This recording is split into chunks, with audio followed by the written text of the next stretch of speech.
Hey, hey, hey, everybody. How you all doing on this most lovely of days? For coming down for the start of stream there, music, I appreciate it. How's it going, everybody? Gosh, I gotta scroll up to find the start of stream here.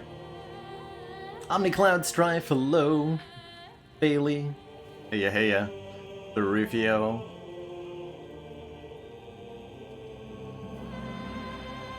Ivy Blade, hello. How's it going, Zalix? Epona, J-Mitch, Zuthus, and everybody else. To see you, Jitterdo Janin. Gonna make a joke about D&D games, but so far, no dice. Well, there'll be plenty of dice in this game, at least. One of the reasons that I'm super interested in this title, specifically, is that this is the first adaptation of 5th edition Dungeons & Dragons in a computer game setting that I'm aware of, which is really cool. I was a very big fan of all of the role-playing games that used core D&D rules as their rule set back in the 1990s and early 2000s. Baldur's Gate, Icewind Dale, Neverwinter Nights. And to see a new game come out using a D&D rule set is something of a treat, because it hasn't happened in a really long time. I guess there was Pathfinder Kingmaker, but Pathfinder's not quite D&D. But this is a licensed Dungeons & Dragons game using a licensed Dungeons & Dragons setting, the Forgotten Realms, which is a setting I have a lot of personal nostalgia with, a lot of personal investment in, and I'm really a fan of. I want to say I read, like, well over 100 different novels set in the Forgotten Realms during my middle and high school years. Pretty much the entirety of my adolescent reading. Devoured, like, you know, pretty disposable fantasy novels, but there's a lot of cool ones in there. And through them each, you kind of glimpsed little pieces of a greater interconnected fantasy setting, which I was endlessly intrigued by. I have no idea what's going to happen in the story to this, Arceus. The storyline doesn't really follow any of the events of Baldur's Gate 1 or 2. That was a very well-contained storyline that was neatly wrapped up and is a 20-year-old game. So I think to try to continue that storyline would be insanity. But I'm well familiar with the world in which this game takes place. And I think that's going to let me catch a lot of little details that I'm intrigued by.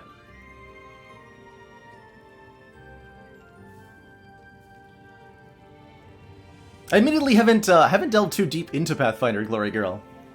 No offense or denigration towards it, but D&D it's not quite. Doesn't scratch the same setting itch in particular for me. Because I'm really I almost want to say I'm more a fan of the Forgotten Realms than I am of Dungeons & Dragons specifically.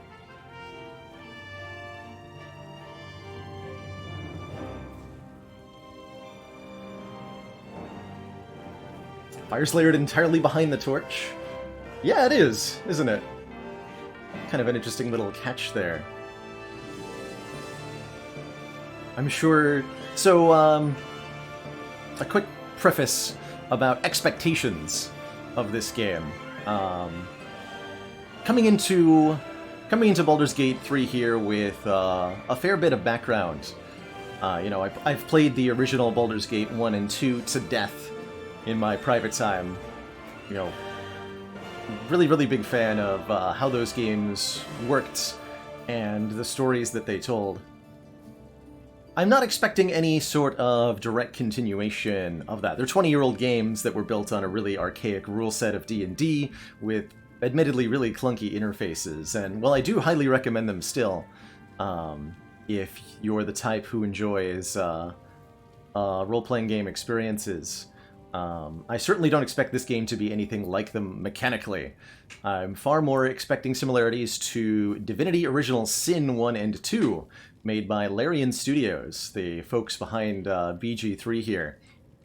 And they've got their own storied history of some really cool role-playing games with some really enjoyable aspects to them. I think the first Larian game that I played was Divinity 2 Ego Draconis. I played a little bit of Divine Divinity a long, long time ago, but I found it unplayable, personally. But Divinity 2 was a really interesting game, if flawed in a lot of ways. Well, we saw these guys as kind of an indie RPG studio, but it's very, very, very apparent just from spending 5 minutes on the menu screen that this is a AAA quality release, or at least that's the aspirations they're striking out for here.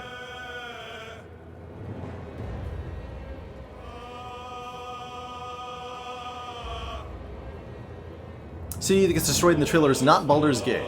Okay, I was wondering about that. I think that's the intro cutscene, which we'll watch. It's like there's a genuinely like 8-minute long cinematic cutscene to open up this game. Aren't I afraid that BG3 will turn out similar to Divinity 2? As a big fan of Divinity 2, I have no fear of that. I welcome it with open arms, personally.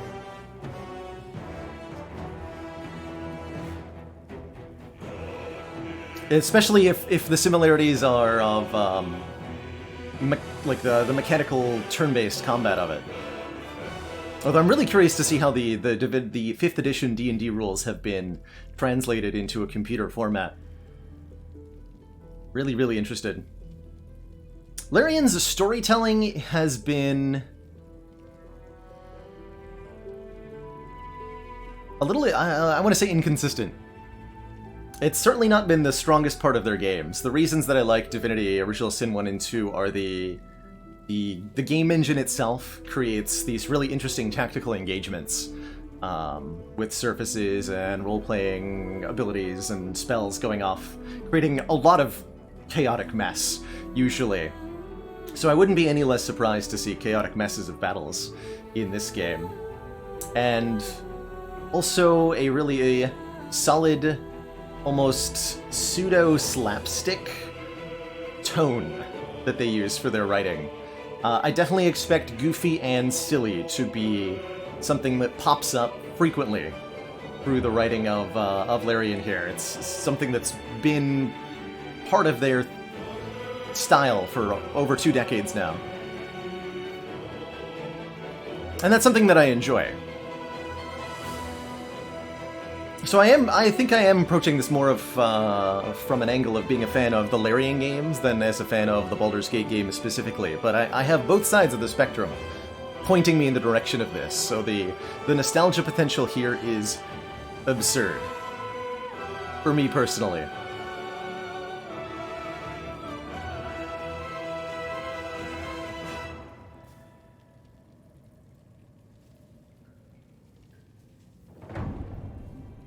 Yes, Dr. Vishendi, just to make sure that the game worked with the stream, the early accessness of this means that yeah, let's talk early access now, actually, because we haven't touched on that yet.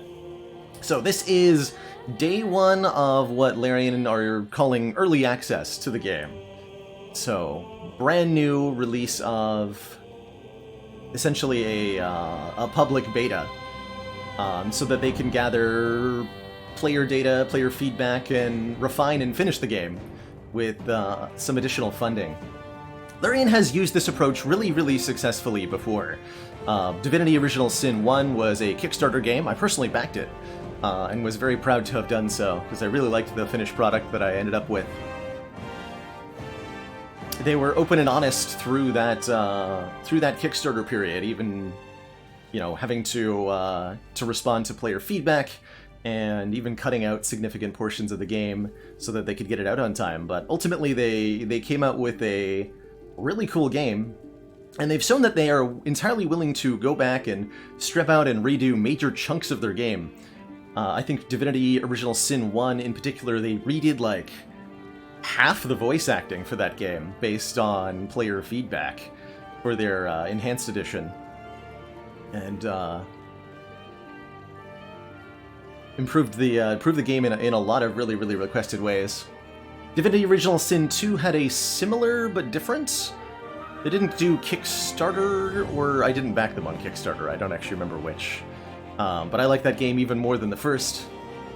And I'm really intrigued to see how they are going to improve this over what they currently have. And everything that I've seen so far that they currently have is really impressive.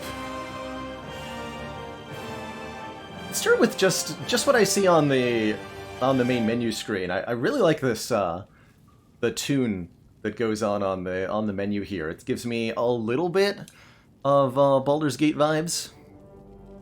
My favorite part of the last Baldur's Gate that I played.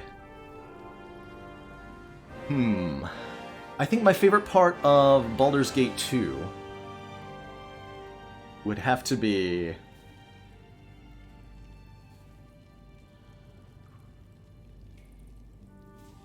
I'm gonna say Firecrag's Dungeon.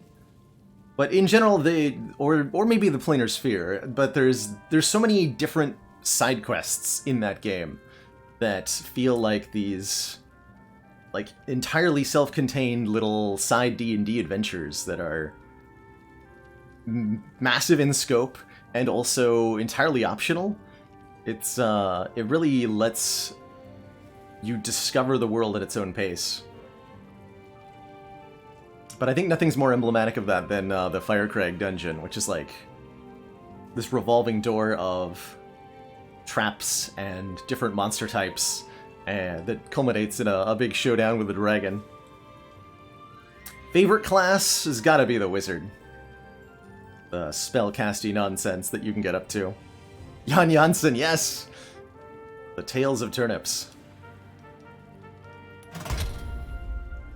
So this game is built on, I think it's like the 4th edition of Larian's Divinity engine, and shoutouts to their to the options menu in this game. There's a very comprehensive keybind customization. The video settings have like previews for what that's going to look like with every different setting enabled, so you can really fine-tune your graphics options. There's literally 10 different audio sliders to give me precise control over what's loud and what's quiet. It's crazy. It's crazy. But let's dive on into character creation. I think... yeah, it starts with a cutscene and then character creation. So, we'll watch the intro cutscene together here, and then dive on into making a character.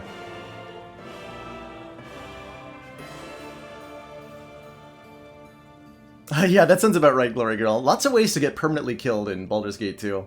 That game was merciless.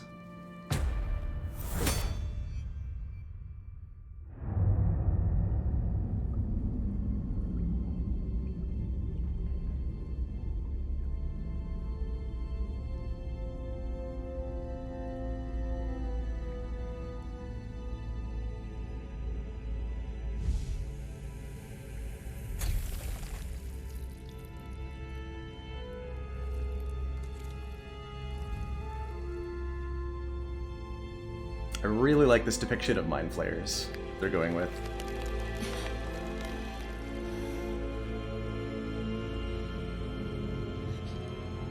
This lady is a Githyanki. Sworn enemies of these tentacle boys.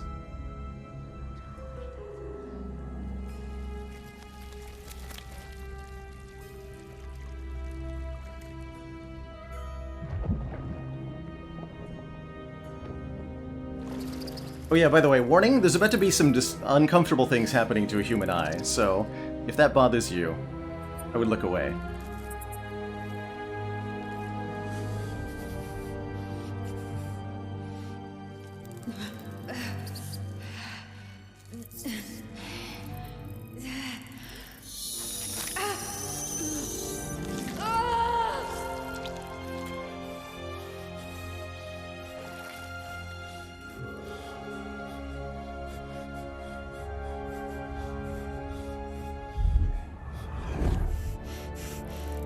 This is how the Illithid reproduce.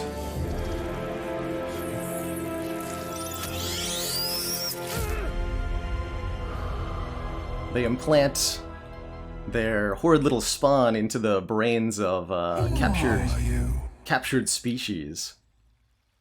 And that then develops into a new, complete mind flayer over the course of a week or so, in a very Lovecraftian, horrible transformation. Of all the creatures in Dungeons & Dragons, the mind flayers might be some of the most alien.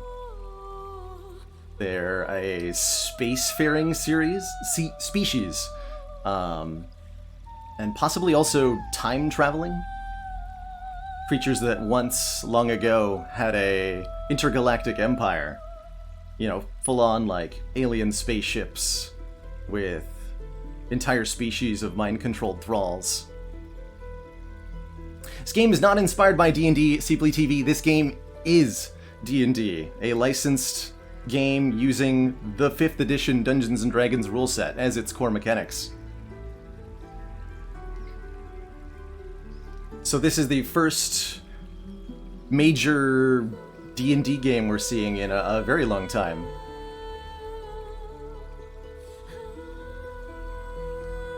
And that alone is super exciting. So this is our character creation, looks like. What class do I want to be? So we've got Origin. Available in early access yet. Felt you had a greater calling, but it has never borne fruit. Everything changes when you awaken imprisoned on an alien ship. Perhaps your time has finally come. So you can select different backgrounds, which give us different proficiencies to start. We'll come back to this. Let's pick a race and a class here. How's the music volume doing, by the way? Am I clearly audible over it? I need to turn it down on my end. I'm not sure I need to turn it down on the stream, though.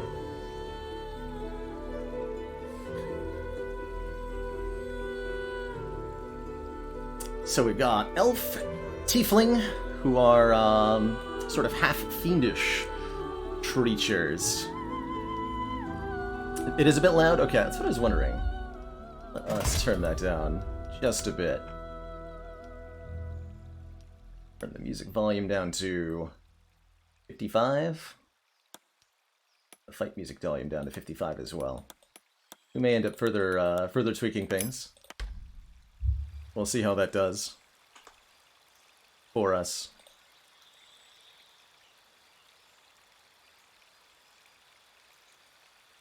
You can play as a drow. These are the Dark Elves of the Dungeons & Dragons world. Usually evil creatures, but it looks like you can also be a Seldarine good-aligned drow. Regular old human. Get +1 to every stat. Githyanki. Actually an option you're able to pick as a starting race, which is pretty interesting. The Gith made a somewhat sizable appearance in Baldur's Gate 2. They're the sworn enemies, or one of the two sworn enemies, I guess, of the Illithid. The Mind Flayers, who we just saw in the opening cutscene. Their origin, I guess, is that their species spent millennia imprisoned as servants of the Mind Flayers, which caused them to develop their own psionic talents. So Githyanki are inherently psionic creatures, as well as ones who are specifically suited to combating the incredible mental abilities of Mind Flayers. Brother or sister to the Githyanki are the Githzerai. I don't know if they'll make an appearance in this game. Who follow a more peaceful and meditative moral code, whereas the Githyanki are militaristic and look to solve their problems with conquest.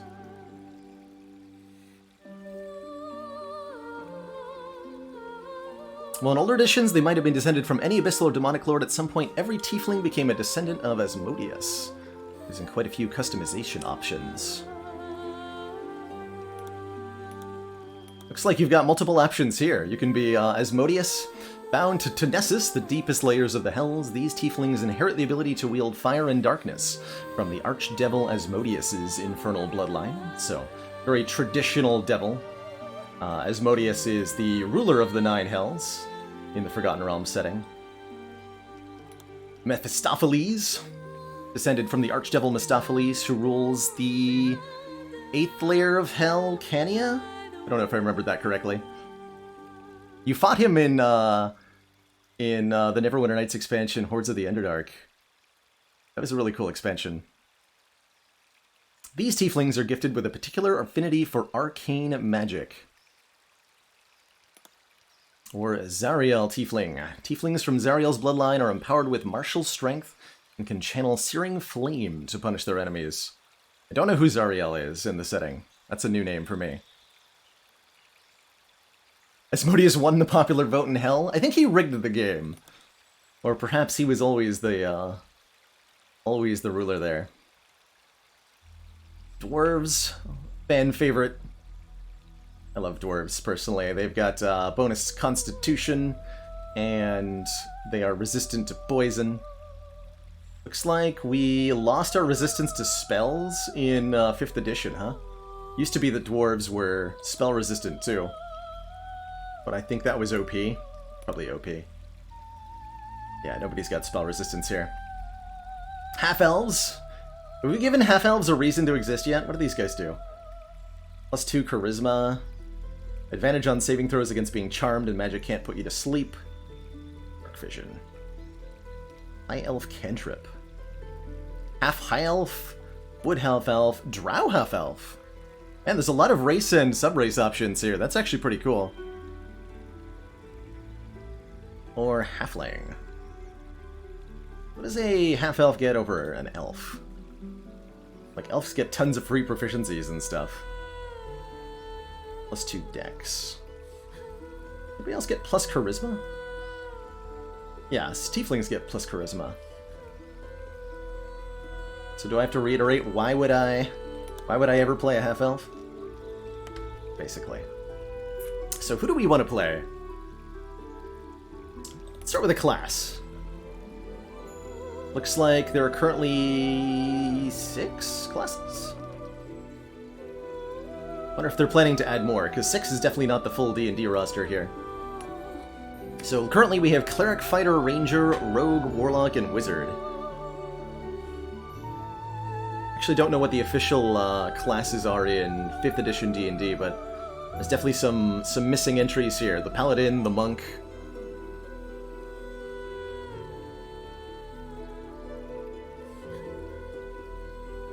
So these are very much some of your traditional D&D archetypes. Clerics have access to divine magic. They can wear medium and heavy armor, tend to wield medium weaponry, and supports their party with a wide variety of spells, ranging from healing to buffs to debuffs to direct damage. And you can pick domains and deities that customize that a fair bit. Fighters are the front line. Yeah, where's Barbarian at? I want my Barbarian. Where's my Barbarian button?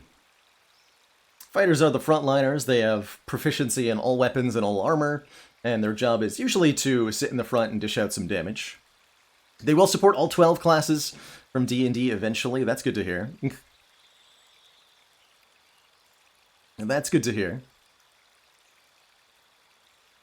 Missing Barbarian, Bard, Monk, Paladin, and Sorcerer. Want to see the domains and deities? Absolutely. Let's take a look. Let's take a deep explore here and see what all our options are. So let's see. Cleric, life domain. An aspect of many good deities, offering spells that protect and restore the mind, body, and soul. Is there any way to see what exactly that's giving me? Got base cleric spells like Bane, Halt Command. That's just listing all the level 1 cleric spells. There's a lot of spells in D&D. I'm sure they're going to add more too until they have all of them covered. Light Domain. Offered by the deities of justice, majesty, and primordial flame, providing spells that dispel darkness and harm the undead. Doesn't seem to be any way to see what exactly the domain offers us from here. Maybe that's later under, like, abilities? Or skills or something? Be nice if this told me what the domain does. Trickery. Domain shared by wicked, chaotic, and mischievous deities alike. Those who channel trickery specialize in deception and illusion magic.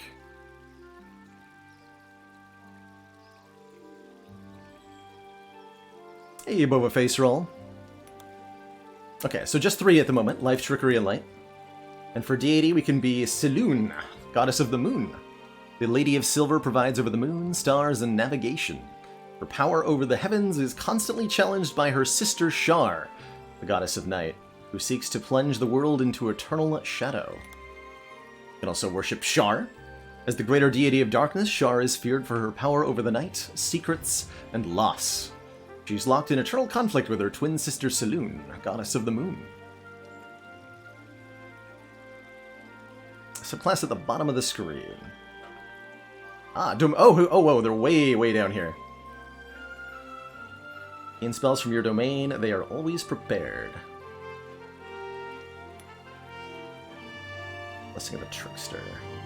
That change based on our deity? Don't think so, right?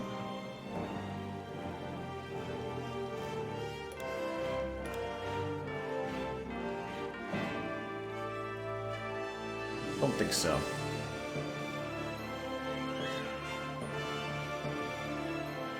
So none of that changes when I change the god. So life domain gets you... Oh, domain of life. Here we go. Ah! Your devotion empowers your healing spells. When casting a healing spell, the target regains additional hit points equal to 2 plus the level of the spell. So life domain makes your healing stronger. Light domain gives you Warding Flare. Shield yourself with Divine Light. Use your reaction to impose disadvantage on an attacker, potentially causing their attack to miss. You also get access to Burning Hands, which is a wizard spell normally, giving you a nice little AoE level 1 damage spell. And Fairy Fire, which basically highlights targets for your party to attack. Giving you an advantage on attack rolls is actually kind of a big deal. It's a cool little utility spell for the early game. And then Trickery is... Charm Person and Disguise Self are spells that we get added. So you get a couple wizard spells, depending on what domain you choose, if you're a cleric. How many deity options do we have? Oh, lots! Oh my god, there's so many. Wait, when is this set? Hold on. Holy crap, that is a lot of gods. I know most of these by name. Tempest, the Lord of Battles, overseeing war and its soldiers. The embodiment of honorable combat and condemns needless bloodlust. Tyr, the blind god, rules over law and justice, encouraging valiant acts from his followers and relentlessly punishing oathbreakers. I think Tyr only has one hand, right? Sounds about right. Bane, a dark paragon of hate, fear, and tyranny. He ascended to godhood alongside Baal and Myrkul, but loathes them both for taking power he believes is rightfully his. And we're talking about Myrkul, too. So, I haven't read up on the Forgotten Realms much since about when 4th edition hit. Usually edition changes have been associated with major lore-changing events and shakeups of the pantheons, gods created or destroyed.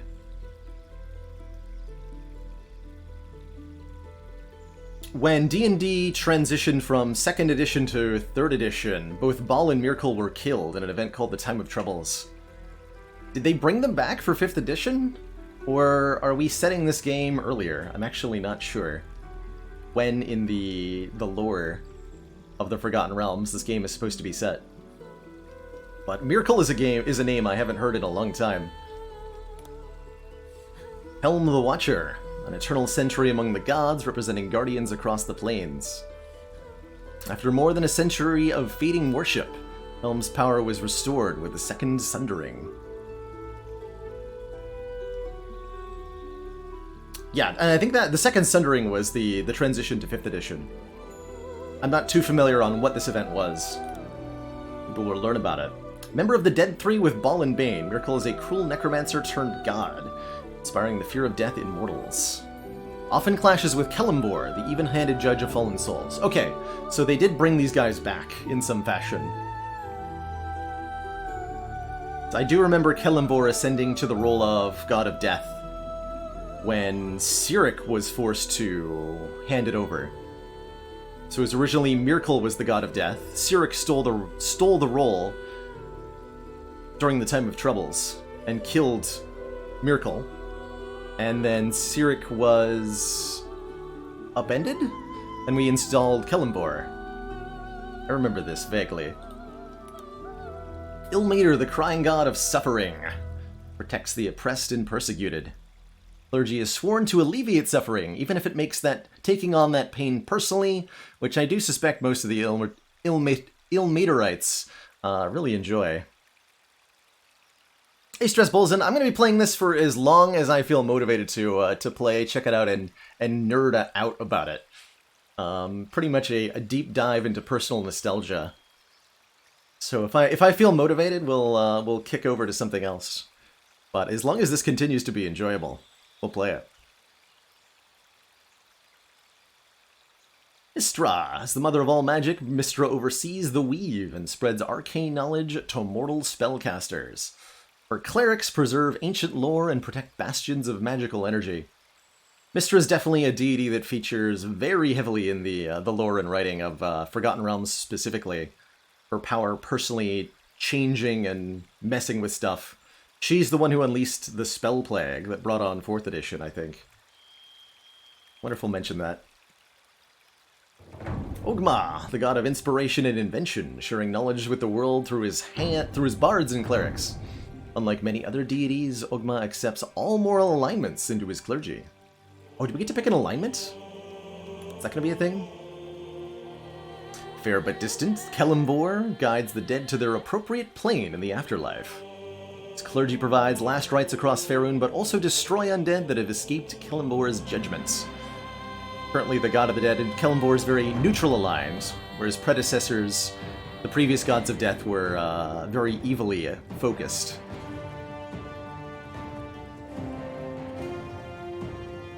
But I think D&D has moved towards more of a, like, hashtag not all undead approach, and allows for undead of various alignments, rather than purely evil ones. Baal, the notorious god of murder, reborn after each of his descendants were viciously slain, is a tenuous alliance with Miracle and Bane, the three having attained divinity in a bargain with the fallen god Jurgle. Each edition, kind of a world reset. Yeah, Vaynard.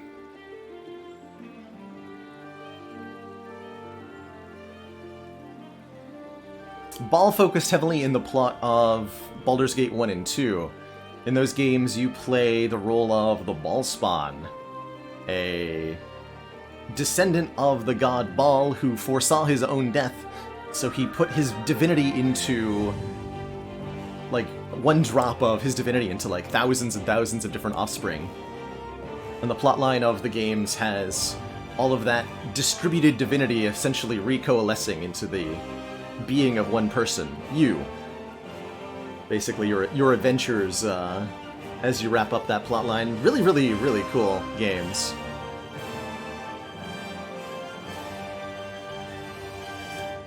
Moradin! That's a dwarven god.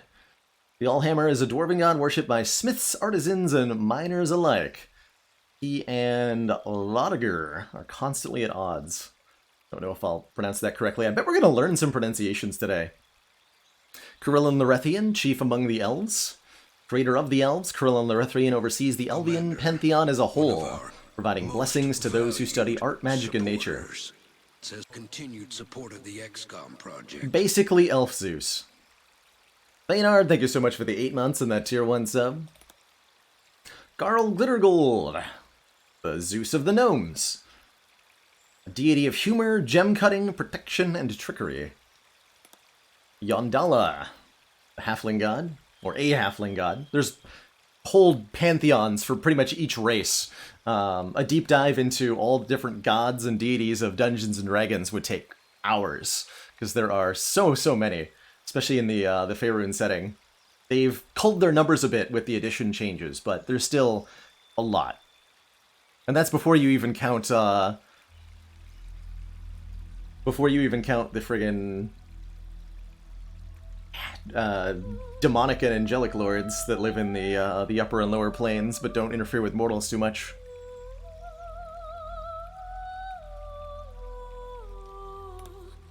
Lolth, chief amongst the drow gods, at least the god of the evil drow. The much reviled matriarch of the drow pantheon, Lolth holds sway over spiders, the underdark, and the infernal creatures of the demon web pits. Her primary goal is to corrupt all drow, transforming them into heartless cultists. She's pretty much got the entire race held hostage beneath the surface of the Faerunian Earth. Faerunian Earth? Did I really say that? Toriel, that's what it's called. The planet that we're on. They live in the Underdark, far beneath the surface, in absolute darkness.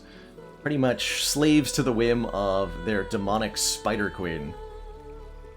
Nasty stuff.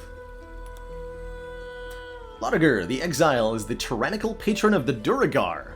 Those are the subsurface... Feels weird to say, subsurface dwarves? They're all kind of subsurface dwarves, but these guys live even deeper down, and they've got skin that's black as night, just like the drow do, with white hair and eyebrows usually. His clerics are the unquestioned rulers of Duragar society, enforcing cold and callous behavior amongst his worshippers. Blackith, the Lich Queen, the sole respected leader of the Githyanki. She encourages their worship and unquestioning devotion, essentially acting as a deity. Being able to worship a particular Githyanki, that's a novelty to me.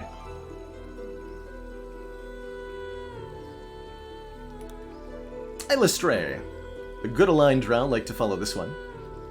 Goddess of beauty, song, and freedom, the Dark Maiden desires balance between all races and struggles against her mother Lolth's corrupt aims. And then we're back to Saloon. That's a lot of gods. Wow. Cool to see a lot of familiar names and a couple of new ones amongst those. I can tell I'm going to need a lot of water today, because there's going to be a lot of reading, I think. So, of these 6 classes, I think I'm going to go with... Yeah, so I saw this suggestion earlier. I've always been a fan of the Dwarven Wizard. All the spell-slinging power of a wizard with all the tankiness of a dwarf. So dwarves get resistant to poison, +2 to their con, battle axe, hand axe, light hammer, and warhammer proficiency. And then the different sub-races have different benefits as well. Dwarven toughness. Your hit point maximum is 1 per level, so you'll basically an extra 1 hit point per level on top of the con bonus you already get. So extra tanky. Shield Dwarf gets strength and constitution. And proficiency with light and medium armor, if you want to be like a battle wizard.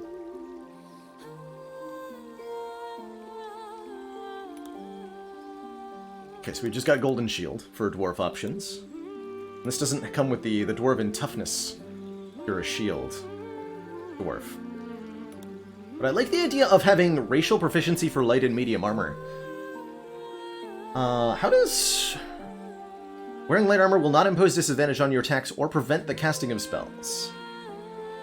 How does armor with spells work? Actually, I'm not sure. But it would be neat to be able to be a wizard with armor on, without having any penalties there. Be a little bit less squishy that way. Let's experiment. So from here we're given appearance customization. How many voices do we have? Hells. A tidy slot, but no rune. The stone's less worn here. Hells. Something just woke up down here. Okay, so only 4 options. 2 male, 2 female. That's probably something that's going to change, if I had to guess. But we'll pick one of the male voices to start. Start, as if I'm going to change it. Partway through. There were different face options.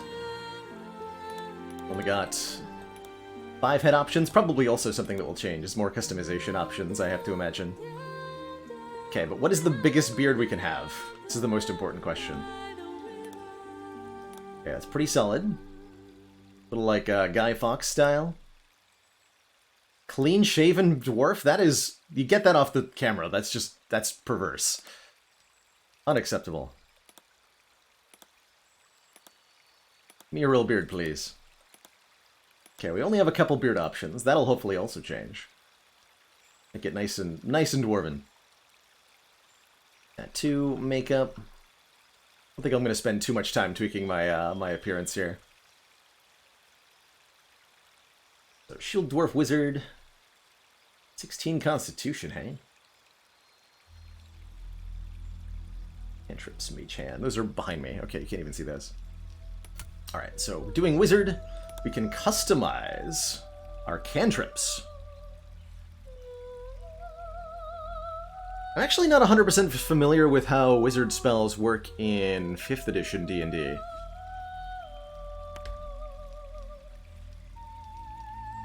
So we got spells, prepared spells.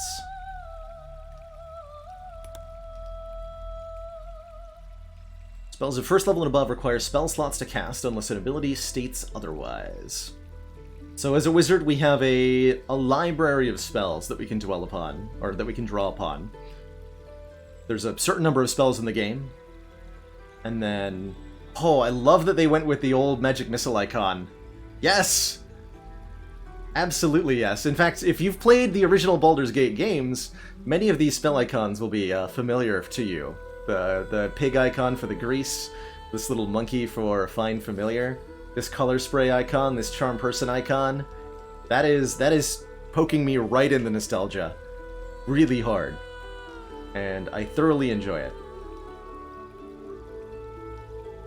I really, really enjoy it. Alright, let's pick 6 spells. I'm definitely going to take Magic Missile. Let's see. Protection from evil and good.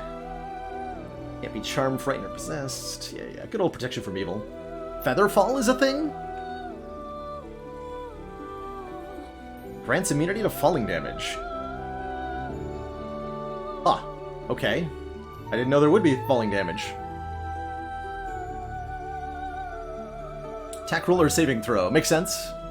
Saving throw tests your opponent. Attack roll tests you, basically. Witch Bolt is 1d12 lightning. So that means between 1 and 12 at random. The D system of Dungeons & Dragons will often express damage values in particular in this way, or quantities in this way. Giving you... The first number is the quantity of dice, then there's the D, and then the second number is the size of dice. So 1d12 meaning roll one 12-sided die and do that much damage. When you're rolling multiple dice, you end up with what's called a bell curve distribution. So as dice numbers increase, the variability of damage becomes smaller. So something like 2d6 does between 2 and 12, but it's much more likely to do precisely 7 than 1d12 would be.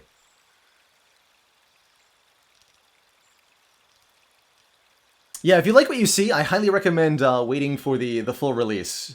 What I've seen so far is super, super intriguing and cool.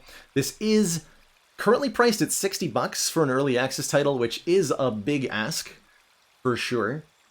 But I'm like, what I've seen so far, this is a AAA game through and through, and I'm very curious to see just how much more polish it's going to get.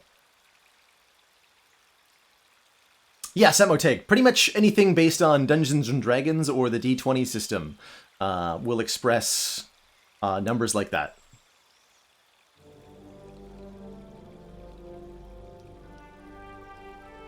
Right, OmniCloud Strife. And my initial impression of this is that this looks like a day one release of a AAA game.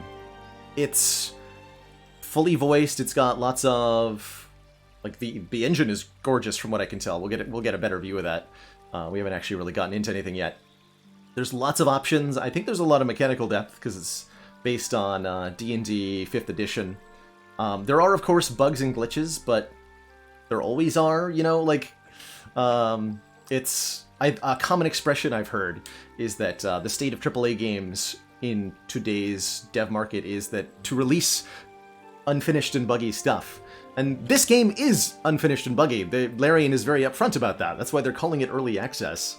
And I'm really interested to see what their definition of this being finished is going to look like. No tentative release date yet, not at all. I believe they've said they plan to do a year or more of the game being in early access. They want to do a entire year at least of dev time before they oh, Ray of Sickness, cool, before they do a full release. But their current official statement is that it's going to be done when it's done. 2d8 poison and possibly poisons the target. Interesting. Give me poison. Fully obscured and blinded. Actually, does grease knock things over? Fall prone. Yeah. Give me that over color spray. Cool. So we'll take some AoE and control stuff. I want to see how grease works. A classic. Anybody who fails a check will fall over. Fog Cloud can block line of sight. And then we've got some damage options. AoE, single target. No idea how poison works in 5th edition. Guess we'll figure it out. Larian has so far said that the game... This is the entire first act of the game. Then there's supposed to be 3 total. They've also said that there's about 20 hours of gameplay, but that's in the current release. Although I have no idea how they measured that. Alright, we'll start with, Grease, Magic Missile, Burning Hands, sure. Start with those prepared. Okay, so we have proficiency on Intelligence and Wisdom saving throws.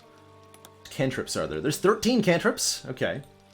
So we have access to 3 that we can use pretty much all the time. Acid Splash is a 2-meter AoE. Blade Ward. Gain resistance to bludgeoning, piercing, and slashing damage from weapon attacks. Chill Touch.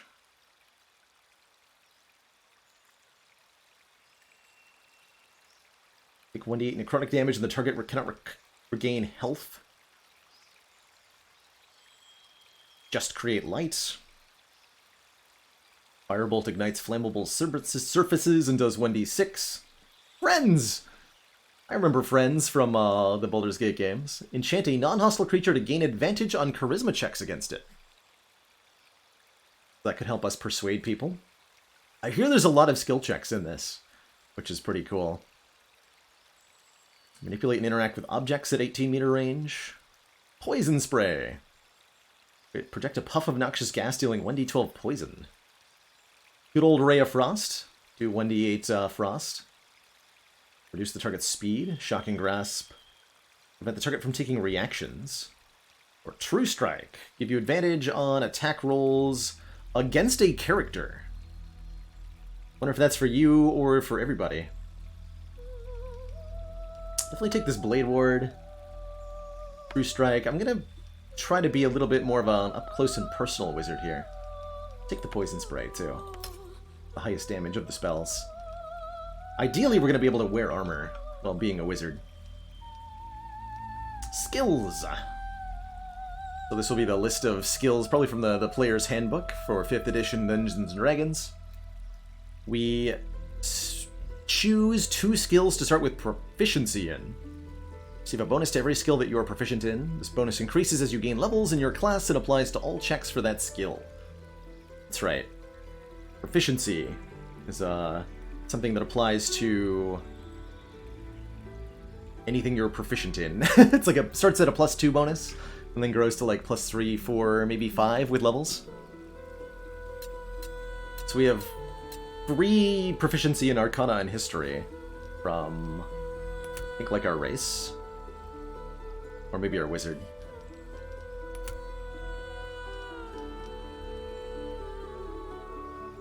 Three proficiencies. And then we can choose 2 of Insight, Investigation, Medicine, and Religion. I choose Religion because I'm curious what that's going to provide options for dialogue-wise. And Investigation, so that we can figure stuff out. And then these are all the other skills. Lots of them. Lots of skills.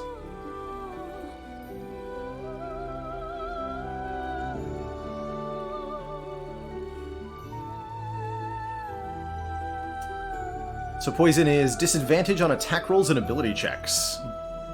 Sounds very useful.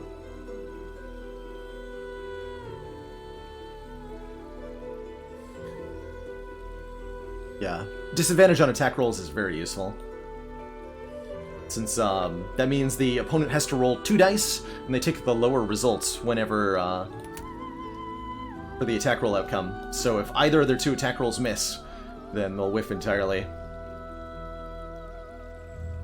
So we're now able to assign ability points. Definitely some room for min-maxing here, although it looks like there's reasonable minimums and maximums for everything. Minimize everything. Let's see how far we can take these down. Okay, so minimum is 8, and then these are the 2 stats we have +2 in.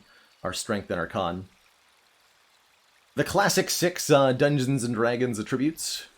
Strength influences your chance to land a hit and your damage with strength-based weapons. It affects the distance you can jump and the weight that you can carry. Always fond of having at least a few points of this. Just for the carry weight alone in an RPG is nice to have. Dexterity increases our chance to land a hit and our damage with dexterity-based weapons. Used to be that you didn't get a damage bonus for dex, but they've updated that in 5th edition. That was a 4th edition change. Also gives you bonus to your initiative rolls and your armor class. Definitely a nice thing to have on a wizard, but we probably want at least 12, maybe 14 of this, just for the initiative and the AC bonus. Constitution increases our hit points. Looks like that's it. And affects one of our saving throw types as well. Intelligence is our spellcasting attribute, the likelihood our spells are going to land. We definitely want that to be as high as possible. Looks like we're... Oh, we're using proper point buy. Oh, we are using proper point buy. So it's... Note how many ability points we have left. 24, 23. Once you get to 14, so 13 to 14 costs 2, and then 14 to 15 also costs 2. And we max out at 15 here. So getting higher and higher in the same stat takes more and more points. We may want to distribute them a little bit more evenly. Wisdom! That's the primary casting ability for druids, rangers, and clerics. And bards, paladins, and sorcerers use charisma. Also used for some skill checks too, right? Like investigation is intelligence, religion is intelligence. These are all intelligence skills. Okay. Well, we definitely want to max out our intelligence. Probably can leave the others low. Let's get these physical stats to be reasonable. Yeah. That looks good. There's some min-maxing for you. That looks really good.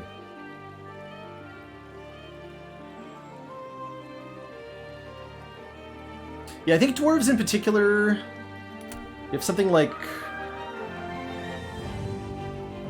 Oh, did we change... Dwarves used to have resistance to being encumbered. Like, they just didn't care about medium encumbrance, but I don't know if that's the same still. Alright, and I think that's, Can I change my name? Yeah. Baldur. Perfect. Let's do. Best defensive stat is capped at 15. Yes! Seems to be. It's interesting. Tell me, who do you dream of at night? Who do you dream of? Who attracts you? I think this is related to the, like, romance? You're actually invited to create a second character here. Just picking the appearance, race, gender, voice of another character that I think is intended to serve as a romance option for you? I'm not sure. But I think it's a really cool approach to it.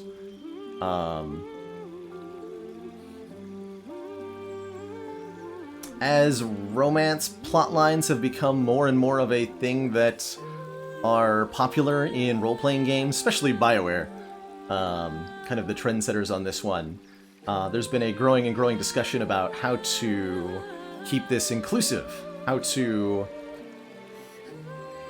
present options for romantic engagement in a, you know, in an open world setting like this that are both immersive and appropriate and enough variety. And by, you know, a couple games have tried to present more and more options, which is a great way to tackle the problem, but I really like kind of almost sidestepping the question entirely here and just having you create your own perfect dwarven man. Oh, isn't he beautiful? Isn't he beautiful? Eyes piercing blue. Alabaster white skin.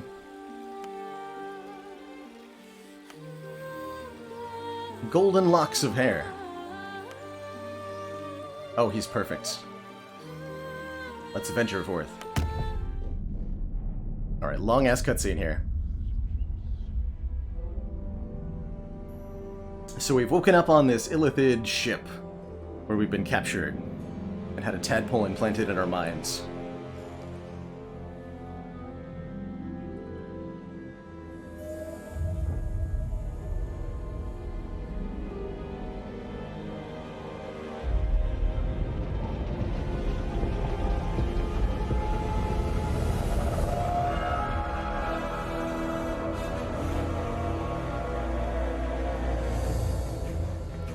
So this is a enormous, like, interdimensional traveling ship. I don't know what they're called in the lore here.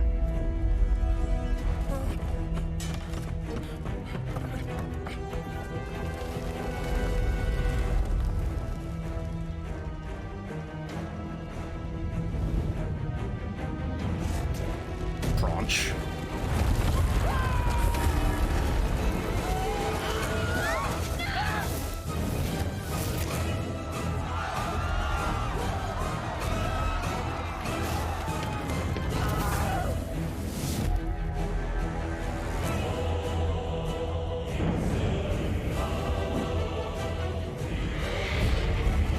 And we have dragons.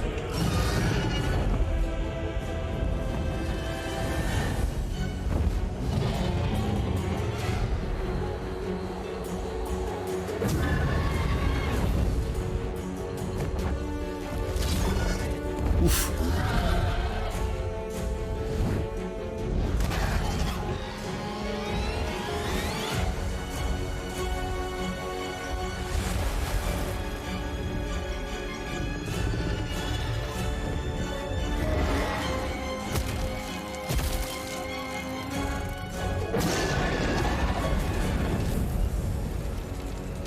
Toasty. Gotta say, this is a hell of a way to start a D&D campaign. Ooh. You know what that reminds me of? Has anyone ever seen Thor 2, The Dark World? Something about the jumping between dimensions there, or teleporting while being chased.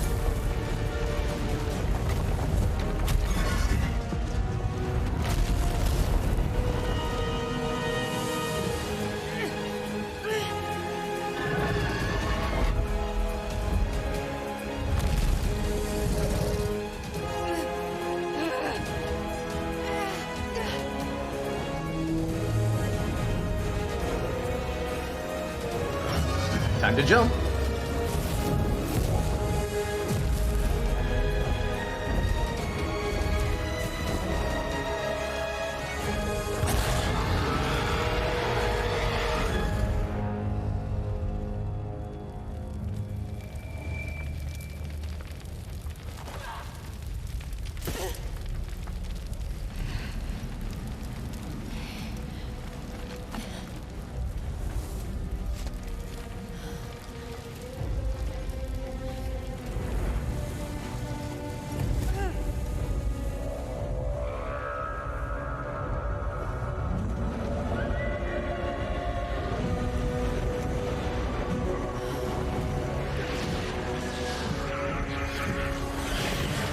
Don't think we're in Kansas anymore.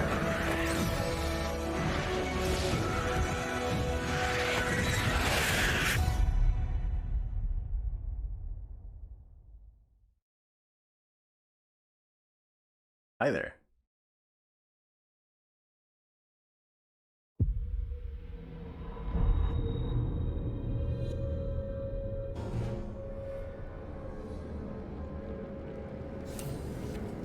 Escape the Nautiloid. My head. So that is what this thing is called that we're riding on.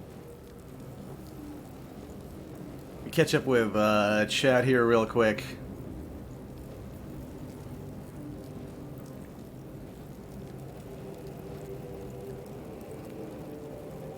So a Nautiloid is a type of spelljammer, is that right, Jamich?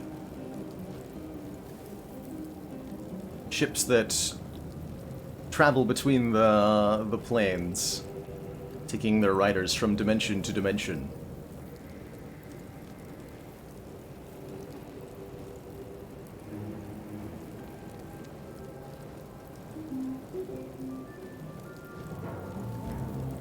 Soundtrack definitely something that's been sticking out to me so far, even with my just brief time with the game, full stack devs. No clue who those dragons were. But anybody who can piss off 3 dragons at once is somebody to be afraid of. But so far the story, I don't think that they're connected to the first 2 games, Yikes Forever. I believe this is intended to be a standalone story. The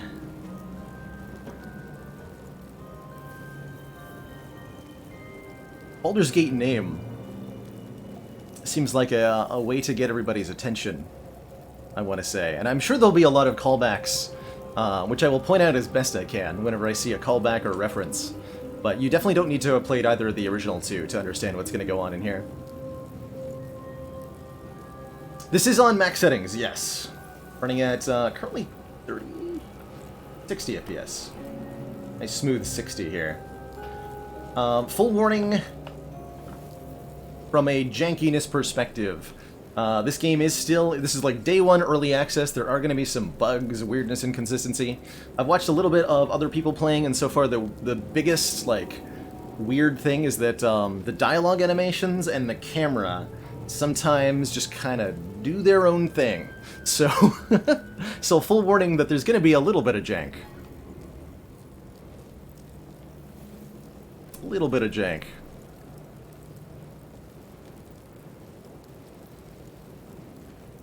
Baronfell, you think you remember something about the Gith riding dragons to hunt down Nautiloids? Oh! And El Pollo confirms that there were Githyanki on top of the dragons. So those must have been a hunting party, chasing that Nautiloid specifically. A lot of people having problems with the autosave yesterday. Yeah, we're gonna save right away here. And I'm gonna look in the options to verify the quick save keybind.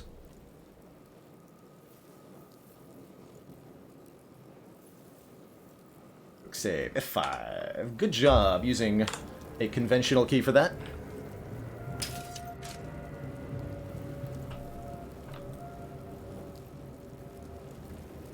Yep, I'm using a 1080 for my graphics card, that's right. And my processor is an i7? i9? What am I using? Actually don't remember. Anyway, so, just a quick refresher on the story so far.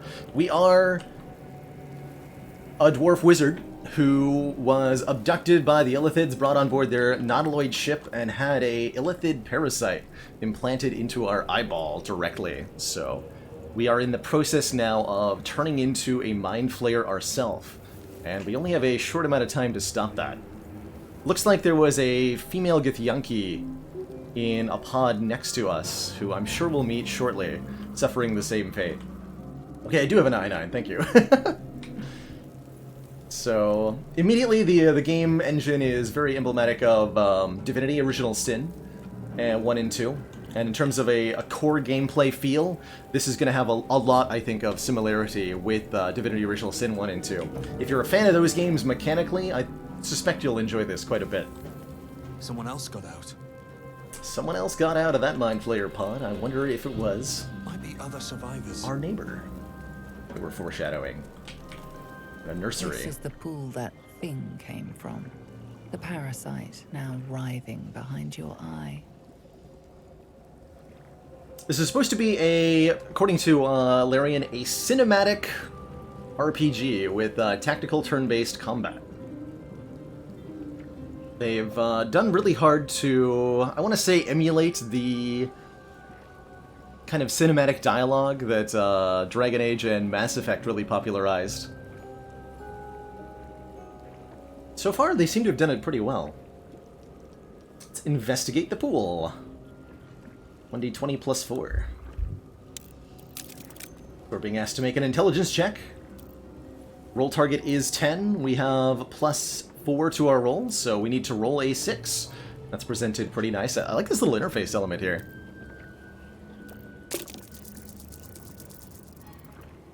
Rip. We rolled a 1! The classic D&D first roll of the campaign. It can only be a 1, right? You notice nothing more than meets the eye. That's right. That's completely normal. Let's put our hand in it.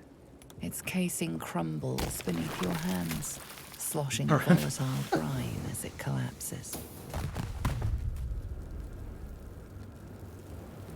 A proper dwarven beard is prehensile and can grab things up to 3 meters away.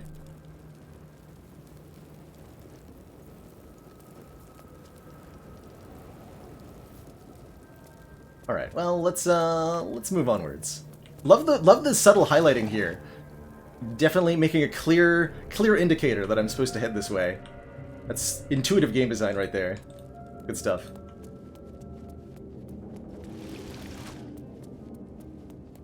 We've got some creepy voices and dead imps. Devil King. Am I in the hells? Yeah, pretty sticky place to be. Heat potion of healing. Over 2d4 plus 2 hit points. We have 3 of those currently. And a scroll of Revivify. Revive a companion returning to life with 1 hit point. Seems pretty lock, stock, and standard. You're given revive scrolls right away in Divinity Original Sin 1 and 2. And that's expected because you're going to lose people in those games. So definitely nice to have. Let's see what is going on here. So, camera rotation's a little janky feeling. It's not. There's something unsmooth about this motion. I'm not really sure what, but it feels like something's wrong. I wonder if they'll tweak that. Brains. Brains.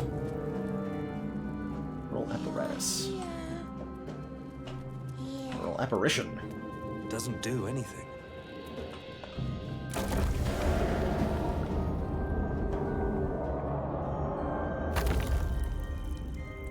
We are trapped. Are trapped. Oh, there's a highlight button, just like the old games. Cartilaginous chest. What's in it? Show me the loot. Help us. Gold. You can find a dozen different currencies in Faerun, but everybody accepts gold, as they should. And a caustic bulb creates a puddle of caustic brine. Alright, I hear you. Hello. What?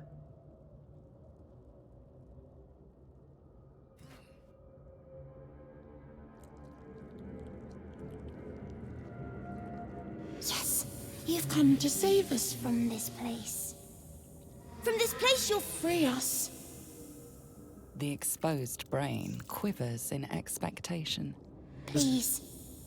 Before they return. They return. This dude is out of his mind. Who am I talking to? A man or a brain? A newborn. Born new from this husk. You realize you're talking to an intellect devourer, a minion of the mind flayers who abducted you. Basically a little brain with legs? I don't remember much about these things. You can destroy the brain. It's certainly an evil creature, if it's a minion of the mind flayers. Why are you afraid? enemy. So many enemies.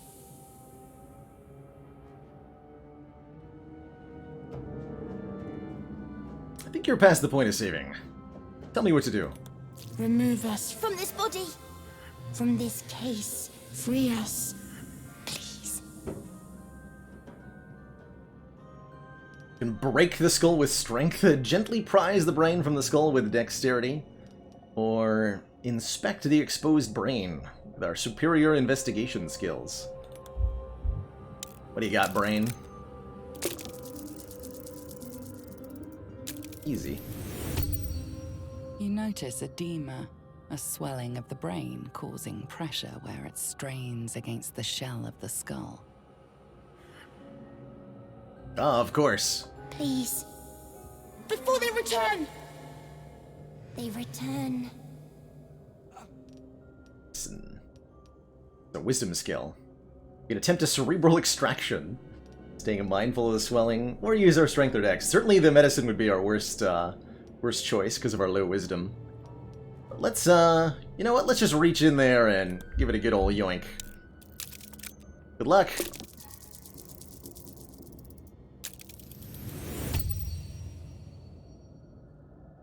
Have our beard do it. It looked nice and gentle. Oh god. Oh, the fingers. The brain lifts from the skull, but you notice an opportunity. You could cripple the strange creature, making it more subservient should it prove a threat. Yeah, just put it on the ground. Thanks. And, like, wash my hands, maybe? Bloop. Ooh. Tentacles. We are free. Yeah, that's the intellect devourer Our I'm freedom is ours. familiar friend. with. The creature pauses, listening. Something behind your eyes seizes in recognition. We must go to the helm. At the helm, we are needed. What is at the helm? And why should I take you there? I can also attack it. To squish this horrible little monstrosity. The brain tenses, as though querying an unseen advisor. Do you not hear it? We will not survive here. We are needed to navigate. We are needed to leave this realm. Okay. So we might need this thing to power the navigation system of the Spelljammer. That sounds like something the Illithids would need. I don't really know a lot about their ships, but I believe you that you are important. I'll go, but not with you. Alright, let's go. What should I call you? What are you? Us. We are us. Makes sense to me. Love the camera angles, by the way. these I think these will be a staple feature in our explorations of the game today, and are almost certainly something that will get addressed. Probably sooner rather than later, but definitely before release. Alright, let's go. To the helm we go. We are going to the helm. To the helm. Oh, you Legion then? Or how about one with many? One of many? Oh heck, what was the name of that creature? From Mask of the Betrayer. One of many? It's one of many.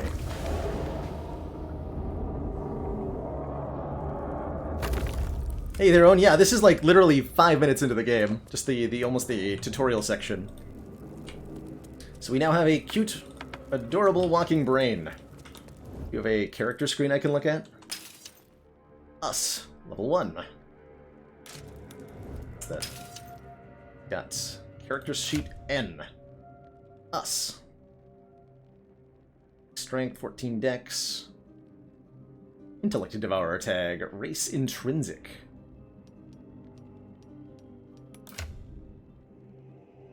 It's male.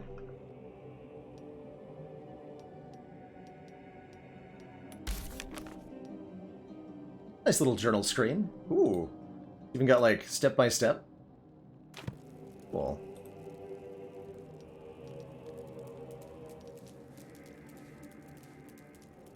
Tell it where to go. Take control of our character again. I keep pressing the equipment screen, trying to rotate the camera. Probably have to do some rebinding. Oh, we still got dragons, and... Is that a river of blood? Or is that supposed to be magma? You know, I'm not really sure. But it's definitely crazy out here. Use jump. Jump. This depends on our strength modifier. Alley-oop. Will the Devourer follow?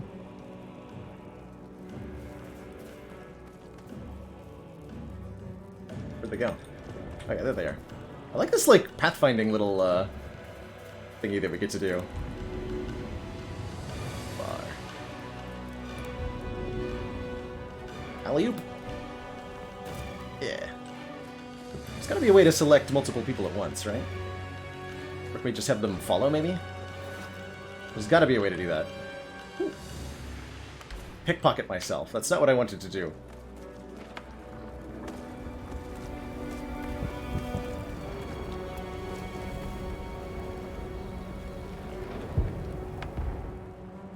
Yeah, imps would indeed imply the nine hells. They're quasits. If you're in the abyss, the realm of demons. Nine hells are the realm of devils. Abomination. This is your end. Hi. Your head throbs and your skin tingles. Visions rush past. A dragon's wing, a silver sword, and a flash of your face seen through the strange woman's eyes. Ugh. My head. What is this? Ugh. Skvar. You are no thrall. Vlaakith blesses me this day. Together, we might survive. Imps block the path forward. You will assist me in destroying them. We must reach the helm before we transform. Transform. I assume you mean into mind flayers. He seems more abreast of the situation than we are. We carry mind flayer parasites. Unless we escape, unless we are cleansed, our bodies and minds will be tainted and twisted. Within days, we will be Geich, mind flayers. I like her pupils. This is Githyanki. She's Githyanki Gizliusta. And good catch there, 48 Toes. I guess I put the brain dude in sneak. Probably fumbled a hotkey there. Good catch. There must be something we can do. Yeah, probably a restoration spell would be involved, I'm gonna guess. We can do nothing until we escape. That must be our priority. Fair enough. Alright, let's go. First, we exterminate the imps. Then we find the helm and take control of the ship. As for that thing, it will remain tame as long as it believes we are thralls. It may be of use in the fight to come. Okay, so you are sneaking somehow?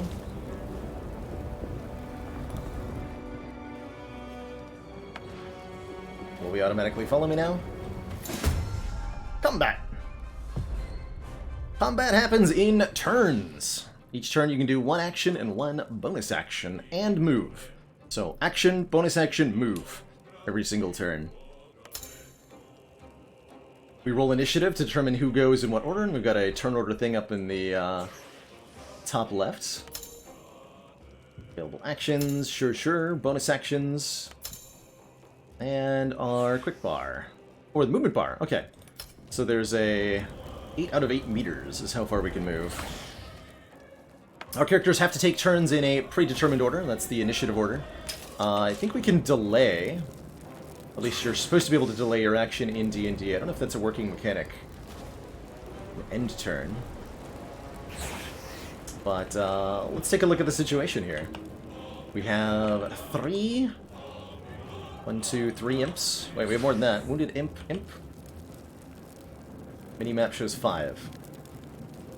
Imp, wounded imp. I only see 2 of them currently, or 3 of them currently. But it looks like there's 5 in total. So we have... Oh god. Camera? The camera fell. So we've got 2 spell slots for the day. And a couple of cantrips. Currently... So this will all operate on Dungeons & Dragons 5th edition rules. Shouldn't be too much of a problem here. Let's see. Magic Missile. D4 plus 1. And most spells have an 18-meter range, so we're going to need to get closer. So let's go close. And choose an action to do. Still in the intro area. Let's go right ahead and use our Magic and Missilin. Let's see what that looks like. I'm hoping for the OG red-looking animation. Give me a satisfying one, please. Oh, we get 3? Let's do that. Yes! Yes, that was pretty satisfying. I'll take it. And then we still have a bonus action we can do. Put your weapon in a surface to deal additional damage. Shove. Hide. Leaping takes speed too. Okay, so he'll just end his turn then. Use a melee weapon for enemies near you and a ranged weapon for enemies further away. So convenient swapping between your ranged and your melee stuff. Looks like she's got a bow that she swaps to. A little hard to see with the lighting in this particular area. But there's a bow there, I imagine. 72%. Bow grounds. Interesting. How do we exactly arrive at 72%? Like that the percentage is shown, though. Connects. Imp is down. Got 10 XP, looks like. Nice, nice. I cast Magic Missile in the darkness.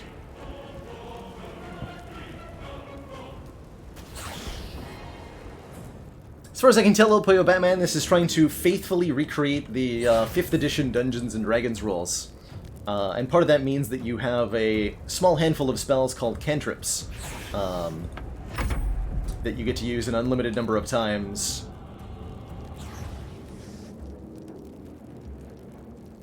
Let's see, so dashing is an action. Blood movement speed. Swatter a creature to knock it prone. We don't have any long-range cantrips other than True Strike. So let's try casting True Strike on the Imp here. There is a combat log, if you're wondering.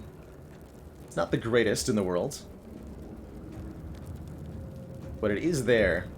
I think that's probably going to be something that I'm hoping will improve a little bit, is the combat log. Let's run over here. There's supposed to be more imps over here, according to the minimap.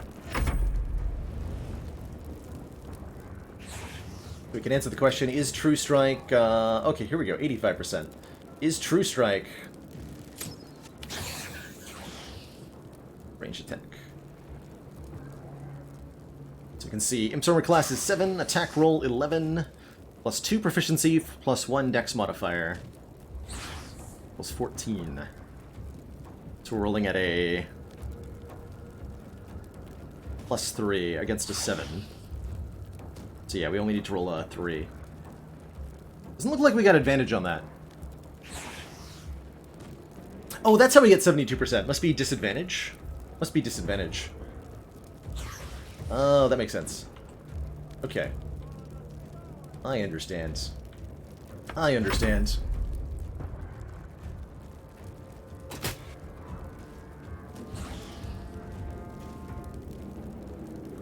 Me a whiff of Rooney. Can I get in range of, can I jump up there? Tell me I can jump up there. Alley-oop? Yes! And then you're just in range of the poison spray. 55%. So it rolled a save. So poison spray is a DC of 12, and it rolled a 12. Fair enough. Fair enough. Alright, so we're out of movement, basically. Can't attack it again. End turn. And hopefully we can hit it with our arrow.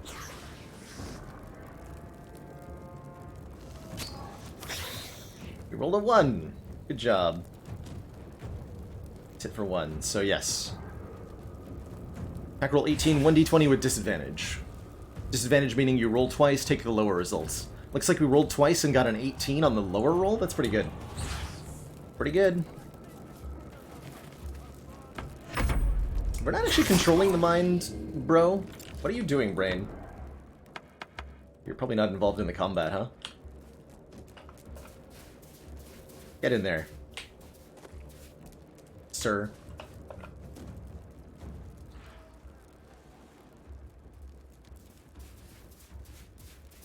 Brain appears to be outside turn-based combat right now. We're like... Yeah, there we go. We're cheesing our way into combat. That was something you could do in the Divinity games, too. Now, to the helm. Have a stealthed character who doesn't enter the combat mode. Just kind of appear in the middle of somebody else's turn and take their action. First impression so far, Mick, is that this is a... almost appears to be like a fully functioning AAA RPG title. Released under the label of Early Access. The devs clearly want to make this a really polished experience, and I wish them the best of luck. But so far, it's pretty intriguing. One gold and a longsword? Sure, I'll pack rat it all. Scroll of mage armor? I'm in. The dead mind flayer? What else is going on here? Poisoned mind flayer. Dead. Potion, give it all to me. 2 void bulbs. Creates a force that pulls in all nearby unfixed items. Well, I can think of a few fun uses for that.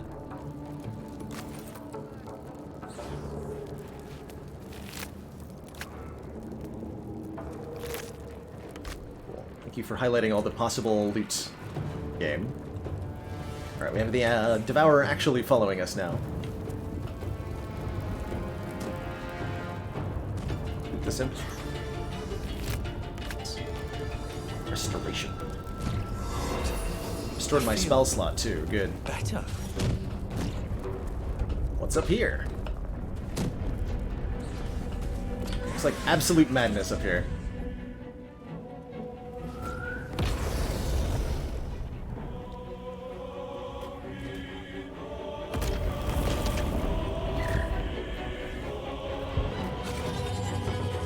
Oh, that beard though, it's beautiful.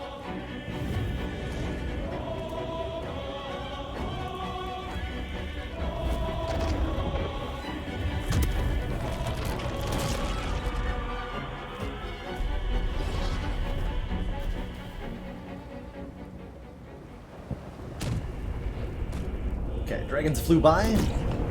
Chaos has ended. Everything is now exploding. Blast cannon? Oh my god, these are crazy looking. What is that? It's like an organic anti-air gun. I want that. So I want to loot this in. Thrall Caretaker might be important. Even if I have to run through fire to get it. Yeah, our mind. An eldritch brain, alive and imperfect... Oop, I'm taking damage. Take a look at that later. Don't stand in fire. If you could avoid it. Wait, I could probably jump over that, huh? There is a jump option, yes?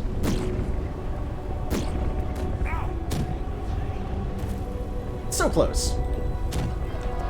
Nailed the landing there. Alright. We'll use the healing thing. Now let's see what we got.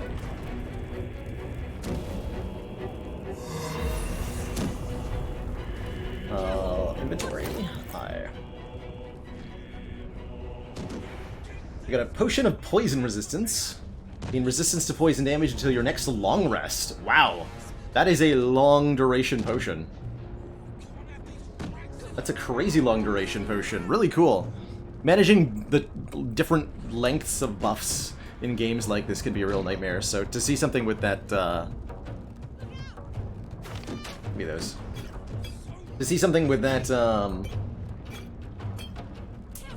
that duration is pretty exciting.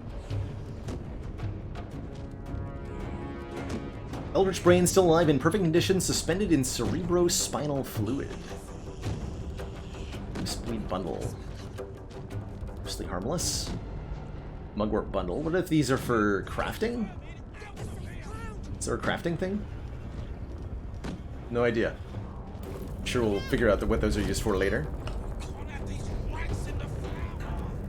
Alright, so we are... let's go up. Higher up. If there is an up to go. Come on, camera. Thank you. Got live people up here. Another intellect devourer. Enthralled trapper, enthralled schoolmaster. Let's say hello. To the helm. You are needed to survive. Yes, the helm. Give it a resigned look. Fine. To the helm. Do not delay. Do not delay. Alright, helm is... this looks like the helm. Battle axe. And some imps.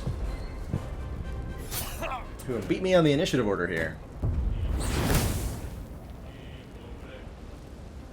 Looks like it whiffed that fiery bolts. Didn't take any damage there. We have just 2 of them. Should be nice and easy here. Kill this one. Fell to a critical blow. Got him.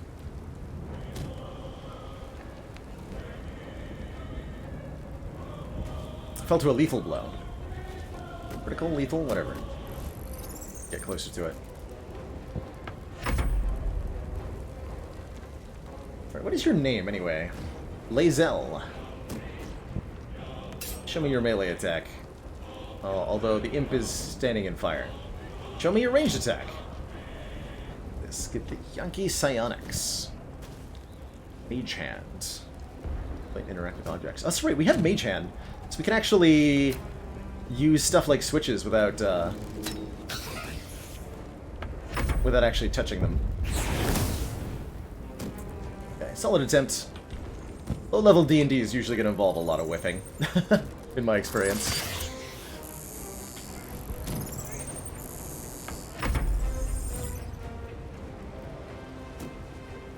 Can I get close enough to poison you? Yes.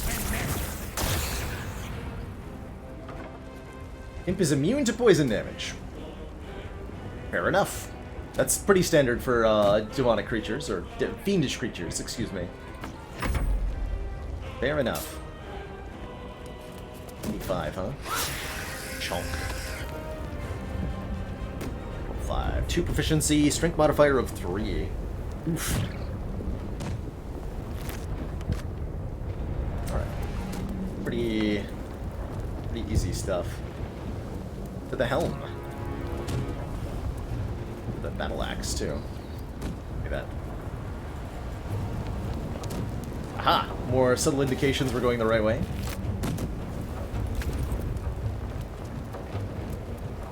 Excellent. To the tube!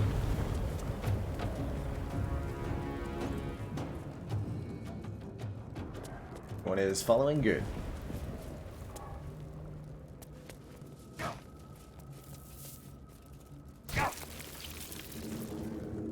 Smashy smashy.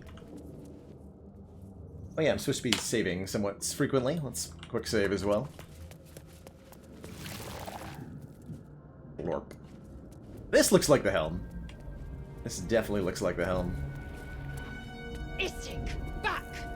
Touch nothing without knowing its purpose. Good advice. What's in the bag, though? 6 gold and a malachite gem. Parents slip these stones under their children's pillows to ward off nightmares. Get me out! Hello.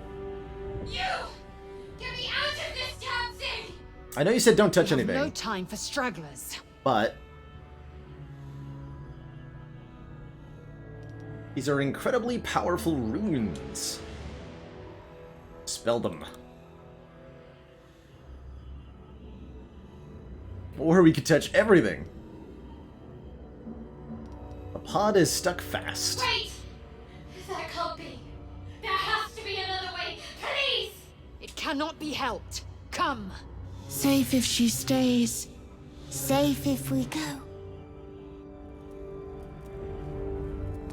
Alright.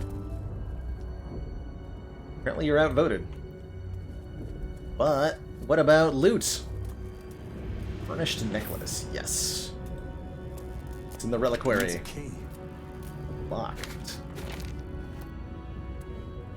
Reliquary needs a key, huh? Another restoration thing. Hop up on that. Push. We can just push the buttons if we want to. Aggression. Aggression. Another mystery. Fail. Annihilate. Annihilate. So 3 screens labeled Aggression, Annihilate, and... Another mystery. we don't know. Are we allowed to roll separately on separate characters? No. Doesn't look like it. Push the button.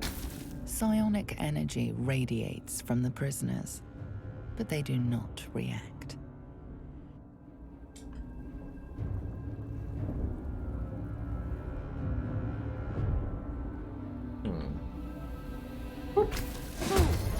Yeah, I figured that's what that would do. We turn the thralls hostile.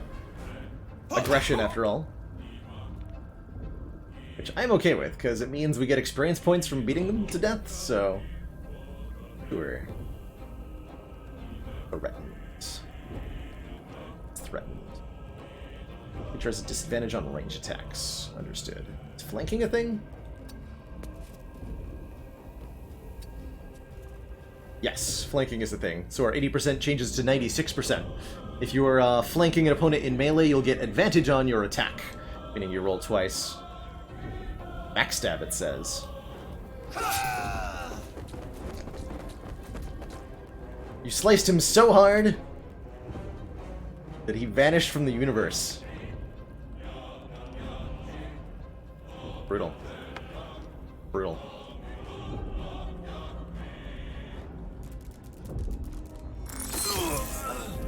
Alright. Mostly I wanted to know if either of those had the key on them. Or, oh god. You can still see him. He's stretched into infinity. Can I loot the body while it is in this horrible state? Can I click on it at all? Yes. Perfect. Gotta click on the name. There we go. Blort. Alright. No sign of this elaborate reliquary. However, if I'm correct... Aha! In Divinity games, you can pick up most objects in the world, whether they be themselves containers or not. So we can actually pick up this locked container and take it with us. Try to find a way to open it later. Which I will choose to do. Looks like we have multiple ways pointing us. Here's the helm. So this doesn't lead to the helm. It leads to... whatever the heck this is. Let's check this out.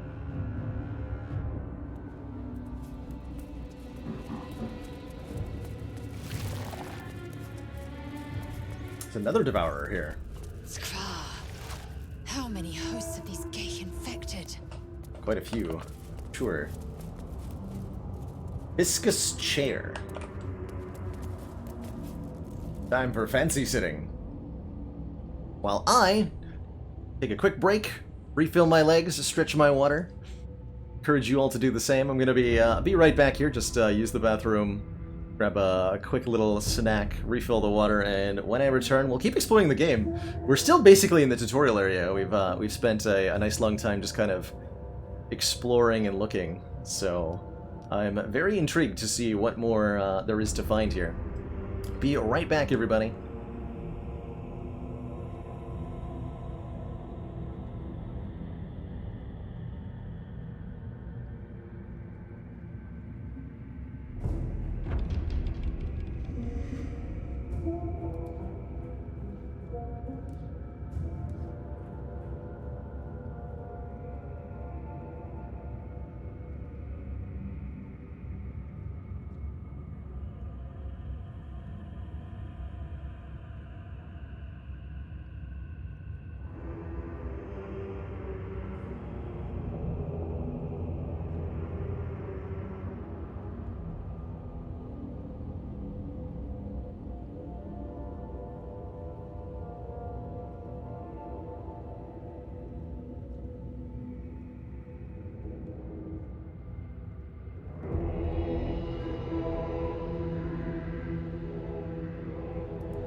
Alrighty, folks, we are back. Thank you so much for that brief patience there. What's in the pod? A dazed woman is trapped inside the pod. She doesn't notice you.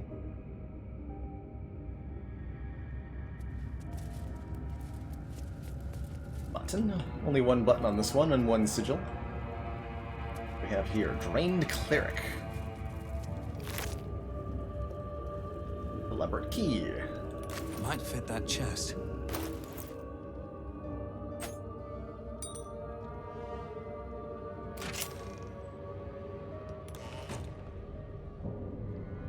Throw the chest back on the ground. And we can, just for an inventory, now that we've used the key, I'm just gonna get rid of it. Because old discarded keys can definitely clutter your inventory in a game like this. So let's just get rid of that right now. Could mean anything. Perfect. What'd it do?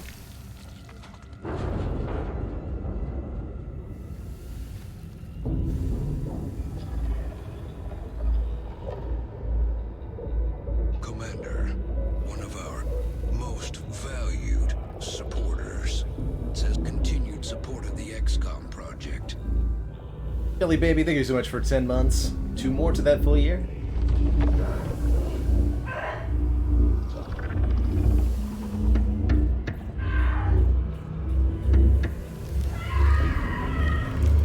Does not look good.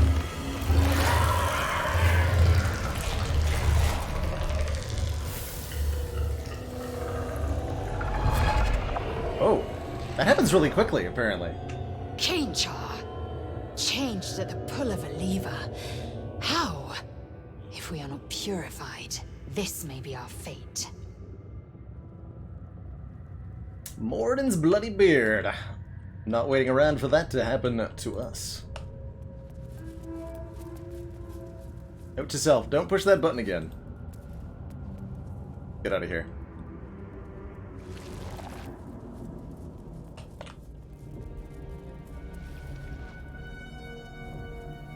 Proceed with alacrity to the leaving time.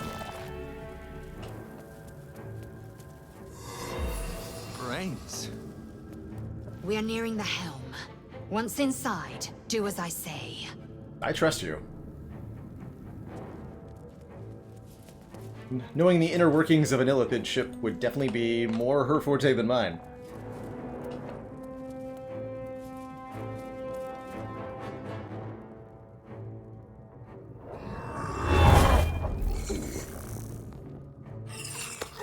Cambions? Getting brain devoured. We got some physics nonsense happening. With the tentacles and wings. Thrall, connect the nerves of the transponder. We must escape. Now! The concerned look. Do it. We will deal with the Geich after we escape. Connect the nerves. Nerves. We will connect them. Commence battle. Baldur Zulk, level 8. Yeah, he looks like a Cambion.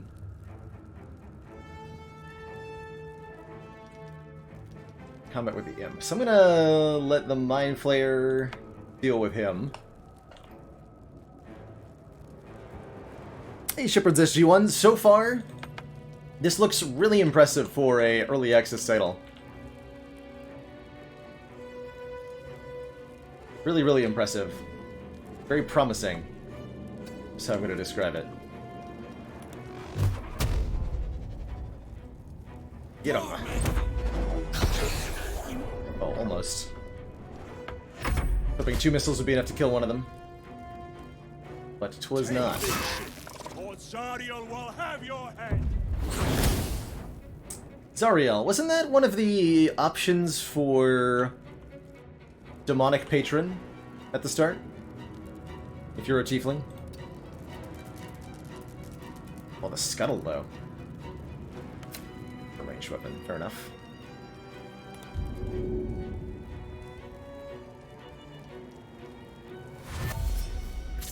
Dashing lets us go further. To the middle with ya! Take some hits for me.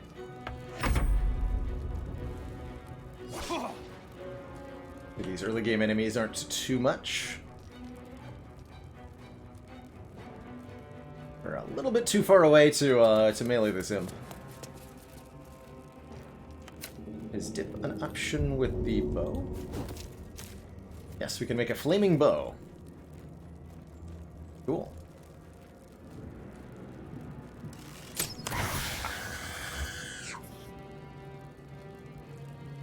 Cool. Zariel's the archdevil of the first layer of hell, Avernus. Gotcha. Wonder if that's where we ended up. Here. Now.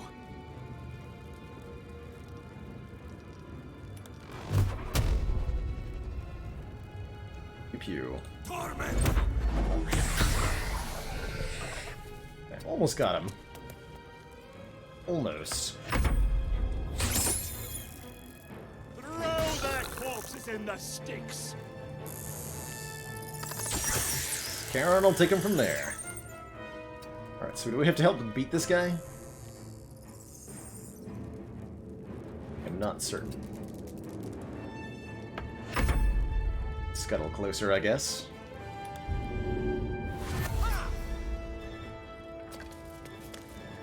Dashing gives you double movement for the turn. One of the things you can do with your bonus action each round. If this ship hits the ground, we're dead. Agreed. So perhaps we need to just run past and get to the transponder? That sounds reasonable. And Sentiment, thank you so much for the Prime sub and the 6 months. The whole half year.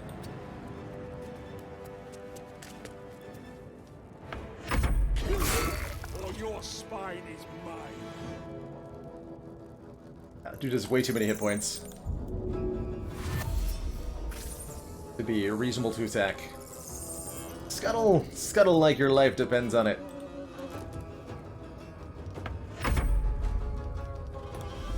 All of you. No jump, dash. Dash is this one.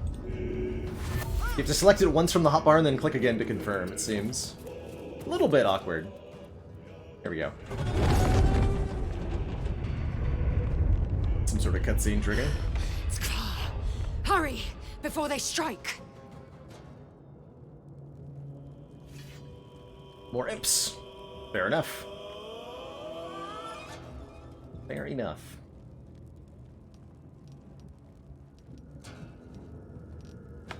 Currently your turn.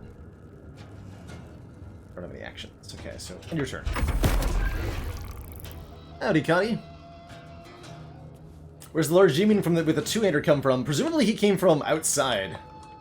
We ended up on this plane accidentally when the Spelljammer ship we're riding on jumped. He seems upset with the Mind Flayers for being here. Alright, what else do we have available to us? We have no ranged attack now that we've used our 2 magic missiles. We can True Strike.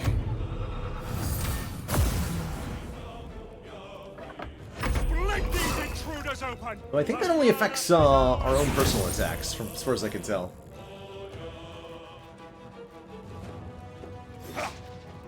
Still fine by me. Get him.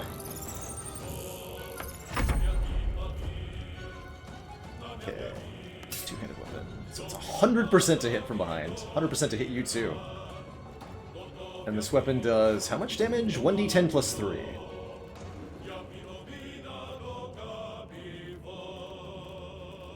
Blood is still a surface? Can we dip our weapon in blood? Have to know. No, blood is not a valid thing to dip your weapon in. Fair enough. Wait, what? Ah, the imp has resistance to slashing. Okay, so it takes half damage. Understood. Means they'll probably take 2 hits instead of 1.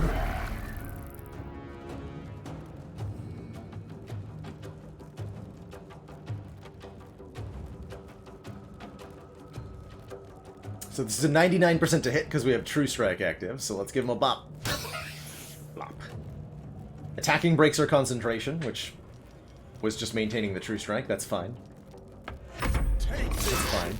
Looks like everybody's winning their respective one-on-ones. Which is fine by me.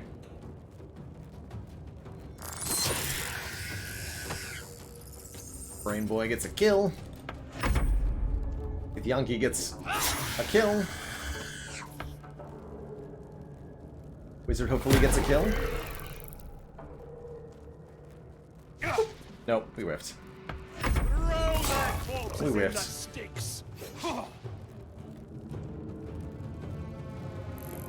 Yeah, Crystal, one of the things that's pretty cool about this title at the moment is that even though we're on day 1 of early access here, it does have functioning multiplayer, I believe. Although I heard there were issues with the multiplayer on the Stadia version. But there is, or very shortly will be, functioning multiplayer. Which is pretty cool. Sliced on. Okay, and now we want to... I assume we go back to the helm here. That guy just got brain blasted. Real hard. Run! Forward, Istik, before more dragons come. Or your spine is mine.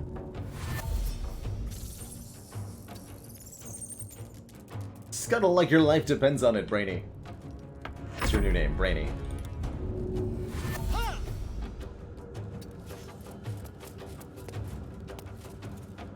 The Helm's alien transponder. You've made it in time.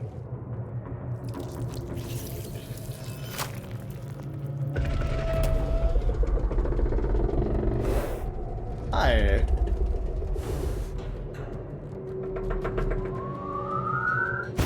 Please no. Okay, that's definitely a placeholder fire breath. Mofongo Bongo! Thank you so much for the 5 months.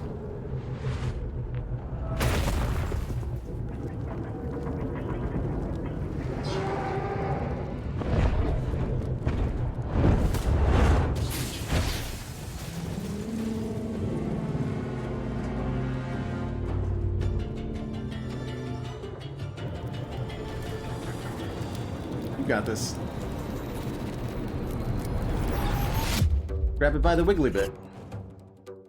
That's all you gotta do.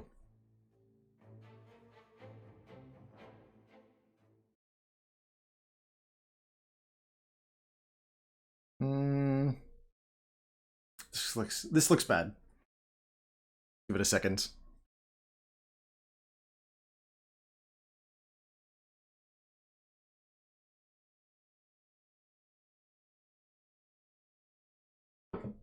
But I think it died.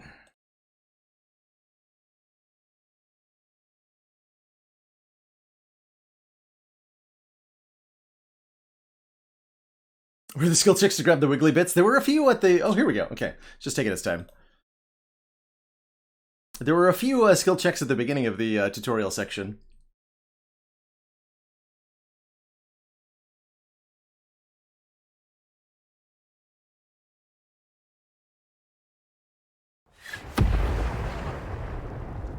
There we go.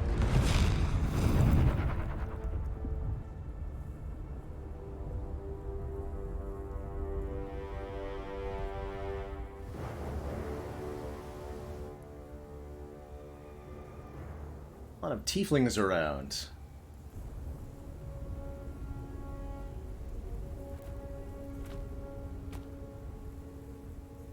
And drow?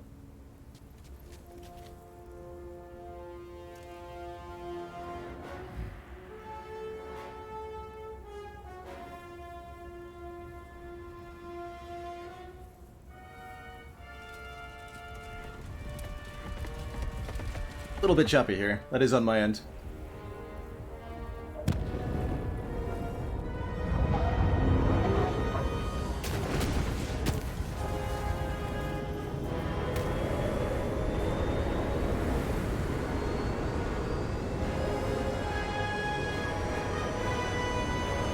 Hi.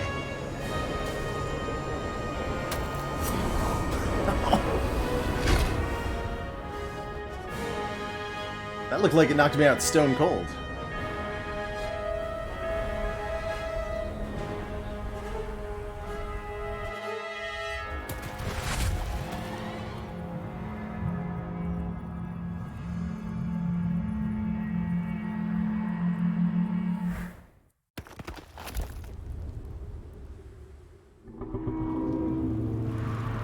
Ravaged beach. Ah, waking up on a beach. Now this feels like Divinity proper, like. A big ol' severed tentacle, too. Probably the proper start to the open world and exploration and Chapter 1. The official end of our tutorial segment. R.A. Salvatore's books. Yeah, Cursed Wolf. The original Driz trilogy, and he wrote a lot of things that I liked afterwards, too. Definitely a fan of his works as well.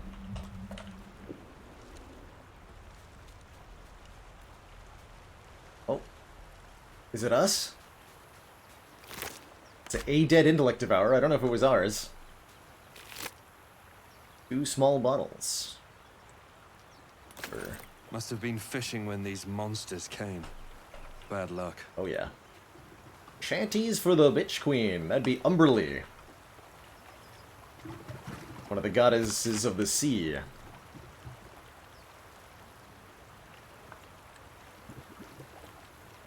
don't think I'm gonna make an attempt at singing that. Wave mother, lash us to the prow. Wave mother, we ask to sail your skirts, if you allow. Wave mother, sink us if you will.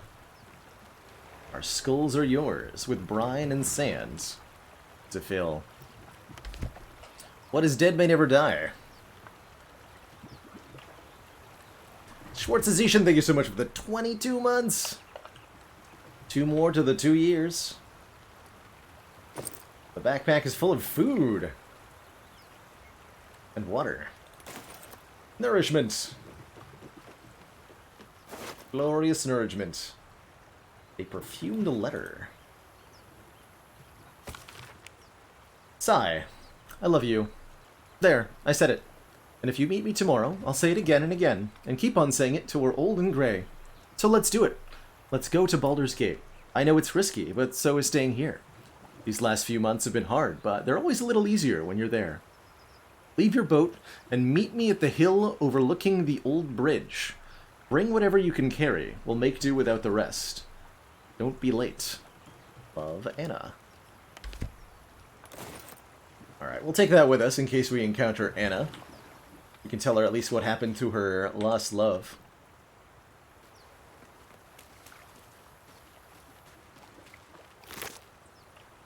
Oh, the Driz books are on Humble Bundle right now for a big discount. That's pretty cool, Nix.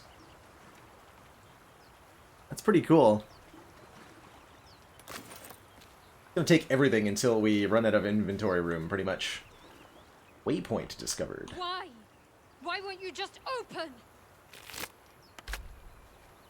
Shadow Hearts. Blasted door, What? Stop! Not another step or I'll... Wait. It's you. You're the one who tried to free me on the ship. At least, you made the effort. Suddenly, you see what she sees. Feel what she feels. Confusion, resolve, and a hint of gratitude. You tried. Ah! Did you feel that? You've got the same thing I do. In your head. Oh, that's right, we still have tadpoles. That mind swap. I experienced it before on the ship. You felt it too? The same. It must be that tadpole they put in our eyes. I assume that's what caused our minds to cross. These things are going to consume us from the inside and turn us into mind flayers. You and I need a healer. Finding one won't be easy in this wilderness. We'll need supplies. I'm hoping something of use might be behind this door, but I've barely made a dent in it so far. I can second the recommend for the Cleric Quintet. Great, great series of books.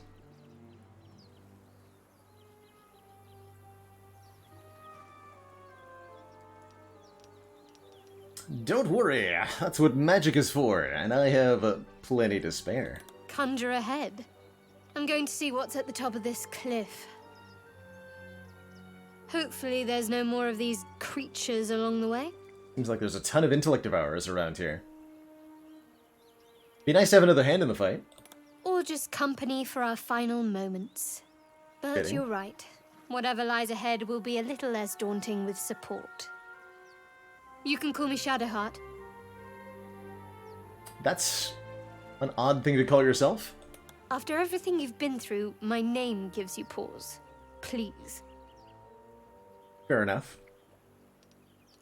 Best to pool our knowledge. What do you know about this tadpole? Very little. Supposedly, those monsters breed by planting their tadpoles in people's heads.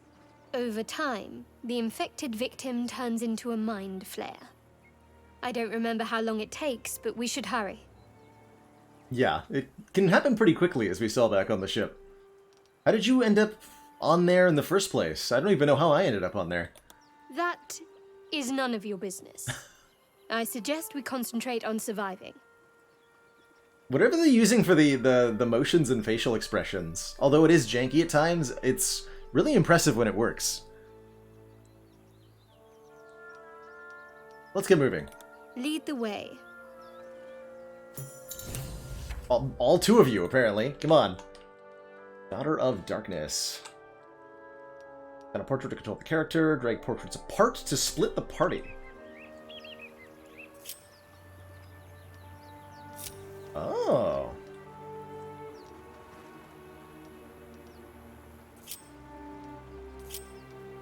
Interesting.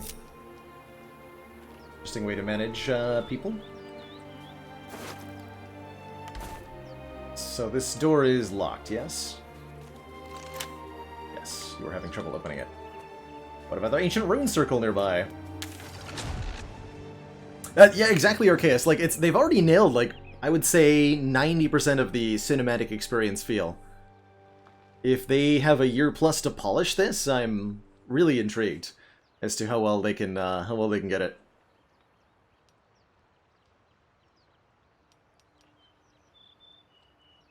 Oh, it's literally a waypoint. Okay, so we can probably teleport between these.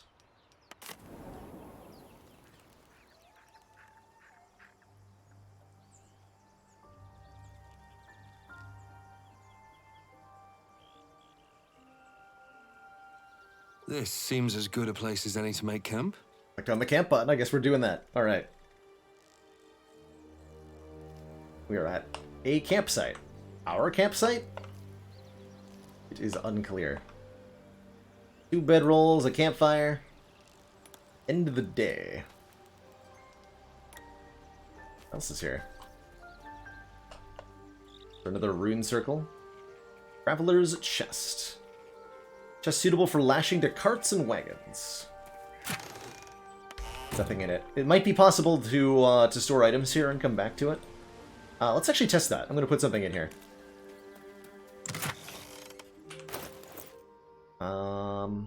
We will store for ourselves later this skull. And 2 small bottles. And if those are still there, we know it's a safe container.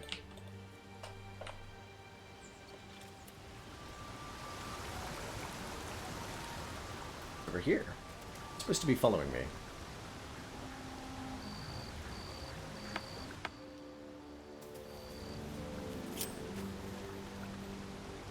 Probably have to be close-ish to follow in the first place.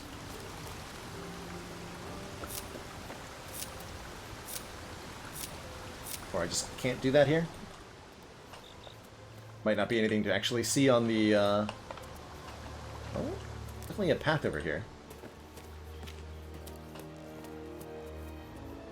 Tell me I can jump out the window. Space. Yeah, you're probably not intended to explore over here. Yeah, doesn't seem like it. Not seem like it. Kind of a scenic map to look around in while we rest. Alright, we'll camp then, and end the day.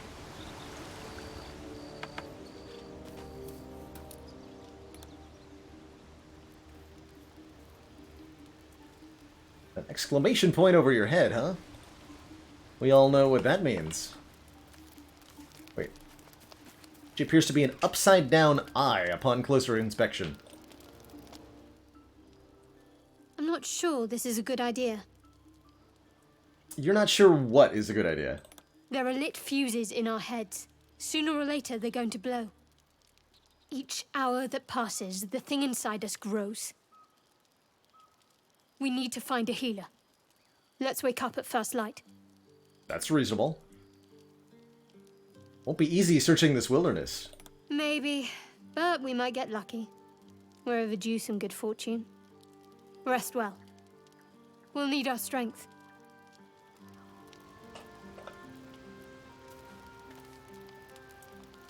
Go to bed.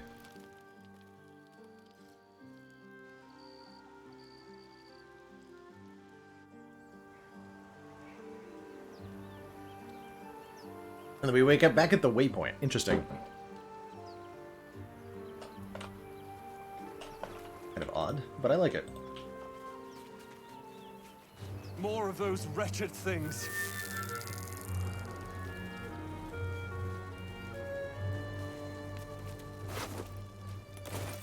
Give me your loot, dead commoners. Okay, looks like the remains of the ship are here. We have a map.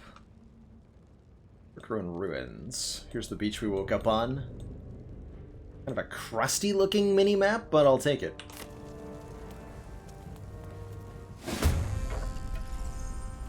Better stay back. One strike could be lethal.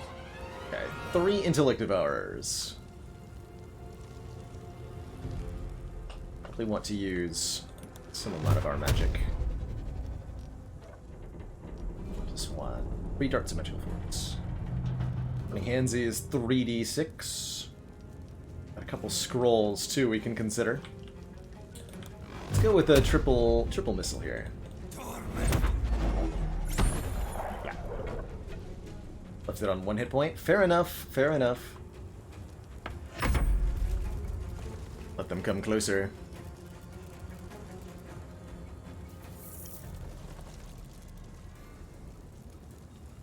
Yeah, boy, it's kind of standard for the Divinity Engine games, though. There's a lot of like decorative objects that get placed around the world double as containers. So you sometimes end up with a whole bunch of empty or randomly generated content container-wise. Shadowheart is a cleric. Main hand attack, smash. Make a melee attack with bonus damage once per short rest.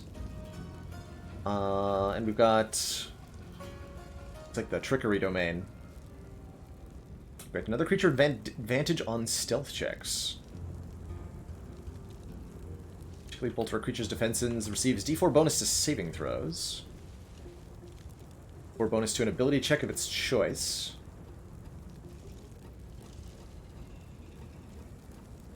Nation cantrip. For 1d8 radiant damage. Radiant water. Transmutation spell. Guiding bolts. Healing. Okay, let's just use our melee attack here to finish this one off. Yoink open the combat log there.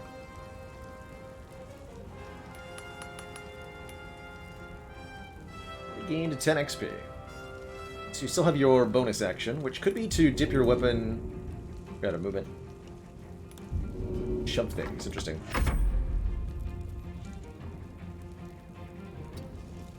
Surely this thing is not immune to poison. Like the imps were. Yeah! Get him with that poison spray.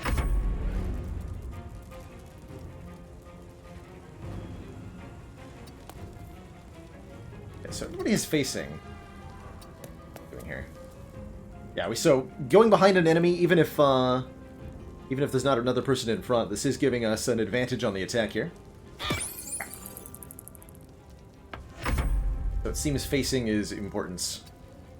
We don't get an advantage on this attack with the person who's in front, so it seems like it's important to be behind. Perhaps our survival isn't such a distant prospect. Flanking I'm used to in D&D just simply requires 2 people on opposite sides of the target. We leveled up. Perfect. Good. Want that for myself. 1 to level 2. Through experience, you acquire new power.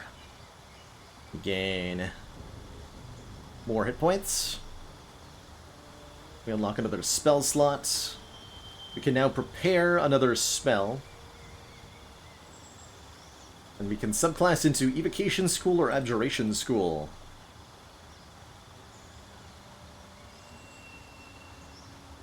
Oh, Sculpt Spells lets you, create pockets of safety within your evocation spells. Allied creatures automatically succeed their saving throws and take no damage from such spells, allowing you to do things like throw fireballs that don't hurt your own party. How much is the UI bar customizable? Quite a bit, Curse Wolf. You can add or subtract rows from it, and you can move it around, I believe. There's also lock and unlock buttons for the UI bars, so there's quite a bit of customizability there.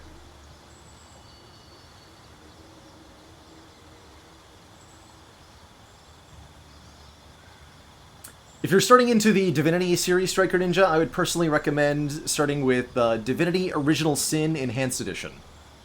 It's just a improved and better version of the game. Basically. How's it going, Andy Pants?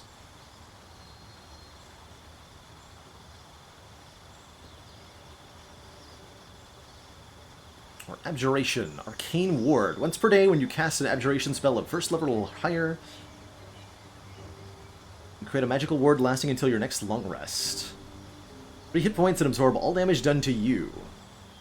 Reduces 0 hit points, you take the remaining damage, but the magic remains. Whenever you cast an Abjuration spell of first level or higher, the ward regains a number of hit points equal to twice the level of the spell. Duration is apparently trash. This jump and protection from good and evil. Aberrations, Celestials, Elementals, Fae, Fiends, and Undead. That's quite the laundry list of creatures. Requires concentration, which is pretty easily broken.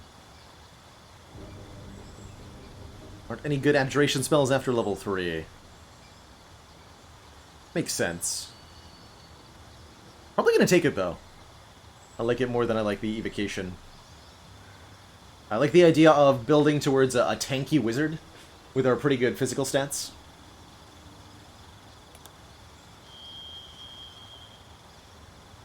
So let's prepare. Alright, we've enjoyed Magic Missile, but I'm going to force variety on myself. Okay. That's...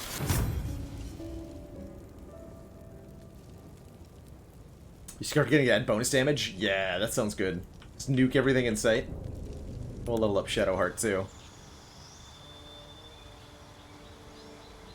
You're playing a tanky dwarf wizard with Abjuration, but the DM lets you use custom Abjuration spells to fix the problem. So that's true, not just, like, we're not talking just in the game, but, like, D&D 5th edition just doesn't have good Abjuration spells above 3rd level? Is that sad if so? Where's Greater Stoneskin at?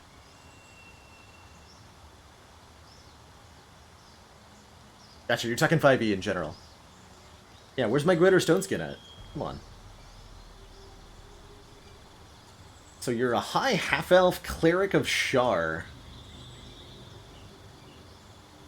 An interesting combination. Got less health than I do. Channel Divinity Charge. Undead, okay. We can now turn undead.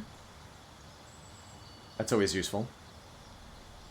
We can change our prepared spells from the list here. Collect wounds is 3d10 necrotic.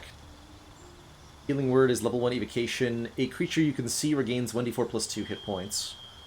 or Cure Wounds, which is more health but is shorter range. We'll swap that for the more powerful, shorter range heal. I'm not planning on needing at-range mid-combat heals right now. Great Water seems like it could have some use. Prevent creature from moving or taking actions. 3 creatures receive a d4 penalty to attack rolls and saving throws. Nah. Give me Bless instead. And we'll take the massive damage of inflict wounds. Those look good. 3d10 is massive though. That does require a melee attack roll to land, I believe. Wow, you have so many spells. Lady, why you have so many spells? Yeah, attack save, melee attack. So you have to succeed at a melee attack roll, and it takes up a spell slot, which is why it's able to do so much damage.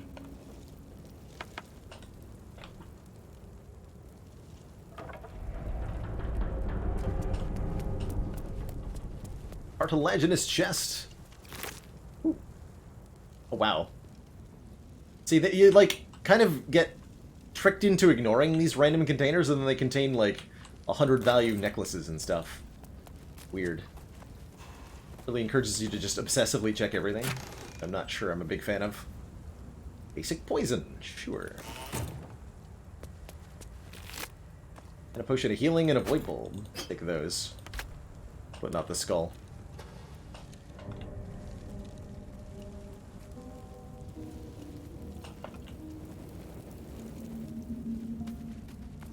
A little bit chunky on the frame rate. Bulbs with us. What's over here?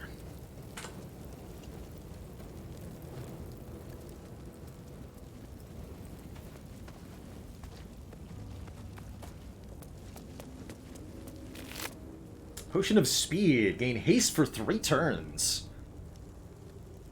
It's rounds, turns. 1 turn is 10 rounds, right? So this is 30 rounds of combat? Or turn? 3 turns of turn-based combat. Maybe not 3 turns. The time-based terminology of D&D is confusing at times. There may be even more that survived the crash. Oh. Let's see if we can find somebody else who survived. Another waypoint here. Oh, hello. You're alive. That's unexpected. Last I saw you, you were lying in a crucible's worth of blood. An intellect devourer nibbling at your ear. Glad to see my eyes deceive me. I'm Gale. Well met. And where exactly did you blow in from? See that rune? Netherreese, I think. Weave so thick on it, it's almost viscous. I had a taste, and just like that, swept from one room to the next. Not to mention, you're staring at me like a Rashimi at a blackboard. You're no wizard, are you?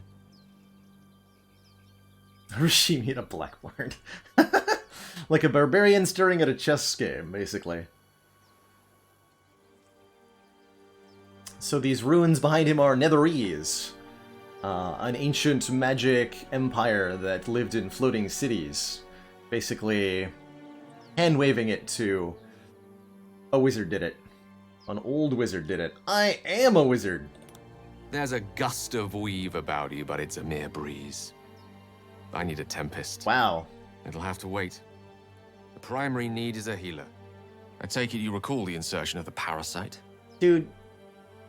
You're gonna be so close-minded about party composition that you demand a healer right away? Well, I guess we do need a healer for the tadpoles.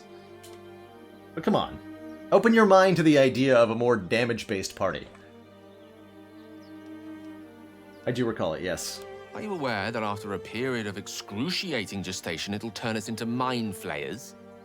A process known as ceremorphosis? It is to be avoided. I assume you're no accomplished healer either. Powerful cleric, maybe? We do have a cleric, but they're definitely not a high enough level cleric to heal mind flayer parasites. How's it going, Sneaky Teak? Great to see ya. And howdy, 302 Legend. The game does have functioning multiplayer right now, yes. So you can play this with a friend if you want to. And we'll definitely have multiplayer with issues ironed out for full release a year plus from now. Why can't you just use magic to solve your problems, wizard? Sadly, my studies of the arcane are on hold for the foreseeable future. This is beyond me. For now. So you flunked You out. and I are in a whole lot of trouble.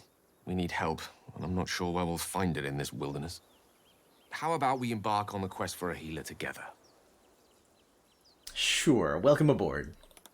Most excellent. Then, without further ado, let's be off. Love his voice acting, by the way. Besides, looks like you keep some interesting company. A woman with shadows for eyes, deep as the dark lake. Pleasure, madam. Oh, he's... Is it indeed? he sees what he We'll likes. see.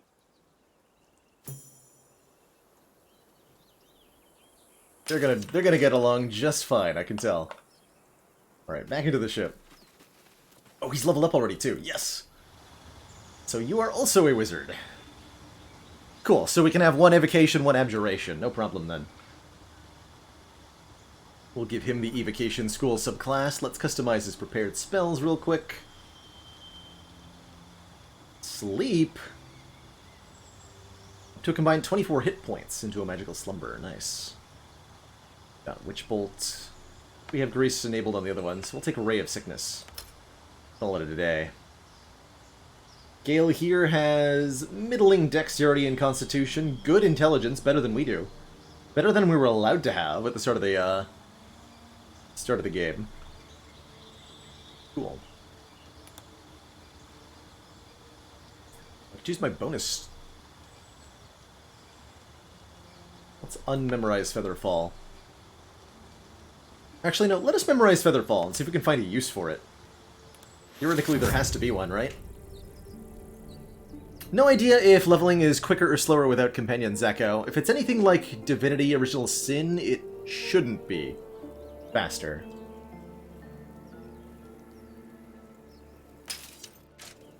Dolphin lost about an hour. Oof. Appreciate the save reminders. We'll try to do that on a regular enough basis. Goblin Bow. Cool. 20 gold. Some goblins. And scimitar.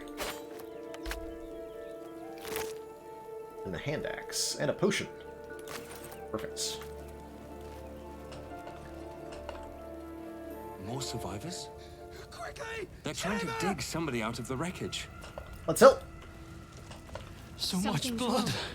They should be trying to get... Come on, dig! Faster! Get her out of there! You guys are mind controlled. Don't die! Don't die! Don't die! This is the first day of early access. Well, I guess the second day, technically. 302 Legend. Obsidian says that they plan... Or not Obsidian. Wow. Larian says that they plan to work on the game for a year plus to improve and finish it. There's supposed to be about 20 hours of gameplay currently. One full act of the game, with 3 full acts to come in the final release. All you have to do is not memorize it, and one in a situation will surely materialize from nowhere.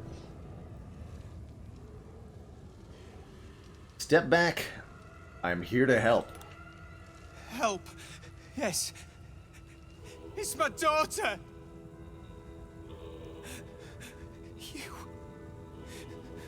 You did this! You want to kill her!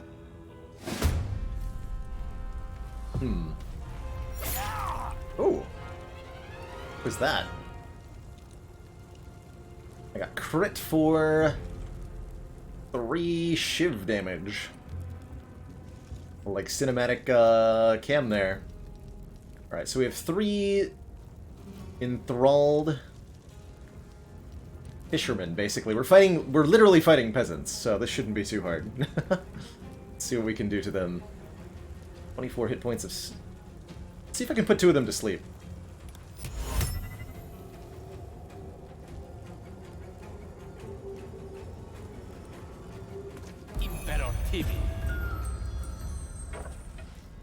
Good old sleep. It's a great early game D&D staple. And we can shove you. Boop. Okay, that's satisfying.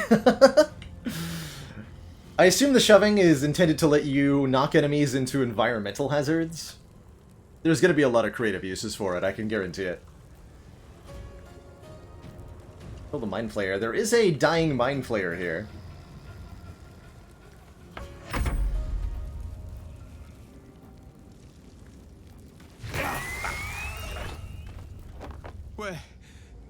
Where are we? There was fire in the sky, and then the voice. Oh gods, the voice! What happened? It looked like you were helping that Mind Flayer. Gods, I think you're right. It called out from the wreckage. It sounded just like my daughter, but she's been dead for years. That thing got into our heads, drove us mad. We wrecked our boat just trying to get close to it. What do we do now? Build a new boat? Not a chance. Wait, I could rob him? Bloody driftwood. And we're in the middle of nowhere, and even... Oh, wait. You. I can feel you. Just like one of those things. You're one of them!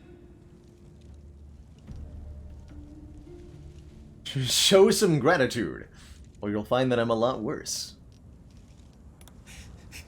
There's something in your head.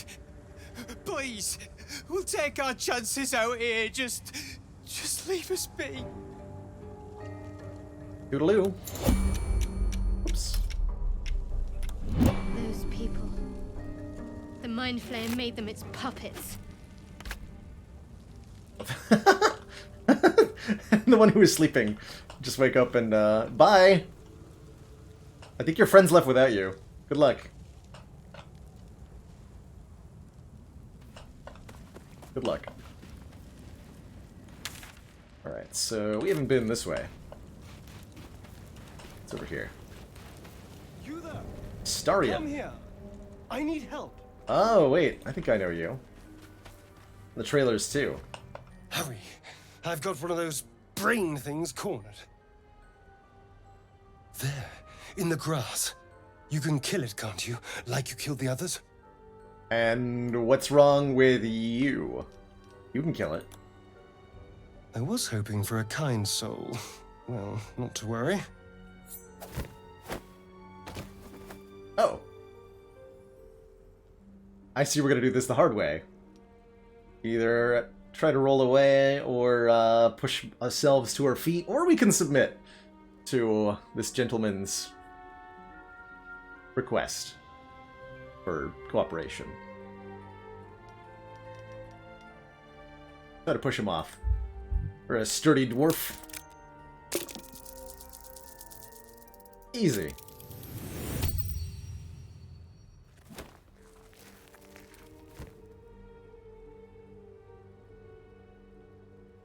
I saw you on the ship, strutting about whilst I was trapped in that pod. What did you and those tentacled freaks do to me? Put the knife down, and we can talk. You'll talk.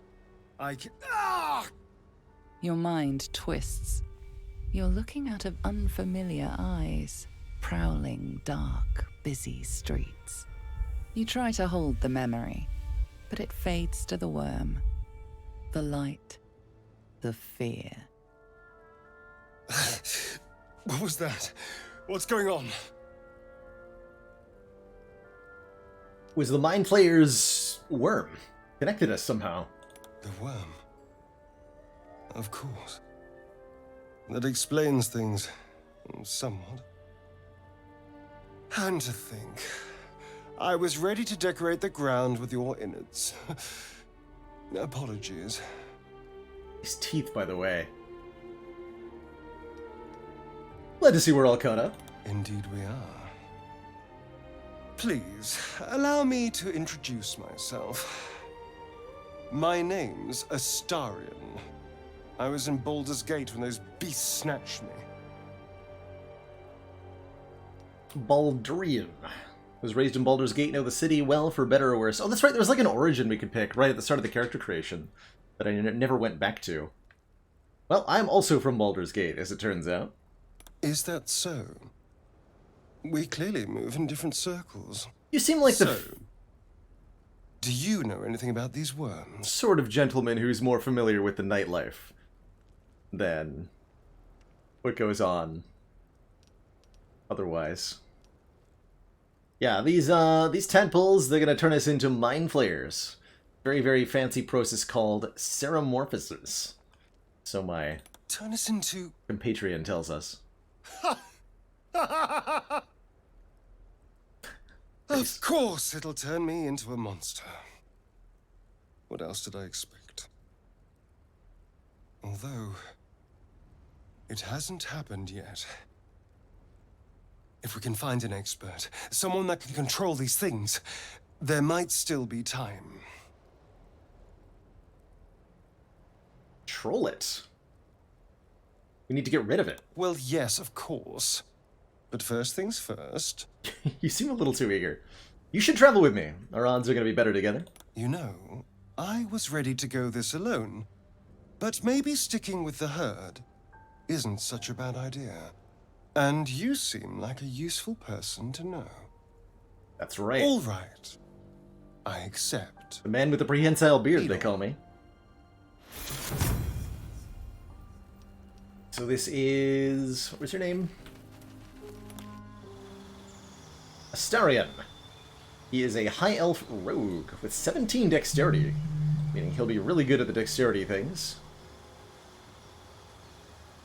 Bonus action dash. So instead of a regular action, the rogue can dash as a bonus action, meaning he can move a whole lot before he takes his action on the turn. I guess there wasn't any choices to make there. We see your class features.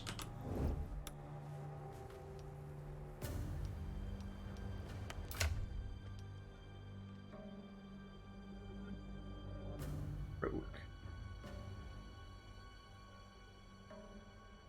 can see for a bunch of stuff. Sneak attack. Exploit a foe's distraction to deal bonus damage. You have to have advantage or another enemy of the target is within 1.5 meters of it, and you don't have disadvantage.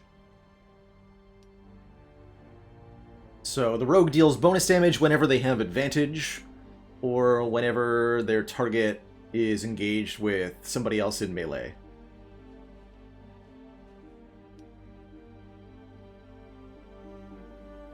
Got a dagger equipped. Come on, at least give this man a short sword. Wait, don't we have a rapier? Hold on. Is there like a party inventory? Oh yeah, here we go. So a longsword is a strength weapon, right? Versatile. What does that mean? Salmon.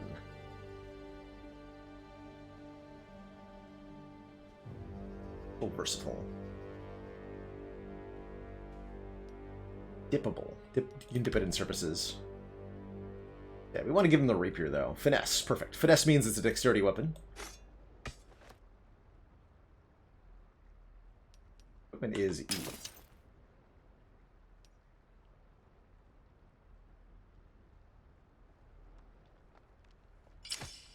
A rapier, sir. Cool. He'll be able to do more damage with that. Versatile meaning it can be used with one or two hands. Sneak attacking probably requires a finesse weapon. He's got huge dex, so it would be ridiculous to not give him a finesse weapon anyway. Utterly ridiculous. Quick save there. So this was the sacred... Wait, what? Sacred boar. No.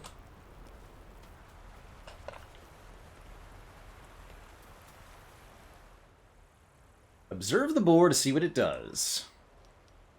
Try an animal handling check, attack or leave. Anybody else do animal handling? Cleric, you have a wisdom skill. Oh, it's gone. Fair enough. Not gonna make an animal handling check with it that I'm terrible at.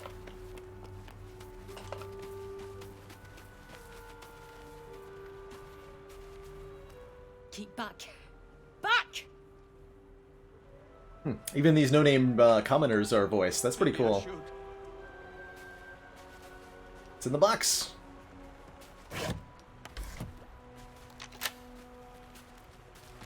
Fair enough, it's locked. Thieves' tools.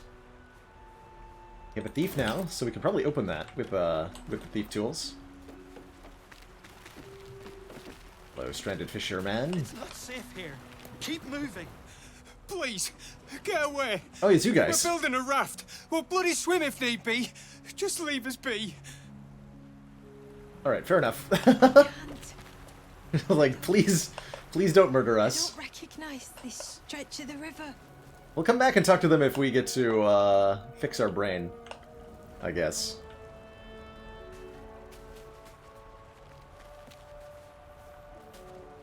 Can I... It's not safe here. Keep moving. Yoink!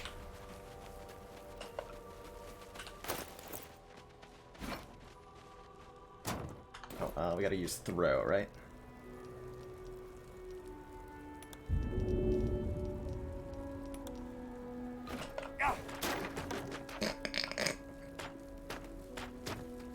There was a helmet inside. I figured out how to open it. Leather helmet. Wearer of this item gains +1 to dexterity saving throws. Alright, we'll put that on Shadowheart. Who's wearing a circlet. And yes, that is visually reflected on her character. Times. Good times. God, I love Larian Engine games. For reasons like that. For reasons like that. Accidental comedy at all times.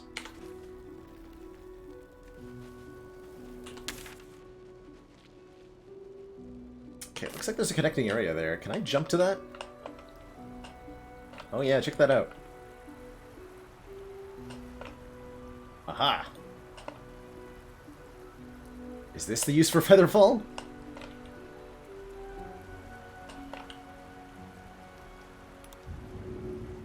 Alley-oop? Yes! So Featherfall would have prevented that damage. For sure.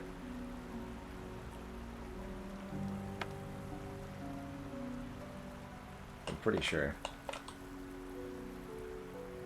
Camera seems hesitant to follow me. Oh, here we go. Deep grooves in the mud around that rock. Deep grooves in the mud around this rock. What does it mean?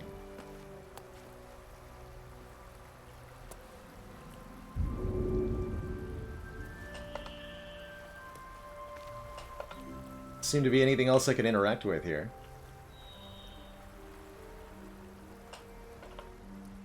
Better question. How do I get back to where I was? That was a one-way jump for sure, right?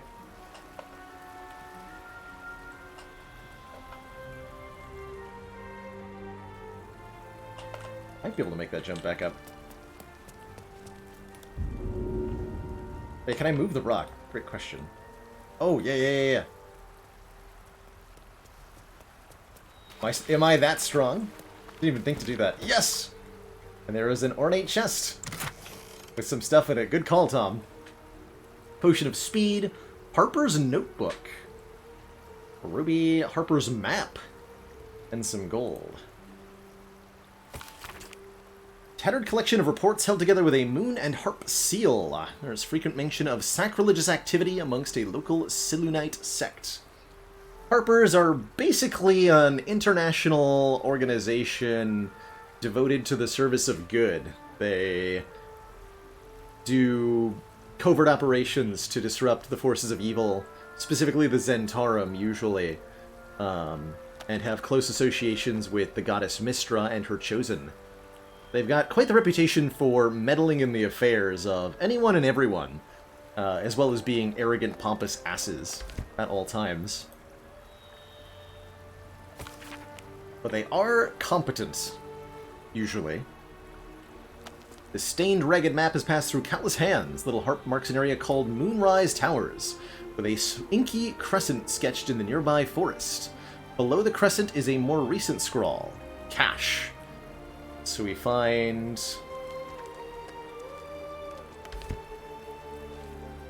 some loot, and we find evidence of more loot somewhere else. That's pretty exciting.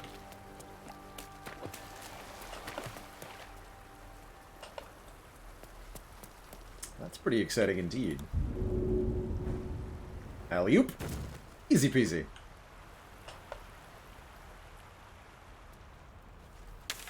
Cool. So that was all just based off seeing the white highlight on the mini-map. Told me that there was an area I could stand on there, so I decided to investigate, and that was a cool cool find. Yeah, Cursewolf, and that's where my username, Balor, comes from. Comes from the Balor Demon of Dungeons and Dragons. Would be hilariously appropriate to meet one in this game. I hope you get to. Although, given how powerful they are, that wouldn't be until the later game.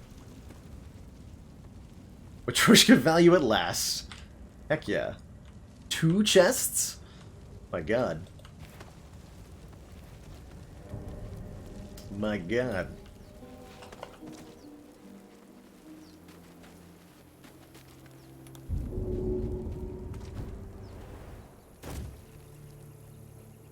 Don't tell me I have to manually jump everybody over this fire.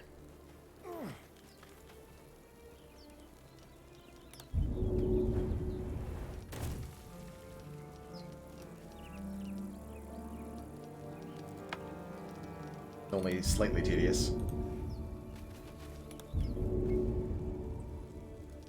Gale can't jump very far. His strength score is not good. Oh. Something the matter? What I meant to do. I need to move you two nerds out of the way so that Gale can jump. Would creep water put out the fire? Yes, it would. Do we actually have it memorized? Can't remember if I bothered. We might even have, let's see. Pulls in unfixed items.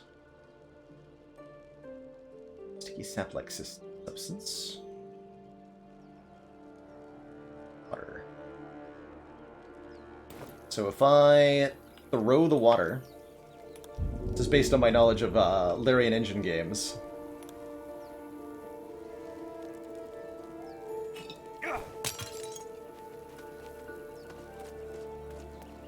Made a steam cloud. And the bottle's there, but it looks like it broke. Cool. It's definitely one way to get past such an obstacle. Rush to spike trap? Broken. Must have been here a while.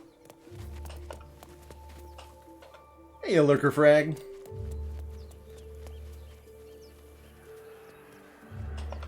I hear shouting up ahead. We should check it out, but be careful. Shouting from which direction? It's this wagon. This way. Zoru was right. Yellow as a toad, and twice as... Oh, look who we found. The thing's dangerous. Leave it for the goblins to kill. And if it escapes, how will you... Oh, a guest. Your skull pounds in response to the prisoner's white-hot stare. Her lips don't move, yet you hear her voice. You again. Get rid of them.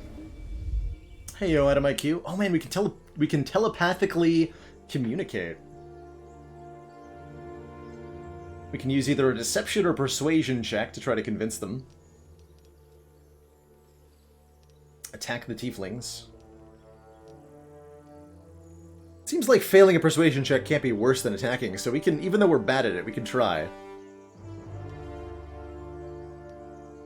Shoot that trap down. We must kill it before it harms someone. We actually only need to roll a 5. This is a very easy persuasion check, apparently.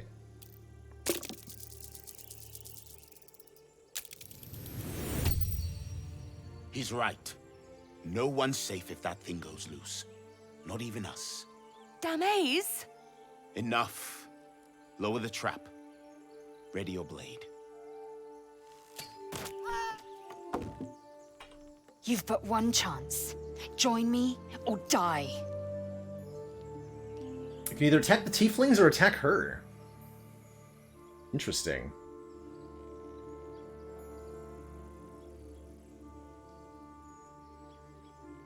Wonder if the tieflings would join us.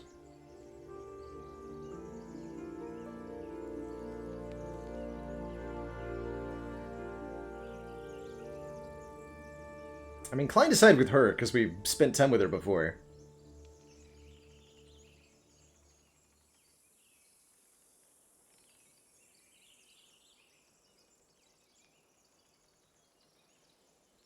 But I want to see if the tieflings could join. We know she's a character. Well, I want to learn. Gale disapproves, Shadowheart approves. Alright, lady. Your time is at an end.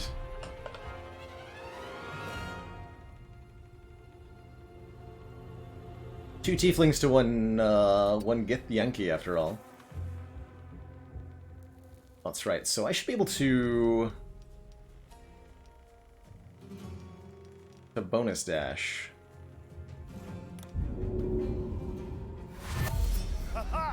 And then we can get behind and backstab her with Gale here. Or not Gale, Astarion.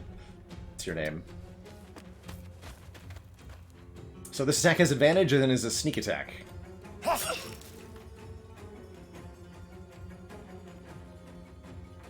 Oh, I have to manually sneak attack? I have to manually sneak attack. Okay. Interesting. Good to know.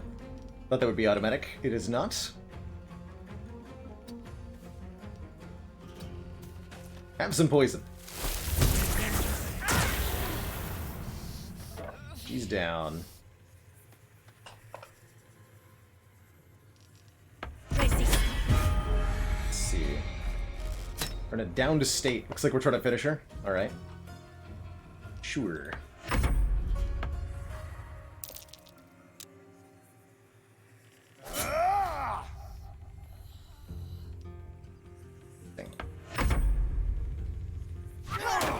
There we go. Got her. Boots, short bow, long sword, and Githyanki half plate. Or medium armor. Armor was forged to Vlaakith standards under the exacting eye of a Githyanki smith. Wearer of this item gains disadvantage on stealth rolls. Take all her stuff. Can I wear that half plate? We have proficiency in medium armor, right? Better make camp soon. Might be a while before there's another chance to rest. I totally can. Well, now, isn't that interesting? Yeah, circle it too.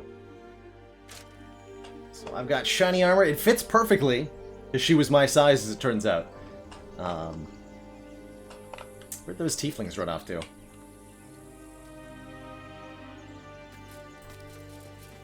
Hello?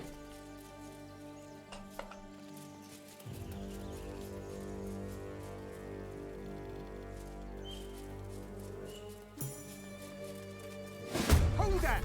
Not another step! Hi. Come on. Oh, we've stumbled upon another adventuring party, looks like. Gimblebach. Balana. Come on. And this fellow here looks like they were poised to ambush anybody coming up the corridor here, and this would be a really nasty encounter if we were facing down this halfling archer sitting on a box. I love that. That's pretty good. That's pretty good.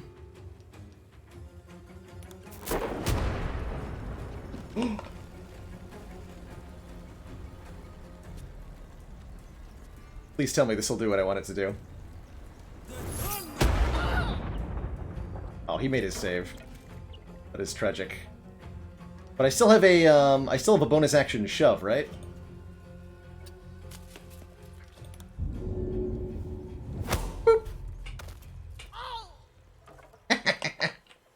Got him. Oh, we could have shoved the box too. That's a nice idea. That's a nice idea. I went for the direct shove, but hitting the box out from under him would have been a clever approach as well. Impero, Tibi! Okay, I am sleeping now. Should be able to have one of our party members wake us up.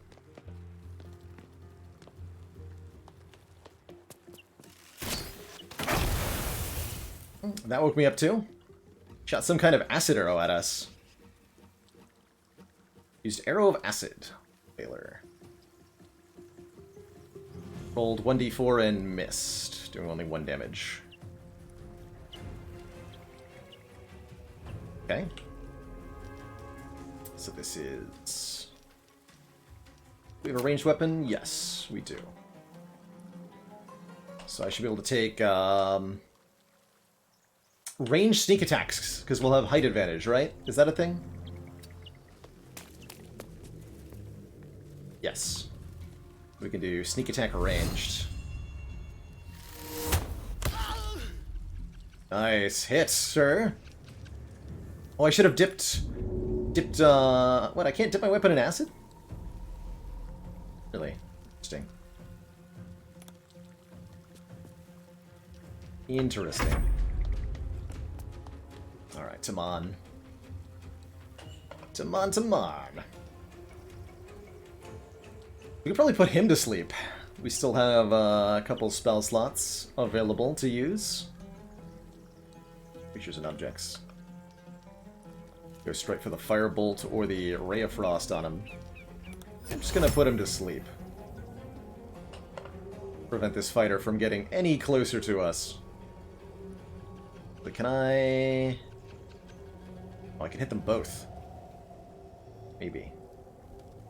For a magic pixel here?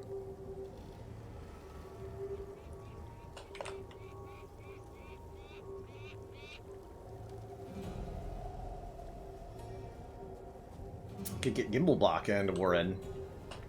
Oh, Gimbal Block's far away with a two-handed sword. Hit Kalana, too.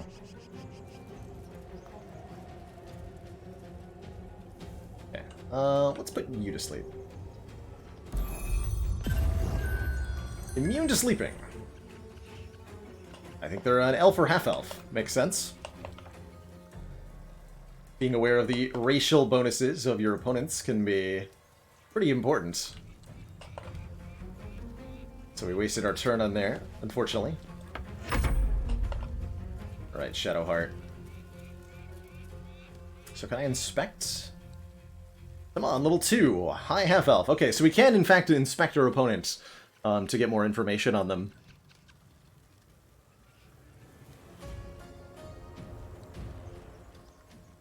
He's got 0 attitude, apparently. You can see the stat breakdown. Lots of charisma, not so much strength and dex. Not too worried about him. Okay, so what do we want to spell? Do Bless. Concentration required. I don't actually remember what concentration does or is, but let's definitely bless some people here.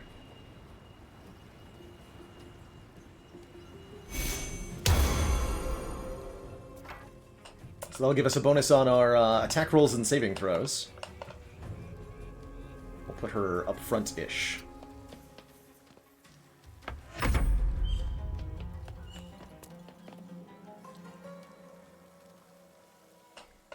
Gonna be pretty aggressive with the spells here. This looks like a nasty encounter.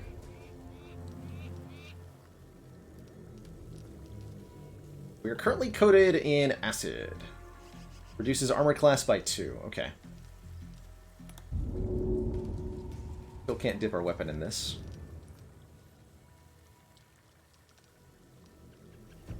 couple scrolls. What are my level 1 spells?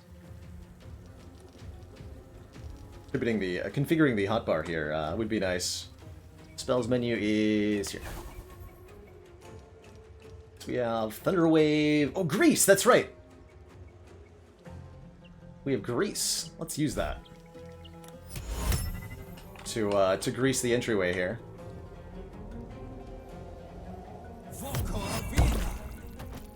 Ha! Knock him over. Okay, that should make them pretty easy to deal with. And we know that we won't take damage for moving through acid. It's an armor class lowering experience. So that should make them easy to dunk. Concentration does break when you attack, I believe, yes. Bonus action for healing potion. Let's do that.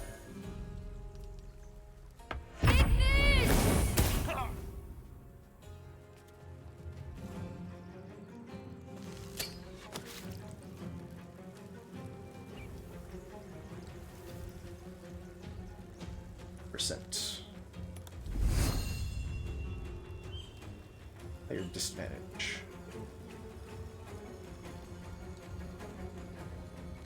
Halfling with a bow go. There you are.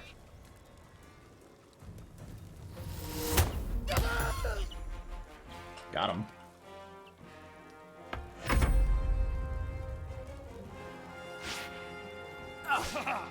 Okay, we managed to get up, but we whiffed. Looks like he's got a +3. Well, my armor class is 17, so our wizard's pretty hard to hit, thankfully, with that medium armor on. Grease probably burns. In fact, I bet we can ignite it from back here. Let's fire a firebolt right at the ground. Yep. It sure does burn. It sure does burn. As you'd expect from Divinity Original Sin Engine game. Different types of elements have interactions with each other and can create surfaces on the ground with interactable effects. So we could then put water on this fire to put it out, or interact it with something flammable to create another explosion. Alright, so we're currently concentrating. Is there a way to express... That's the one mechanic I'm not very familiar with from 5th edition, is how concentration works and what will break it. I have no idea if casting a cantrip will break our concentration or not. I'm sure making a melee attack will be. We should probably deal with this caster.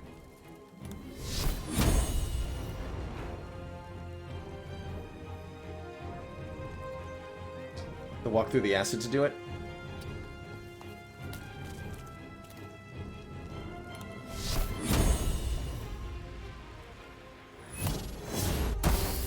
Dang.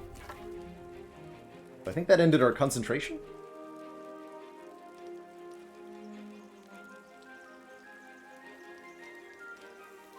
No?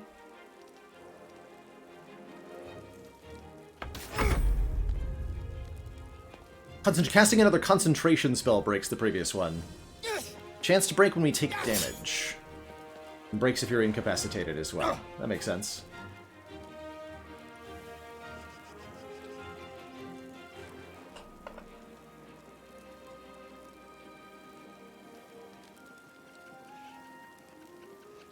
Alright, we'll Blade Ward ourselves.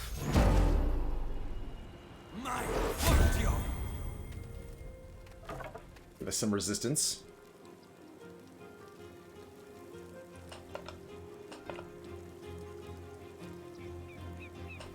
Attack of opportunity.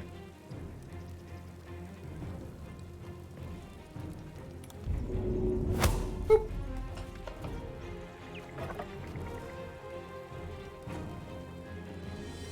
Turns.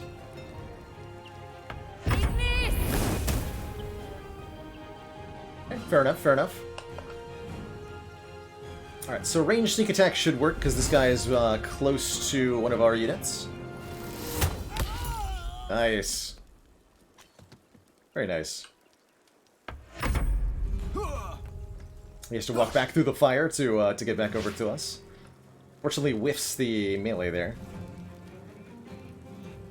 He is burning. What does burning do? Take additional fire damage. Okay, so people who are on fire take more damage for more hits. Hey, Jamie. Yes, I have played both Baldur's Gate 1 and 2 quite a lot growing up. Two of my favorite games of all time. So to disengage here with our wizard and pull back would be to suffer an attack of opportunity. And just put him back to sleep, though.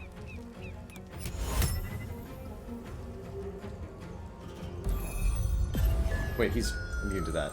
I knew that already. Ignore my foolishness, please. Okay, I see we are taking some damage. Let's try Guiding Bolt again. That's more like it. Still didn't get a kill, though. I was hoping to do. And you're taking damage now. It's only 45, whereas going for the melee attack would be a lot more reliable here.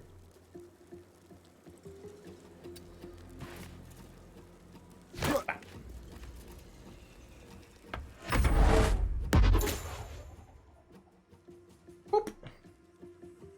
Player character is downed. We got hit back with a guiding bolt ourselves. So we got dunked there. But they won't be dead unless they take more damage, I believe. 96, so we have advantage on this. Probably should have killed this wizard a while ago. But she's down now. Helping is an action, right? Yeah. We'll deal with the more immediate threats first. Oof. 8 damage. Siege is an action. I guess you can push and use that as a way to get out of taking an attack of opportunity. Right?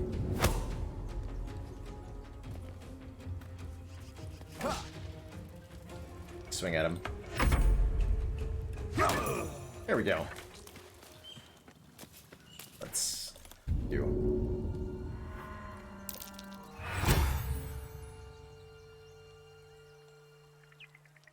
Okay, so she is at 1 hit point. 2 people at 1 hit point here. Definitely took a brutal beating there. Save the game.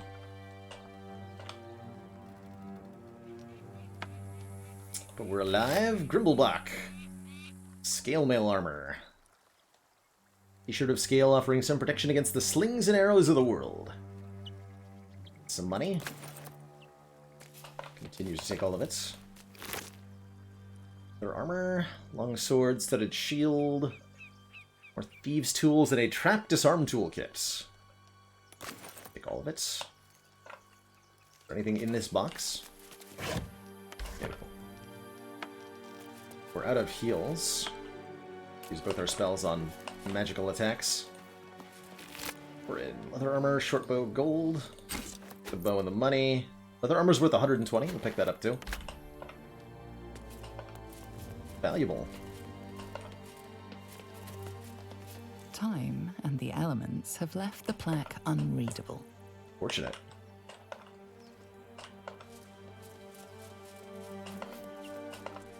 Yeah, holding alt toggles the highlight here, so alt is what's doing that. We got simple robe, water staff, some scrolls, and some money. About the loot I'd expect to see on a wizard's corpse. And there was a backpack down here,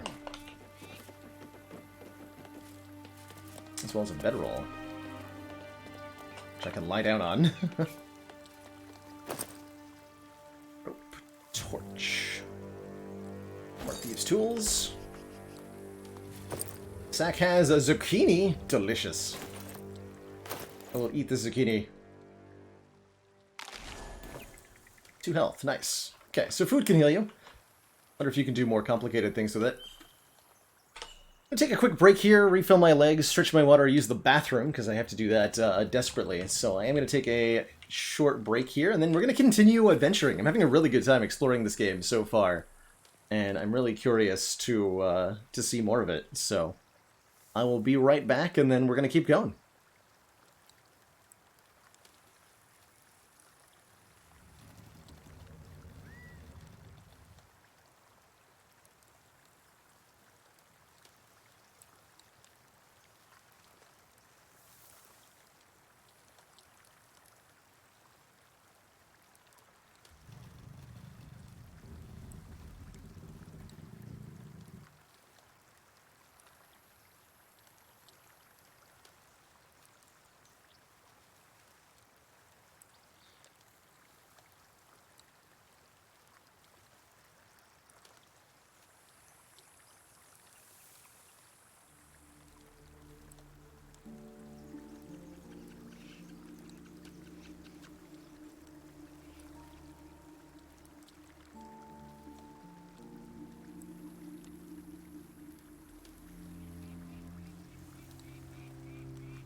Alrighty, folks. We are back. Thank you for that patience. So there should be a thing called a short rest we can do. Is there an interface button for that? Because camping at the end of the day is a long rest. Short rest should be more readily available. Take a short rest. Aha. Okay, that's instantaneous. There should maybe be an animation for that. It restores some of our health and I think some of our spell slots too. No. None of our spell slots, but we do get some health back. We can only do, I think, one short rest per day? Not sure. But resting is a limited resource. And I've got the feeling like the long rests are also a limited resource. Oh, that looks hidden as heck. Let's see what's over here. Actually, a couple things. First of all, there's a door here too we need to explore. Make sure I haven't left anything up here.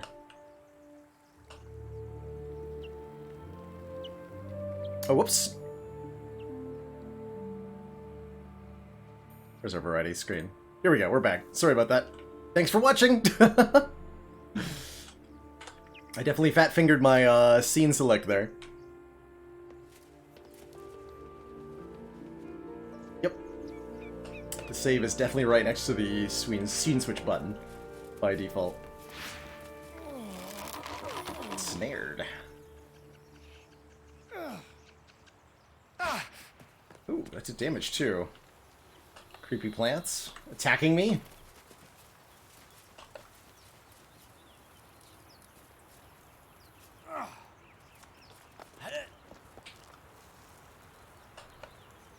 Camera?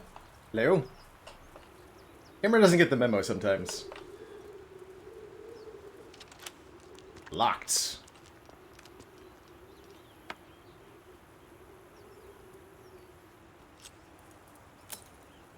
Failed. Unlock wooden hatch with thieves' tools. Try again. Yes.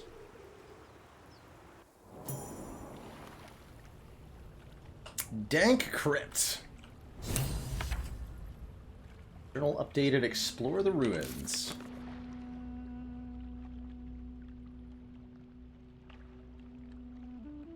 Oh yeah, Lae'zel was gonna help us remove the parasite. We killed her though.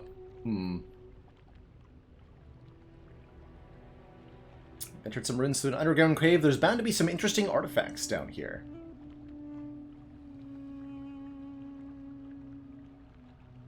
With shadow hearts. Dank, mysterious cave. Full of who knows what.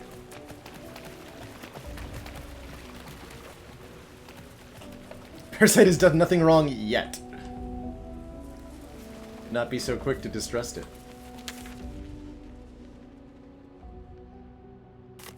It's a weird looking map.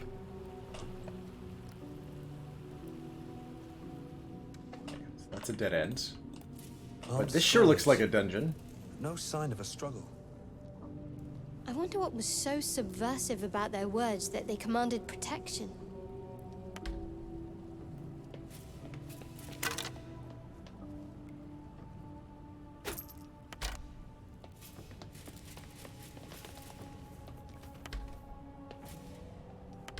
Vases.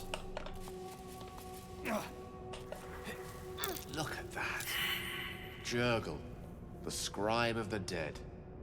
This chapel must be ancient. I love that we all rolled skill checks to identify the statue, and then the one person who succeeded voiced their knowledge. That's really cool. The inscription is in a language unknown to you.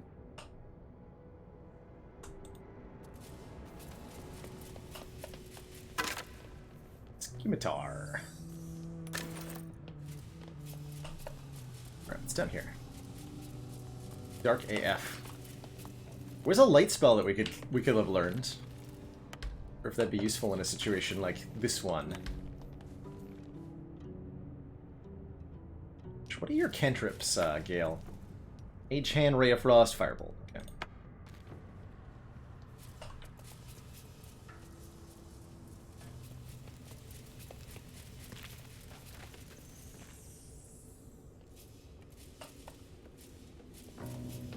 Gilded chest. Your BG2 companion? Ooh, probably Edwin.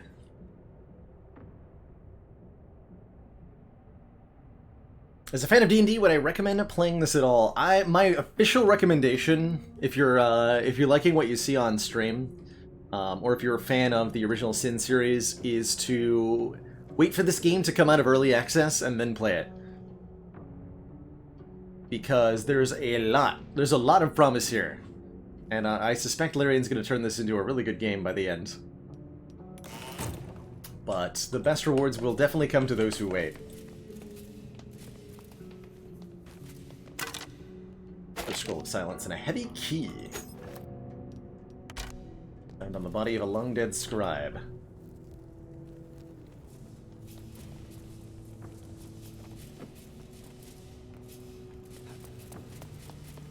Chest or anything over here. That might be worth a look. But there is a button that we got a perception check for.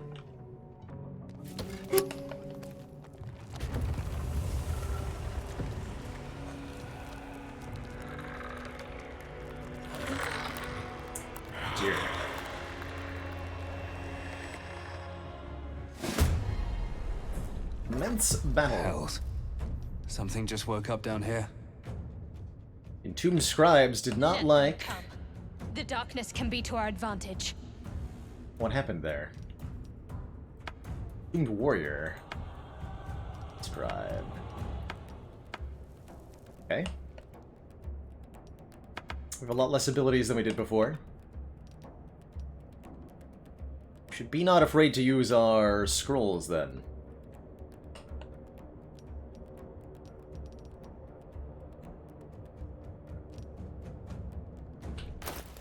Scroll of protection from... yes.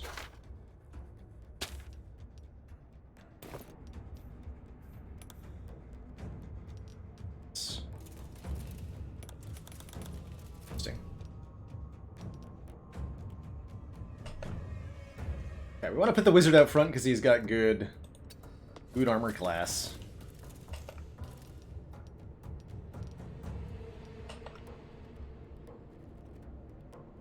And then we'll take the ranged attacks with the rest of the party. Ranged weapon. Got cantrips. Can be used.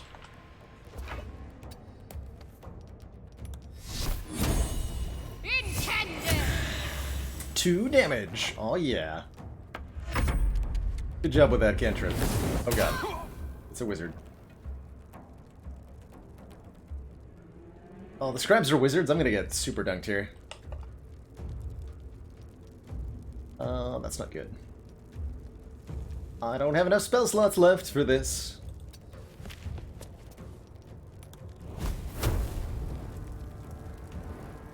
Okay, targeting the ground did not work. Wondering about that.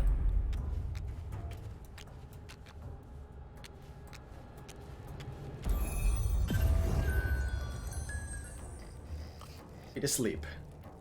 Sleeping and on fire. My favorite way to be. Yeah, you've got decent attacks. Outside normal ring. Low ground. Okay, so we have disadvantage either way. Let's try to help Baldur up.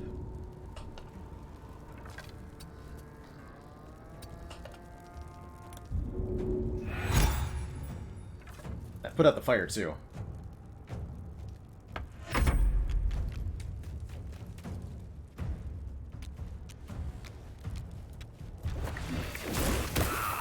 Okay, we're throwing cantrips at me. Not too bad.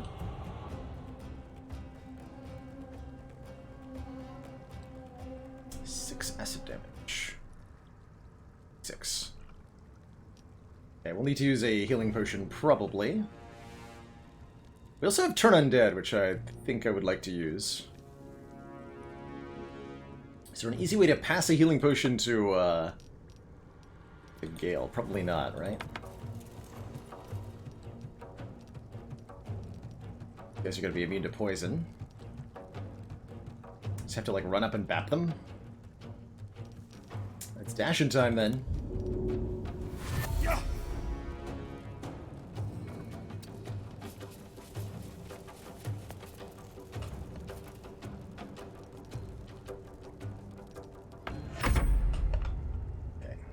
Bonus action can quaff potion here. Much to Turn Undead. Really got to customize the hotbar. 9 meters. I think that affects everything within 9 meters. Each undead that can see or hear you is forced to flee. Okay. And that is an action. We got bonus action, drink potion. Regular movement.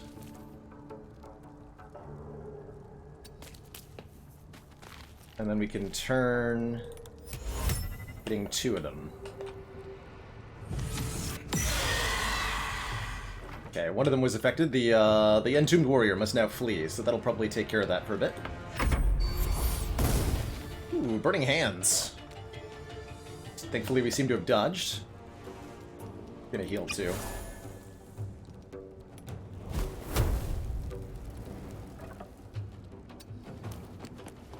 Bit closer so we can start firebolting things.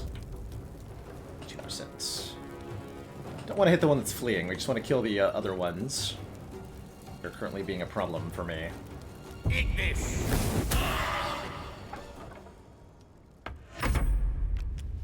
Cool. Ooh, magic missiled to death.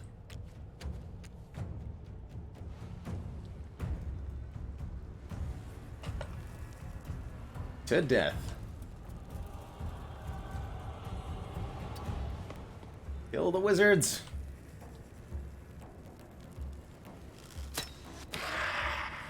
Almost.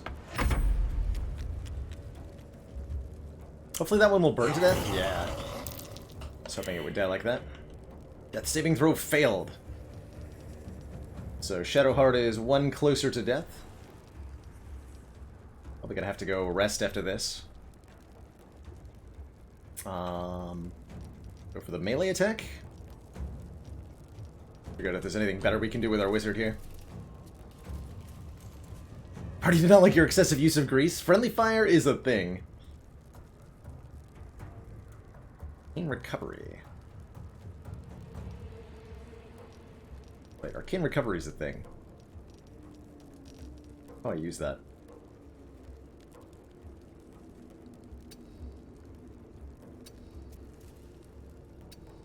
Keep interrupting your movements. Not sure.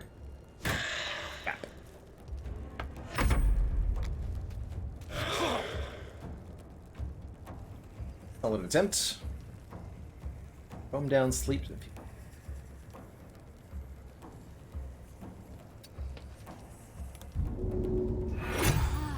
That gets him back with 1 health. But I think maybe keeps their death saving throws? Not sure. Either way, that gets us back in the fight. Go even further into the fight. Oh. Slap them. Give them a baps. And down they go again. Wizards is dangerous, yo. Wizards is really dangerous.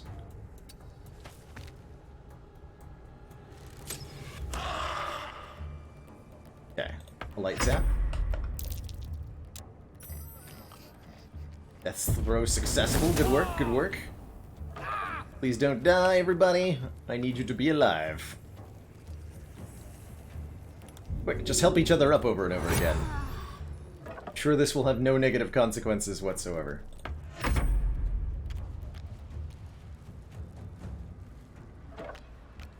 An endless cycle of death and rebirth, really. Sleep is real. Alright, backstab this one.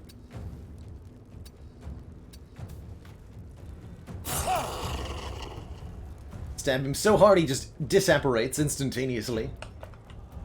Good.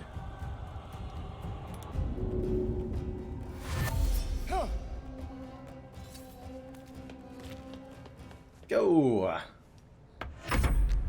Oh, uh-oh. We're being attacked. I see that our wizard is at least awake now. Our dwarf wizard. Still don't have any long-range,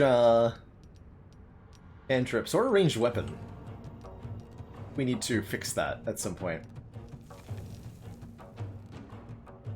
I can do a scroll of guiding bolts.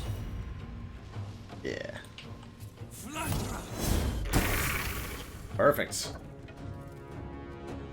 Make our life a little bit easier by using some of these consumable resources we have at our disposal. Okay, so we're down to 1 Entombed Scribe and the Entombed Warrior. Not enough Channel Divinity points. Fair enough.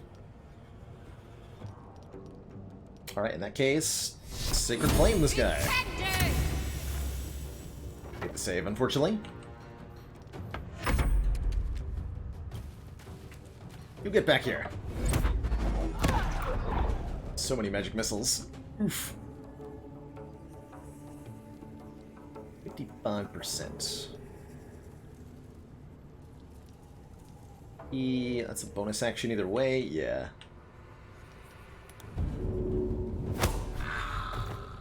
So we can disengage by shoving, and then we can make a ranged attack. Ideally without height disadvantage. Over here, maybe. Although it might be blocked now. Nope. Whiffed anyway. What do we roll there, eh? Like a 2 or a 3? 3. Yeah. Fair enough.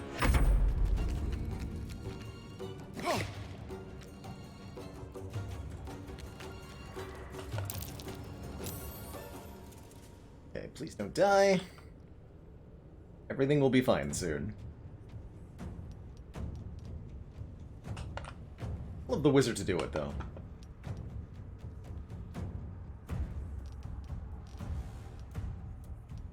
Gotta spend a bit of time, like, decluttering this hotbar, so I can better grok my options in combat. A little bit. Where can we throw these? No.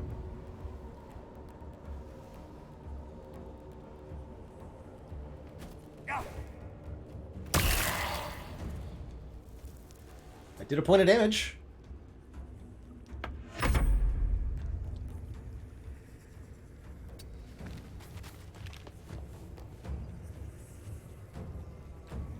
This doesn't really tell me how close I am to death. I don't know how to read this sigil that we have.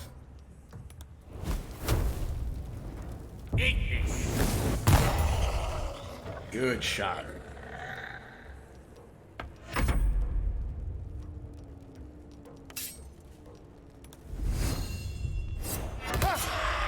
Stabby, stabby. Ouch. Wait, that critically hit me for 1? Did I see that right? It's hit for 1 bludgeoning damage. With a crit. Damage roll 1. Good job. Oh, because it hit me with his fist. Okay, this weapon has no, this enemy has no weapon, apparently. Makes sense.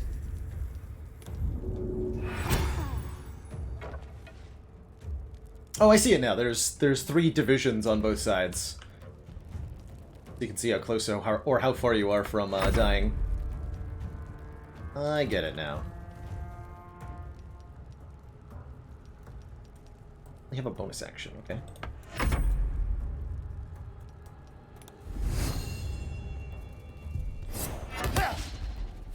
Critical miss.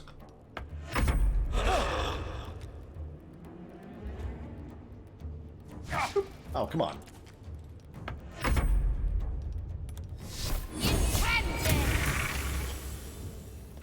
Okay, we have successfully toasted our enemies. We're a little low on health, so it's probably close to time to rest again. Rising from the dead just to protect some dusty baubles. Fools. Nice helmet. Oh my god. This armor looks ridiculous on us. Hey, Hot Soup, I'll probably just be playing BG3 today. I'm having a really good time checking it out so far. So, why not? What use do the dead have of possessions anyway? They're dead. Their trinkets may be worth a few coins all the same. Like the way the voice echoes in here. It's a neat little touch. Loot the bodies. Quarter stick. I think we looted them before we fought them, right? Oh, is that why the enemy had no weapon? Because I stole his weapon before the fight started? I think that is why that enemy had no weapon. That's amazing. That's really cool. Although most of them are spellcasters, so you can't neuter them too hard, but it's a pretty funny touch. Make a save here. Can you hide certain item slots like the head? Probably. I would have to guess. Very probably.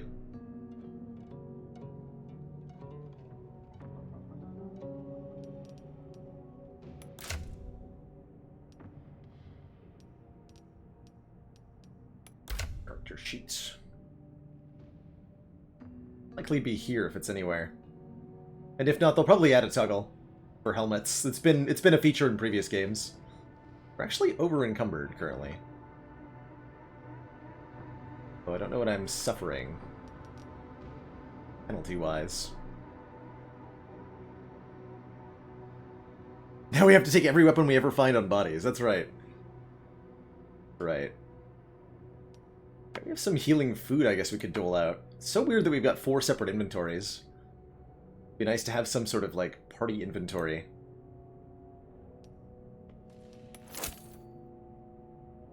What? Out of reach? What do you mean out of reach? Hello? How am I out of reach of my own inventory? Please explain yourself.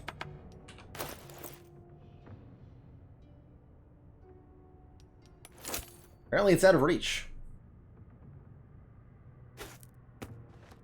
I know not why. What?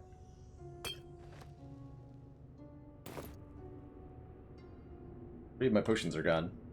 Oh, it did split them. Yeah, it did split them. Okay. Weird. Very odd.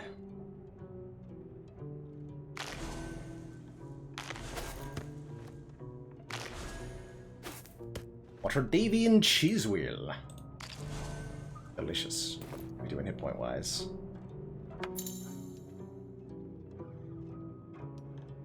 See in the dark, use a light source like a tortured light casting cantrip.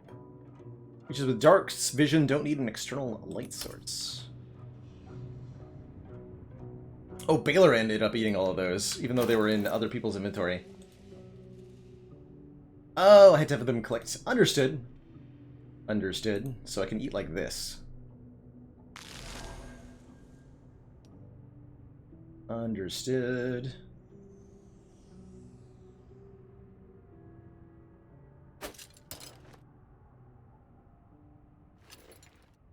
Better armor. Darian has padded armor equips. Difference. Interesting.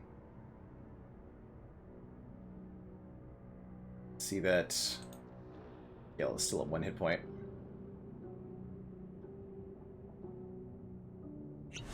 Okay, that heals Gale. Good. Not too bad once you get the hang of it. There's, I'm sure, some room for improvement on the interface, though. It's chalice and a plate, whatever. Garbage. Heavy oak doors.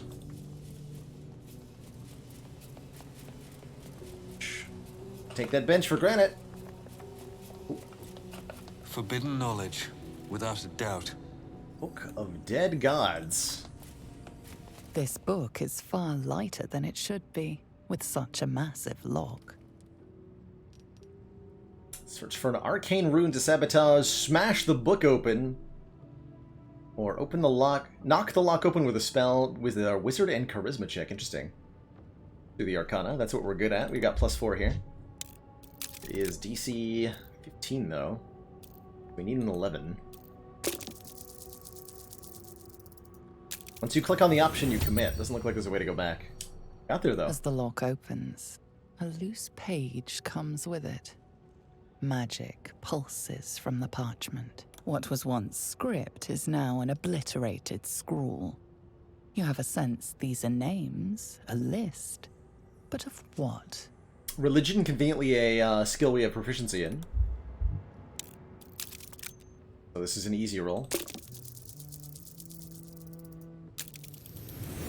Success. Gods. These are the names of gods. Once lost, but now restored after the second sundering. Entire pantheons have dwindled and been reborn, silently recorded by this book. Yeah, a lot of books of, a lot of gods have come and gone. Item received, Scroll of Ray of Enfeeblement.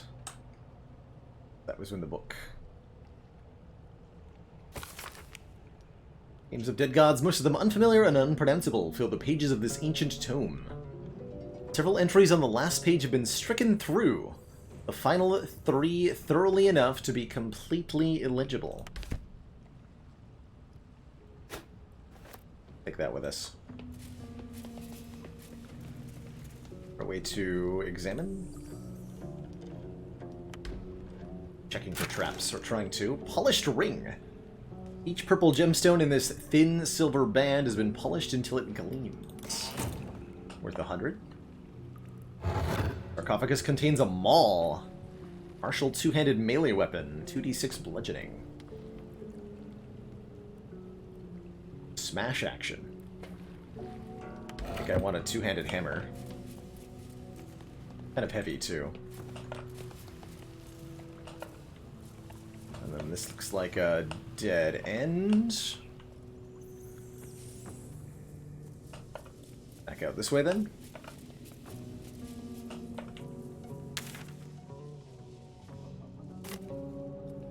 Is there anything the way that we came beyond this ladder? Doesn't look like it.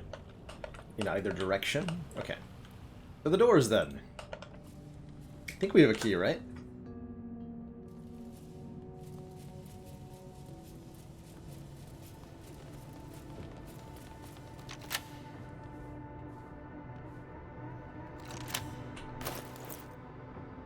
Any key.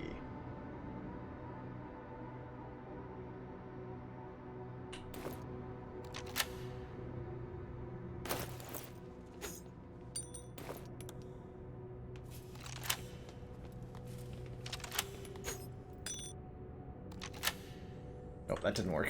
What did I do with that key? Alright, can Asterion open it? Yes. Okay, but where did that key go, though? Oh, I like it. Homely. Here it is. Okay, we still have it. Good. Opulent chest. You have my attention. Its exquisitely crafted chest, ornamented with gems and lined with cushioned velvet, is fit for storing the finest of treasures. Scrolls? A door. Tourmaline ring. With a mint green gemstone. Another set of heavy oak doors. On death and resurrection.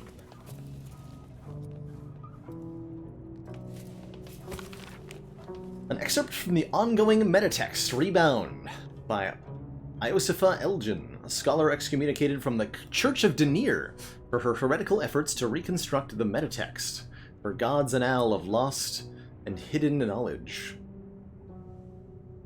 Of what value is a life?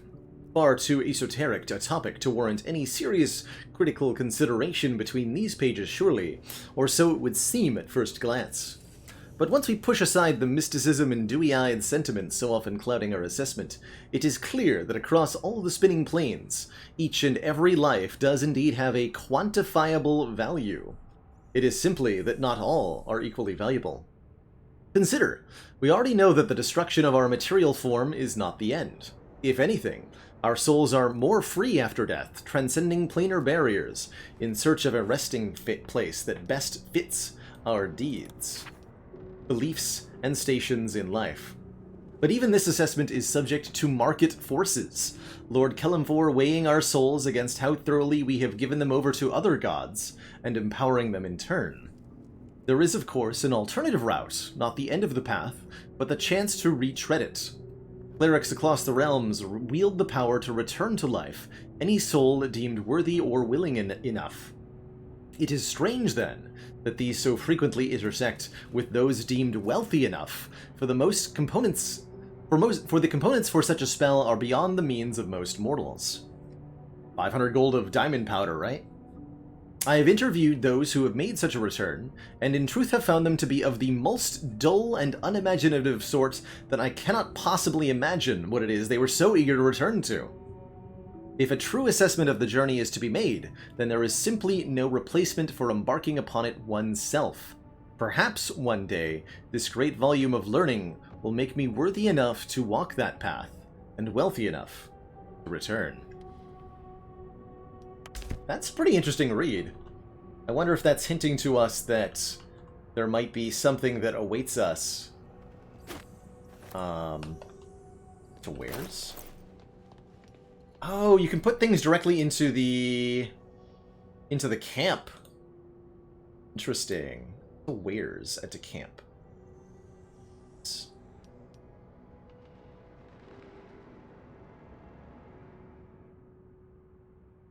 that like some kind of auto sell thing? Yes. Can mark things for selling. Ooh, that's interesting. Mark some of these extra weapons.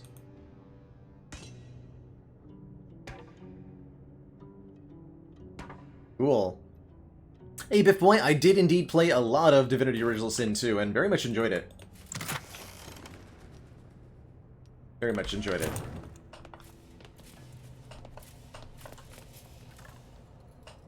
Okay, we have two paths again. One big door, one small door. Big door leads to a very obviously not a trap. Try the small door.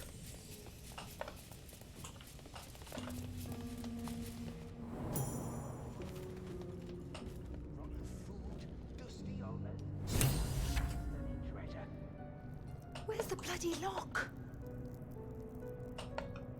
Okay. There are other people here. Looks like they're hostile. Sorry. Level 2 people. Okay, let's go the other way. Interesting.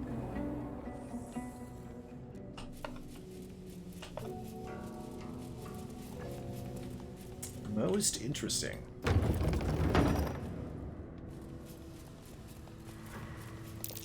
The text on the plaque is a mystery to you. Beware of gas pits, which spew surfaces or clouds. Cover them with sufficiently heavy objects. Oh yeah, classic Divinity trap disarming here. How sufficiently heavy are we talking?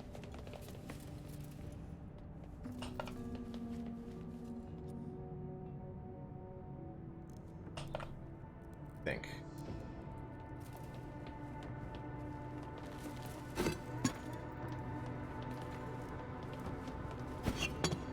Put an urn. That's definitely not covering it, but we'll see if that works. The text on the plaque is a mystery to you. Something over there. Button. More gas vents.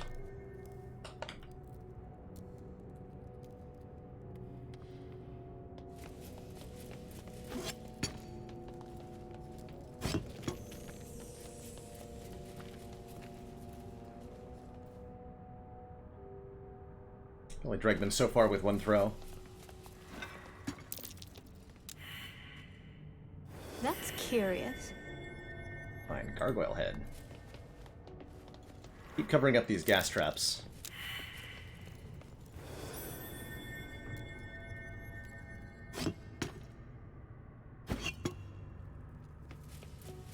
Three interactable gargoyle heads. Puzzle, perhaps?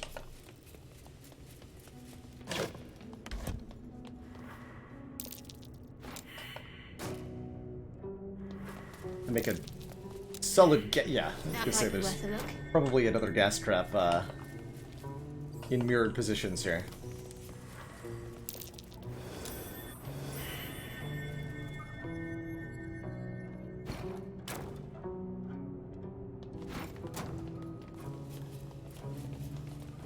Those crates should definitely block the phone. Pick up and add to wares. Neat.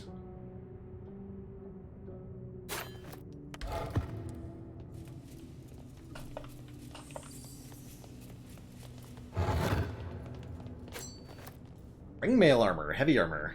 Value 300, I'm picking that up. Three more gargoyle heads. Interesting. Cover up the last gas trap.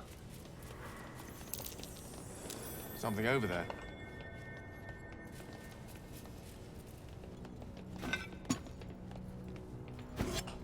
Or try to, anyway. A Watcher's Guide. Uncommon two-handed melee weapon. This is a spear. Time has dampened this spear's sheen, but the center glows a faint blue. The magic it exudes feels old, terrible, and divine. The spear was given to its previous owner for his unerring loyalty, even after death. Death's Promise. When the spear misses its target, the wielder's next attack against that target is made with advantage. Interesting. And another engraved key. Story item.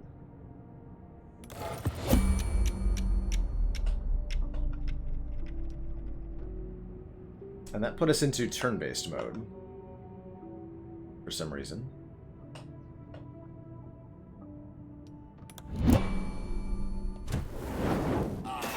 Ah. I see.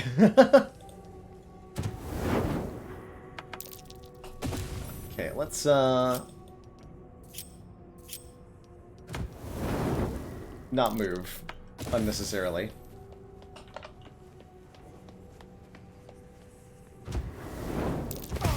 Oh god.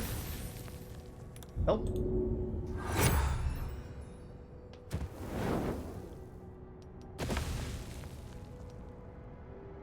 Quickly, before another one comes. Oh, you're good. Okay.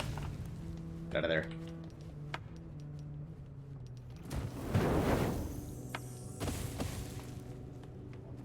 That's what the gargoyle heads do, I guess.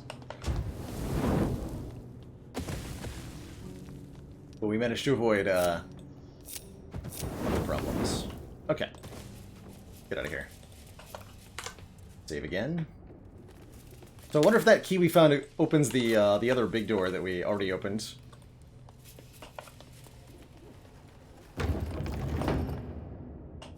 Now go back through that small door. Wherever that was. It was actually back here. Yeah, over here. Got a magic spear. That's pretty cool. We've definitely taken a beating, though. Be nice to return and take a long rest. Which we can apparently do from anywhere. Okay. We're here now. Take a look at the Traveler's Chest. I imagine we will now find the stuff from before. Yes. I can temporarily store stuff there. Good. Go ahead. I'm listening. Tell me a bit more about yourself, Gale. Let's see. I hail from Waterdeep, the city of splendors. I'm a wizard of considerable and scholar of exceptional accomplishment. I have a cat, Smug library, smile. and a weakness for a good glass of wine. And if the mood takes me, I'm known to try my hand at poetry. There. So far, Berry Blue Jeans, this game feels like a AAA RPG with an early access labeling. I'm really curious to see just how much better it's going to get, but there's already a lot of game here. Don't you have anything other than generalities to offer? Certainly. That I have a great respect for privacy, for instance, especially my own. I get the hint. Try peering into his mind. He won't open up, you'll sneak in. I can't imagine he'd approve of that. So we'll say no. Anybody else wants to chat? What do you need now? Go on, Asterion. What's your priority? Clearly the tadpole. If we can't understand it, we'll never control it. Tell me about yourself, sir. Oh, what's to tell? I'm a magistrate back in the city. It's all rather tedious. Boring day job, exciting nightlife kind of guy? Heard. Oh. That took us... Wait, what? Bedroll took me back to camp? Interesting. So we can go back and forth at any time. How do I long rest, though? That's what I would like to do. Please allow me to sleep. Did that by interacting with the bed last time.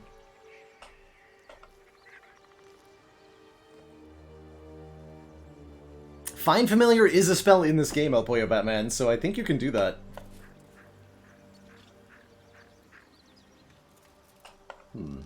PP time?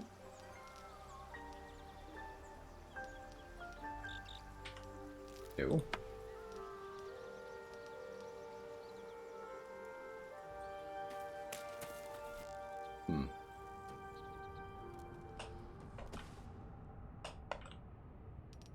Curious. We'll make it work.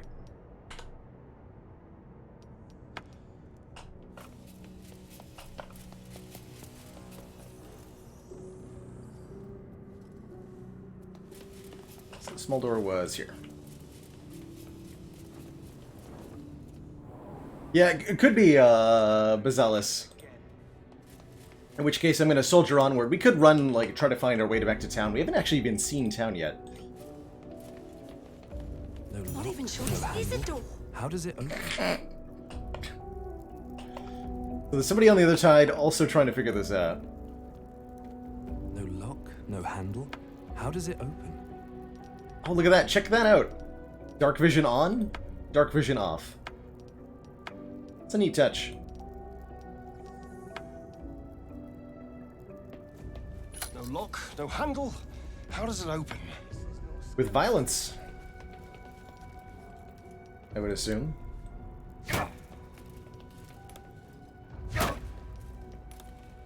No lock, no handle. How does it open? Who would do something like this?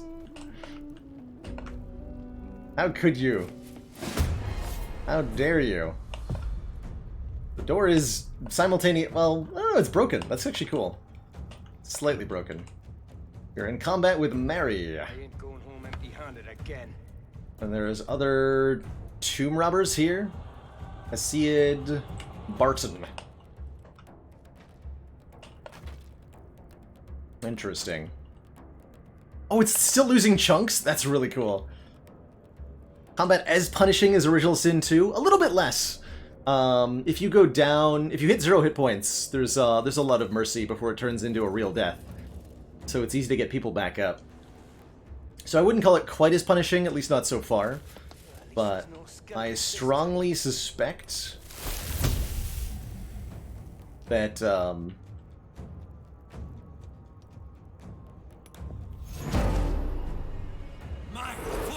there'll be a harder difficulty mode available when the game launches.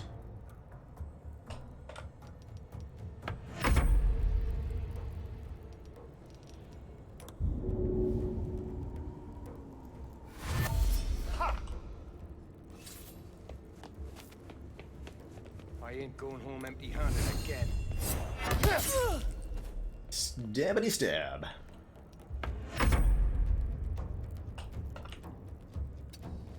Need to do 4 more points of damage.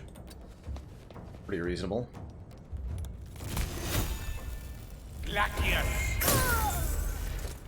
Nice.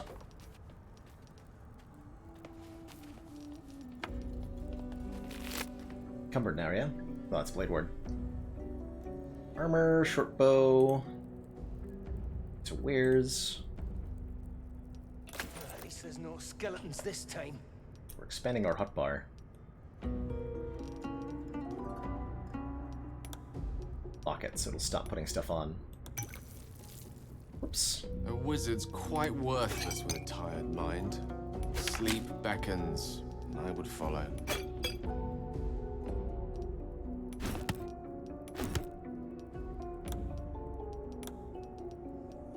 That's super customizable.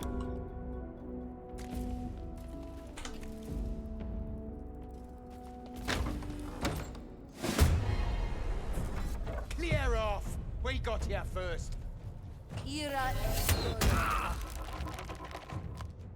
Snaring. Got wizards. Oh, there's 4 of them. It'd be great if we had some AoE of some kind.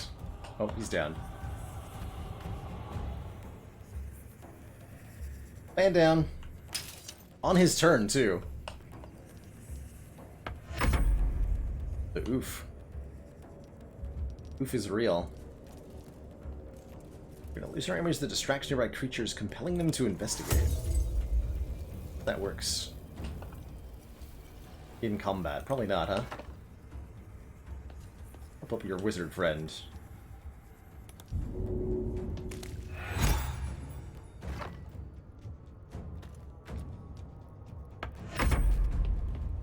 I'm a bit worried about this situation. Yeah, he's gonna just go down again. Wait for Reno.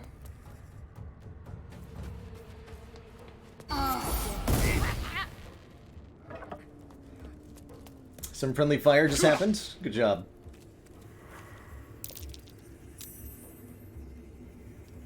Good job, sir. Alright, so what do we have here? We have Hesiod with a two-handed club to have single-digit health. Okay. Take out Sefri the Wizard. Not gonna provoke an attack of opportunity? Almost certainly.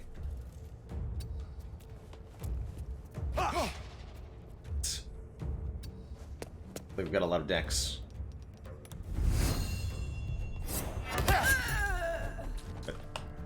Okay, the rogue is pretty good at the backstabs, I gotta say. Suitably impressed.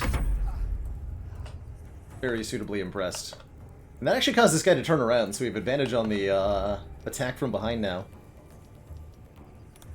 Like poison spray, just doesn't have as high a likelihood of hitting as our quarterstaff. Hey, you Jettit. Murder hoboing is going pretty well. So far, we murdered that Githyanki that was on the ship with us. We decided not to bring them along. For you now, an invalid target. Hello?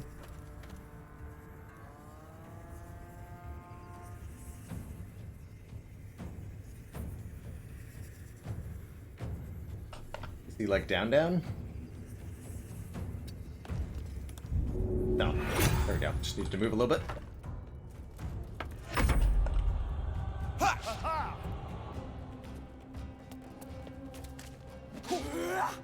That's a really bad place to be, do you understand? The slam, though. The slam, though. Okay, Ray Frost is 42%, that's right. Won't be very high if we're engaged in melee here. Give him a shove, only 40%. Although there won't be a melee attack, because they've got a bow equipped. So we can just step backwards and then blast with Ray of Frost. Try to get a kill here.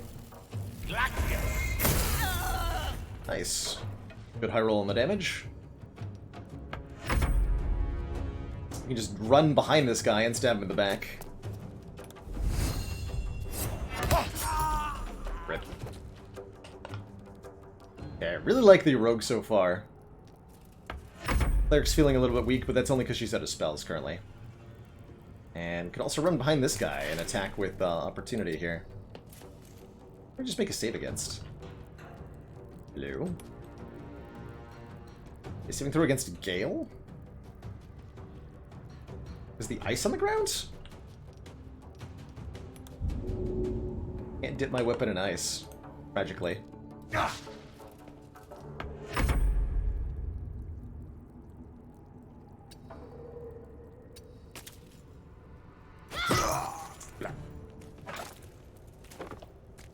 Okay, that wasn't too bad.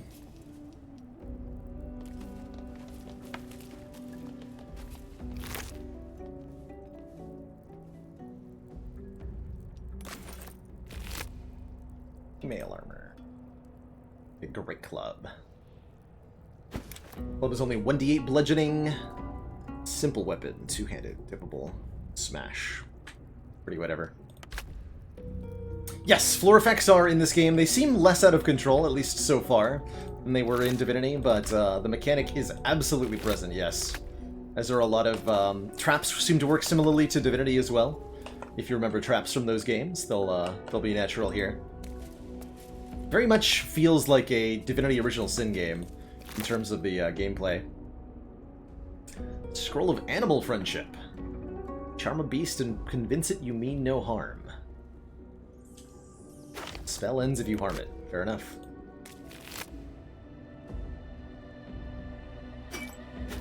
Alchemist's Fire. Classic. Total classic. Who's of books? With no books in them. Kind of weird how that works.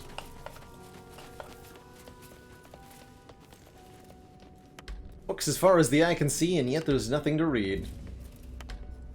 What is this, though? The Unclaimed.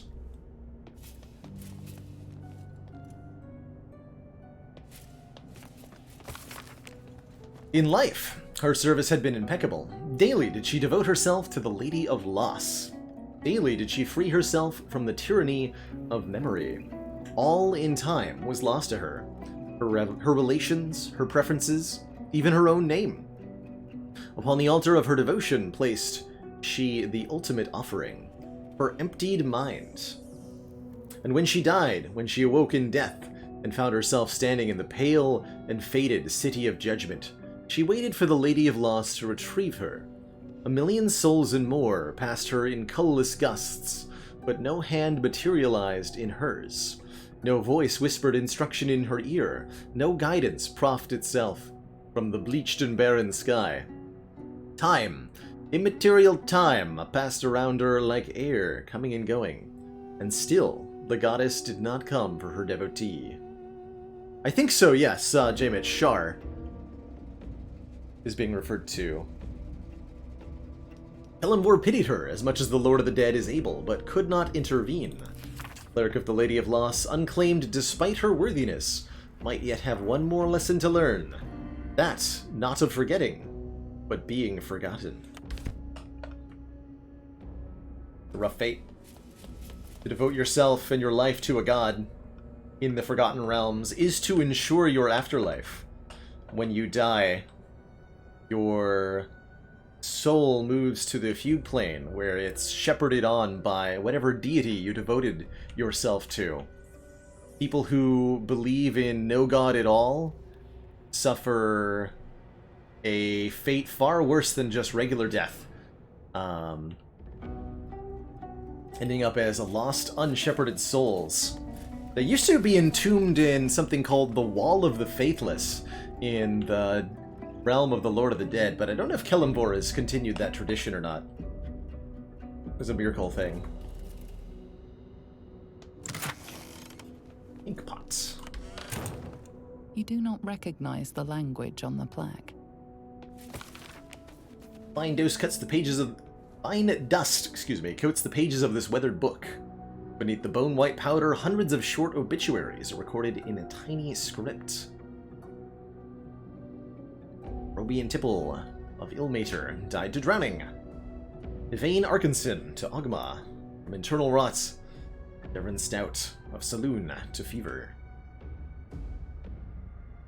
Didn't originally continue it, but has reinstated the practice because of necessity. Interesting. Let's see what the looters found. Candles?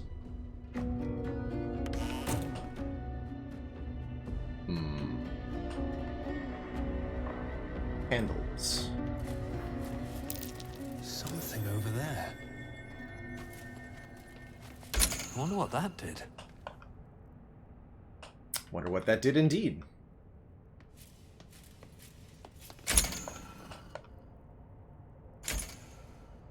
Changing?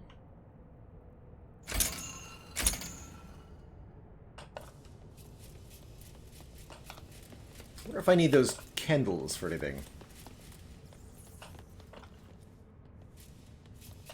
Almost assuredly some kind of secret hidden here. Take another look around.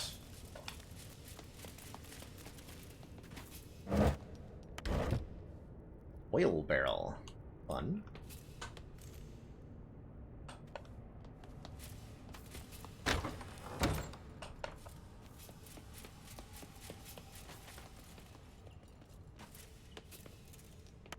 The wardrobe. An empty pile of books? How does that work? How is it a pile if there's no books? Doesn't make any sense. What do you need now? Let me click on you. Quill and ink pots. Fascinating. Got more looters hiding around.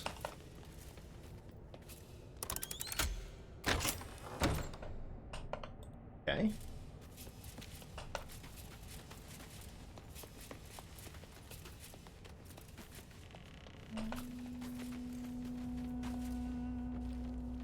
Turn on the lights as best we can.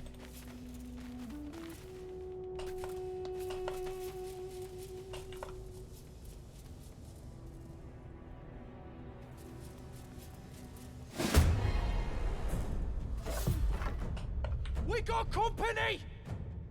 Yeah, your friends are already taken care of, sir.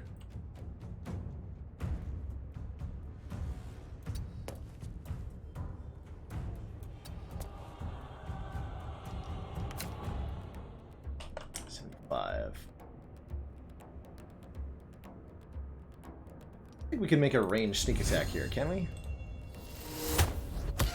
No. No bonus damage, just regular damage.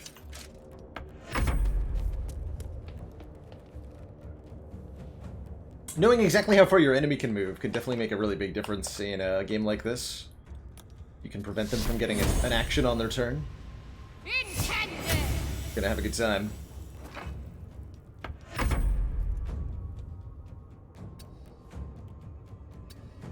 Rome gets another move. Not gonna complain about that. Shivved him. Ooh, the double shiv. Tried to move away and got attack of opportunity there. R.I.P. Oh, short sword, nice. Bandit's Key.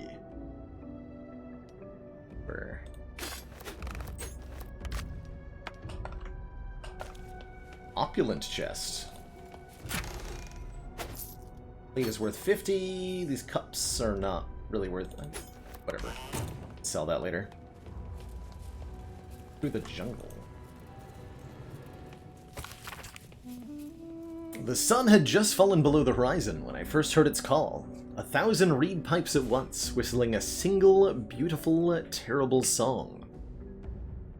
Ulu Thalong, said Jaw. It's coming.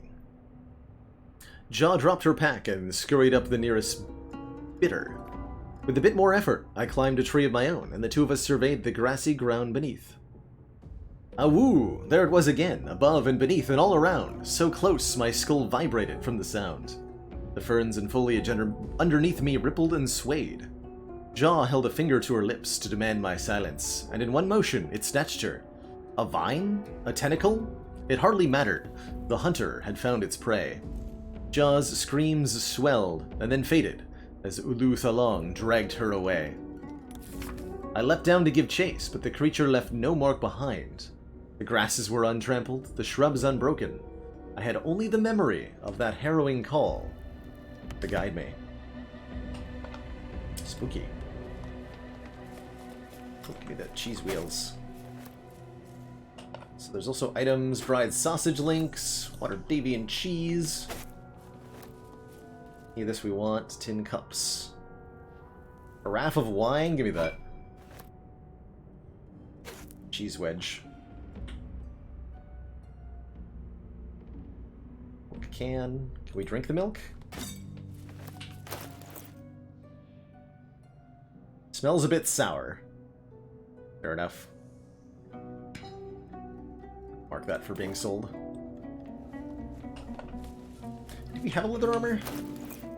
Wouldn't mind, still AC 11, either way. It looks different, looks like.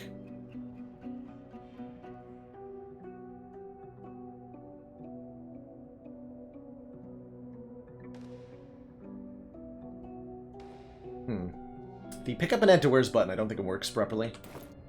Alright. What's in the opulent chest? More candles. Okay, that is definitely an indication we should be doing something with the candles. Ancient, indecipherable text covers the plaque. A dead tongue. Whoever worshipped here must be long gone. Ancient, indecipherable text covers the plaque. Dead tongue. Whoever worshipped here must be long gone.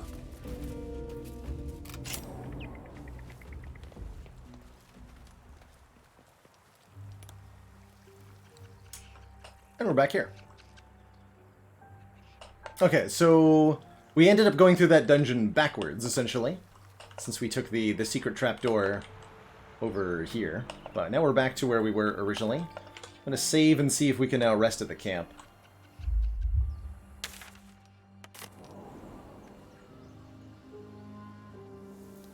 And we also get teleported back.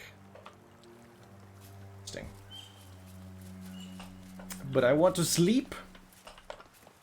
Hold on. Take another quick look around in here, though, because I strongly suspect there is a secret. Also, ow. Those vines are real.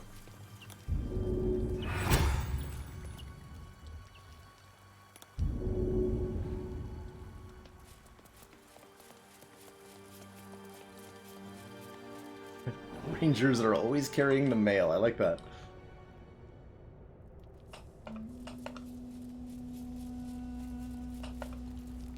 So, is there any indication what we might potentially use candles for in here?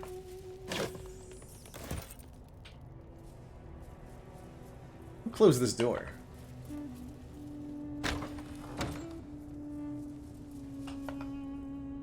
So if anything, we'd use them maybe in hereabouts.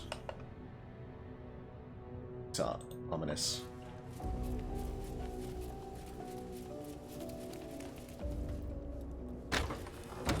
A quick lookaroo.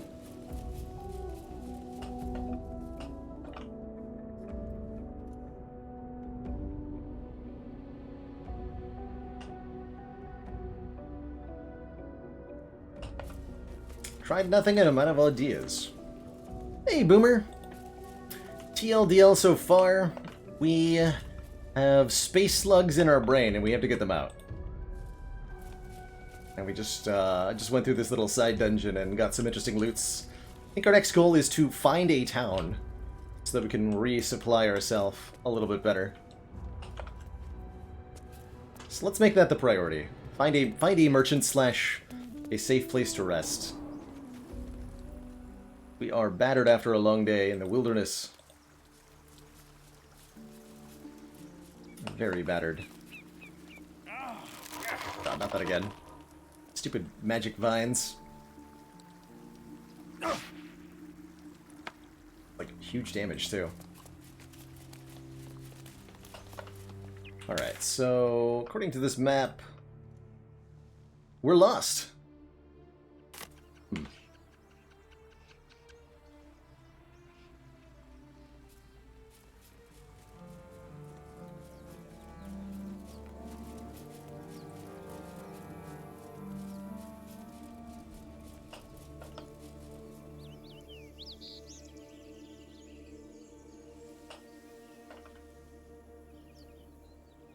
There's the remains of the ship that we crashed on, the Nautiloid. I think. Nautilunk. Clear the fog of war off the map, I guess. Here. Try to find something new and novel.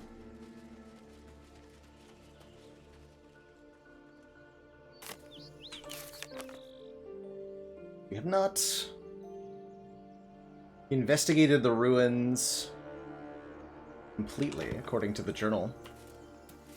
Quick save key is F5 by default. You can rebind it along with everything else in the options. Let's see what's up here.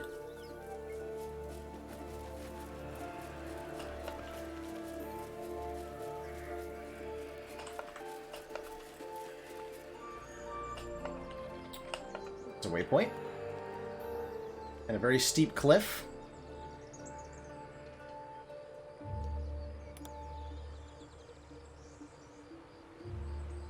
Not allowed to jump off the cliff? That is really unfortunate.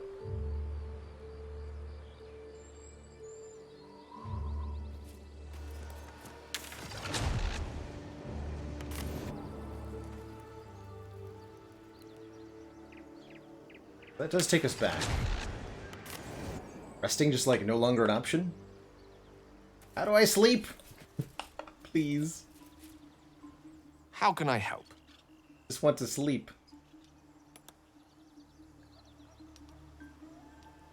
For a button? Go to camp and end the day. Ah, here it is. Aha. Wait, what?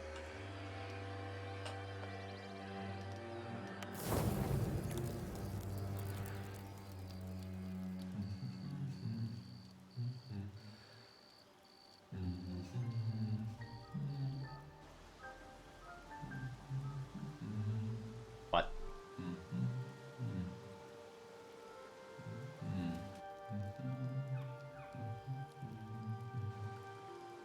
Be with you in a moment.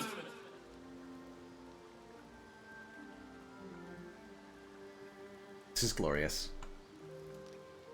Why are you studying your own mirror image, sir? Indulging in a spot of vanity. Handsome devil, aren't I? Yes. Be that as it may. Ceramorphosis. What does it make you think of?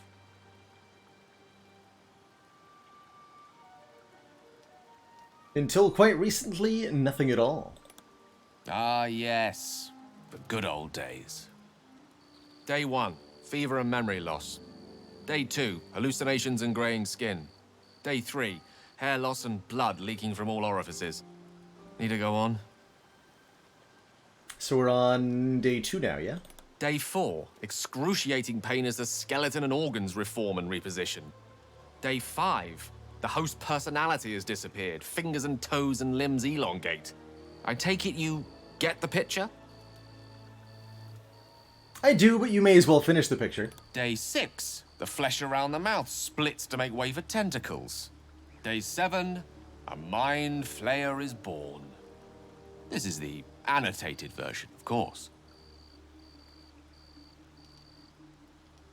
We should be having a fever by now. Graying skin, even. Exactly. Our orifices remain blissfully unblooded, our heads remain clear, and our blood temperature normal. Any expert will agree this is abnormal. Long live the abnormal. I'll toast to that. The pragmatic in me, however, sees only the silence before the storm. Something to sleep on. We should get some rest.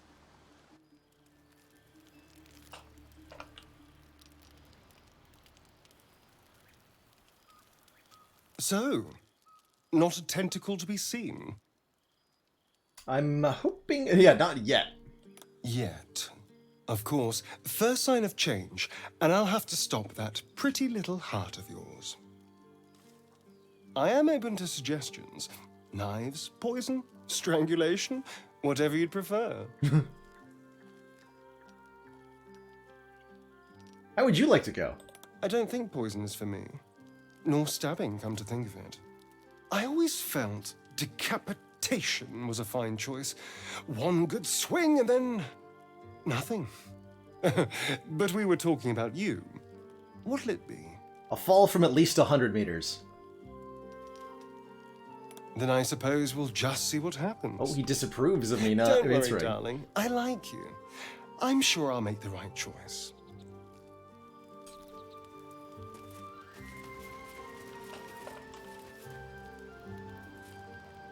I couldn't help but overhear. Well, alright, I could have helped, but didn't. Anyway, I feel the same. Other than the occasional mental exchange, it's almost as if we're not infected. The voice on the ship told me I'd become a beautiful weapon. What do you think it meant?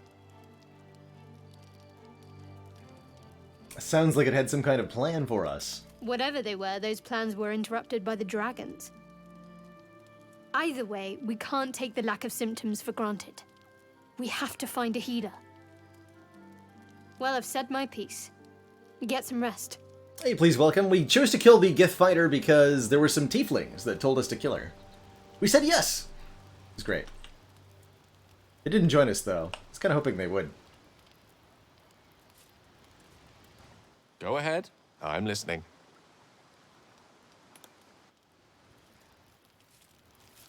Time for sleep.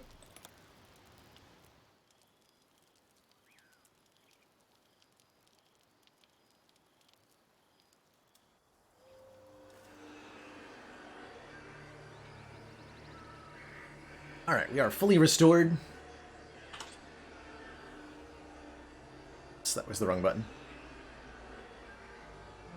We are fully restored and ready to go.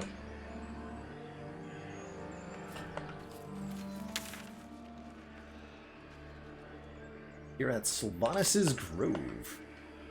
Sylvanas, one of the elven deities.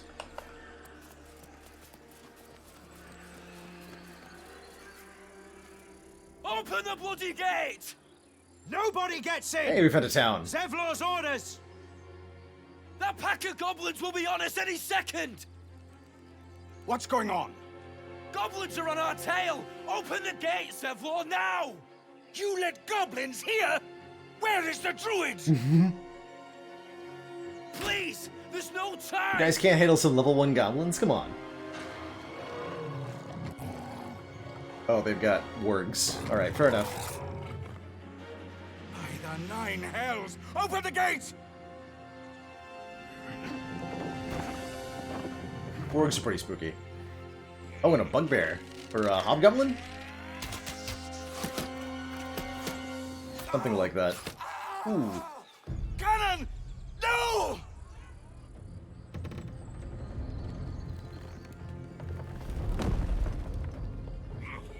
Strength check failed. Shit! Form a mine!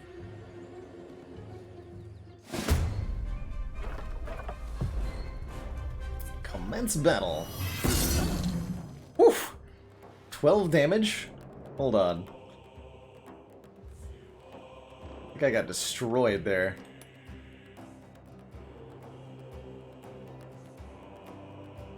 Oh, it didn't show up in our battle log. Okay. Zakur, Goblin Boss, level 1. Goblin Brawler, Bugbear. Oh, that is a Bugbear. Okay. With their famous Morning Stars. Goblin Booyog. A Warg. 24 health. And Goblin Tracker. Okay, quite a few opponents, but we've got some friendlies here. Frame rate chunking a little bit here.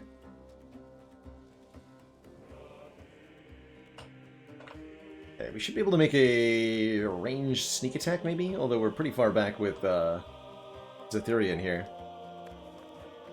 Oh, look at all the units on the initiative order. A ton of people here. Whoa, camera, what are you doing? Camera, no.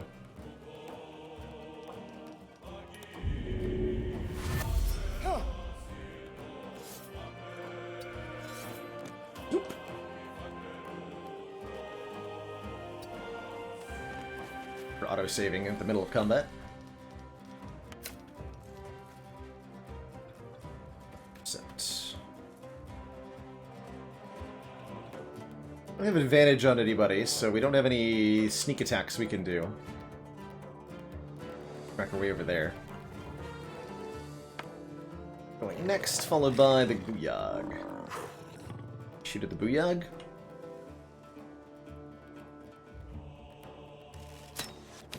Nice hit.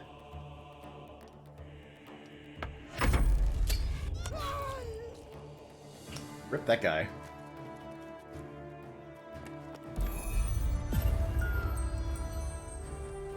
Put Gale to sleep. We could wake him up, though. Get up.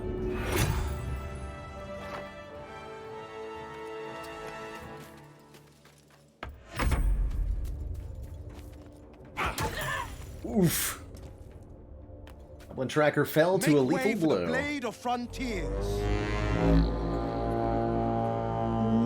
Nice horn, dude. What? There is no escaping the blade. Alright, that's pretty cool maneuver. I'm feeling inspired by that one. Now I gotta do a crazy jump attack. You see the target through an arc of lightning. Each turn you can activate the arc to automatically deal 1d12 lightning. Interesting. Be 5% to hit that bugbear, huh? Not a great chance. Well,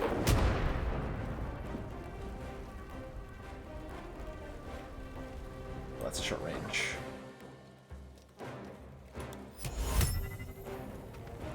Goblins to sleep.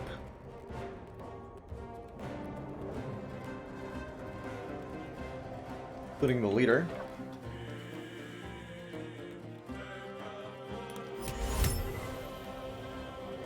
Can also lay down some smoke. Be interesting. Go for a firebolt.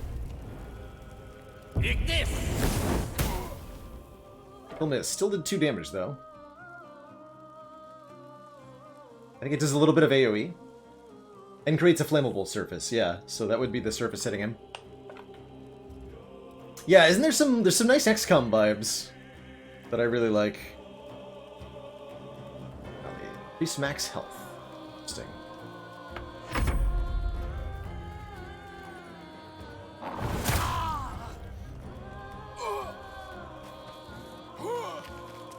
That's pretty good.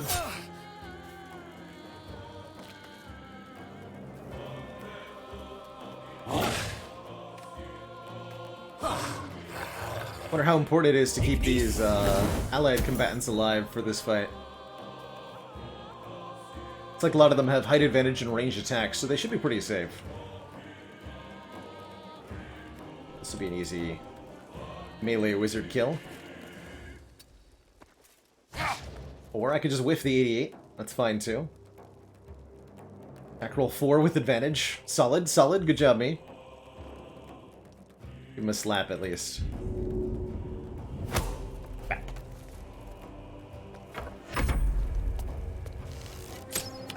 Yeah, I was worried about that. That'll be a ranged attack with advantage. So we should deal with the elevated attackers quickly, because they'll be the most dangerous by far.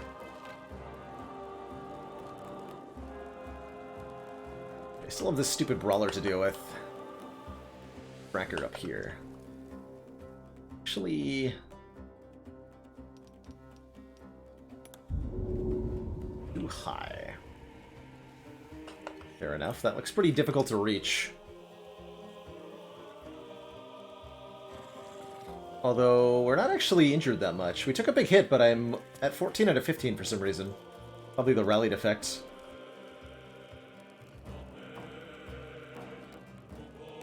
I don't think there's any chance... This looks like a piece of the environment. I don't think there's any chance that's part of the combat. I wonder if you can train your jumping skill to be, like, crazy good. Oops. Definitely not supposed to eat that attack of opportunity. Alright, we'll heal him, I guess.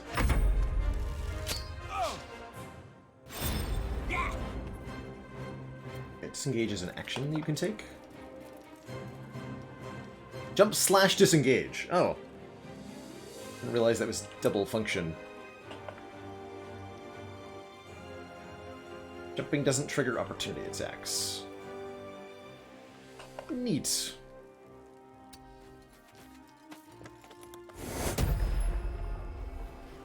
Or my ass. What? Seriously? Guess that's why we take the version that has longer range. Alright, fair enough. Fair enough. 50%, 55. Get him with some radiant damage.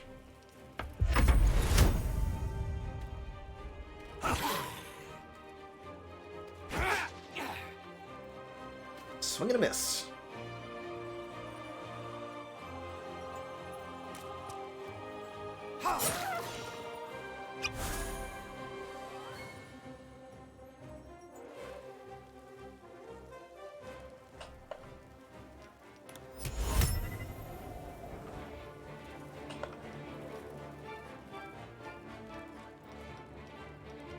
I forgot how to deal with this guy up top. We obscuring mist.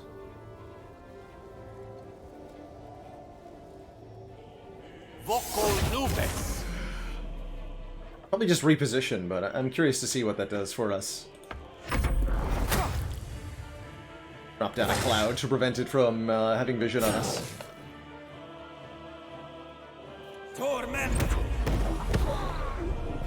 What if the cloud works on intervening attacks, or if you have to be inside it to be affected by it?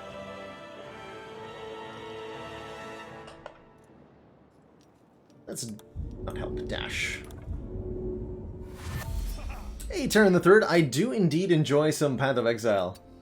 Got like 1,000+ hours in that game, but haven't played it in a couple of years. Hey, that worked perfectly. Ow. But we got the goblin down where we were. That was the intended use of the spell, so it works.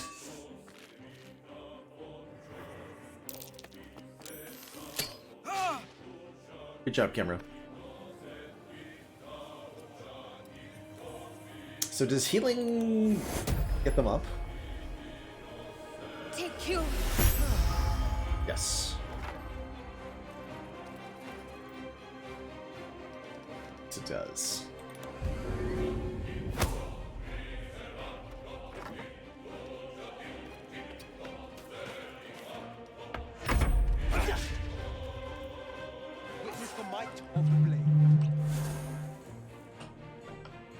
Alright, Goblin Tracker.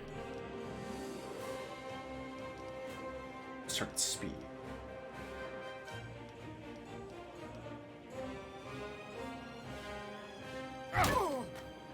Let's hit him in the face.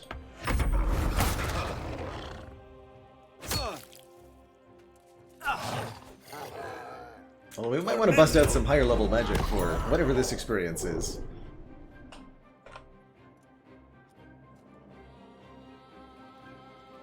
Let's see, that tracker is going next. Let's just surround him. Damn it.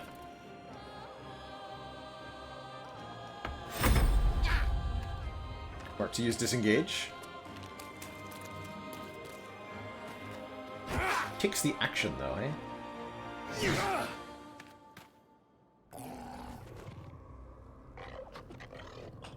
Alright, this is Staria.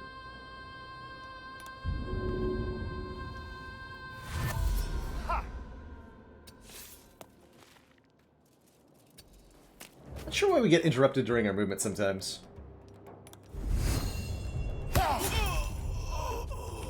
Rip.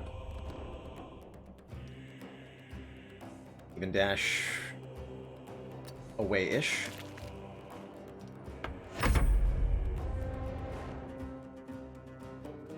Alright, get another heal on Astarion.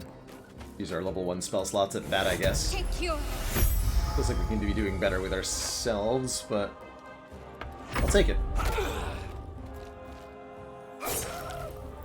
You do get an attack of opportunity when an enemy tries to move away from you, or when you try to move away from an enemy that's in melee combat with you, but you can take a disengage maneuver to avoid that.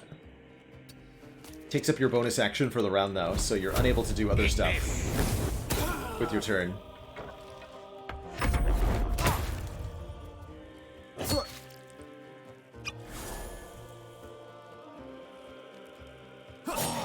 Which I suspect is why that goblin was unable to fire an arrow at us after disengaging.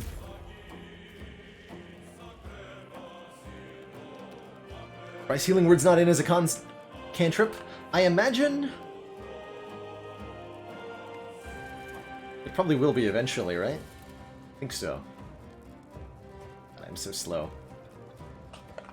This character really needs a longer range cantrip.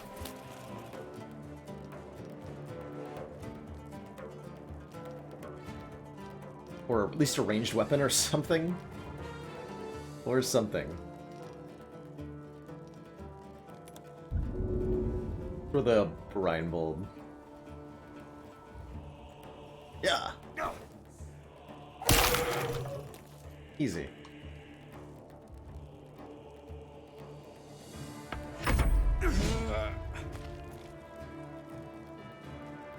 Easy peasy. Dash is so good, though.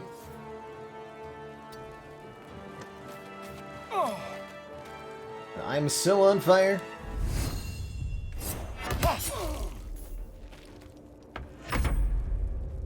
One hit point, huh? Sacred Flame has 50% chance to finish that guy off. Go for it. Got him. I'll take those odds.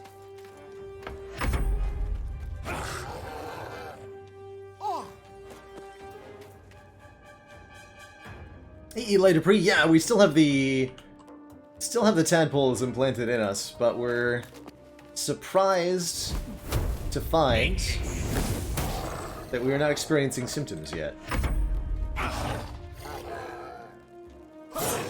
It's a weapon.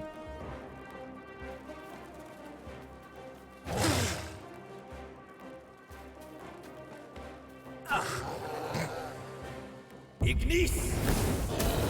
There we go. That was the last of them. Inside! All of you! More may follow! Open the gate!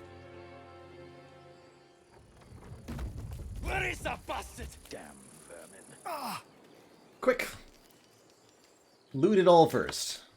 What I got here? Hands off. Alright, so they do not want us to loot the bodies of their friends. That's fair. Gloves of Power. Blessed by Priestess Gut. These gauntlets and any who bear the Absolute's mark upon their flesh. These gauntlets aid any who bear the Absolute's mark upon their flesh, but woe any non-believer who hopes to steal their power. Whereof this item gains Absolute's Bane. Creatures hit by an attack may receive a d4 penalty to attack rolls and saving throws. Give those to the rogue. He had 3 skulls on him, I like that. Fitting for a Goblin Chieftain. Wake of Insanity, thank you so much for that Prime sub. Welcome to the Council.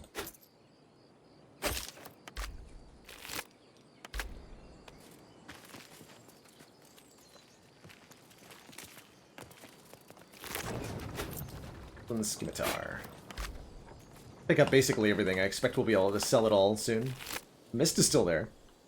Ritual Staff.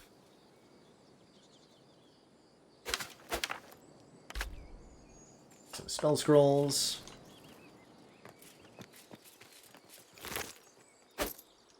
A Reese bottle, yes.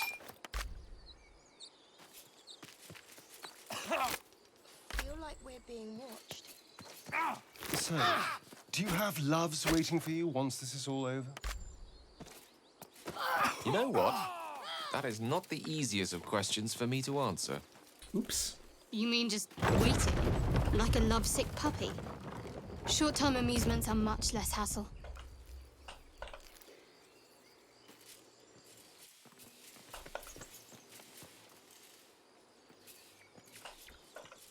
Druid Grove. Oh, hello. And you was ready to let them have us.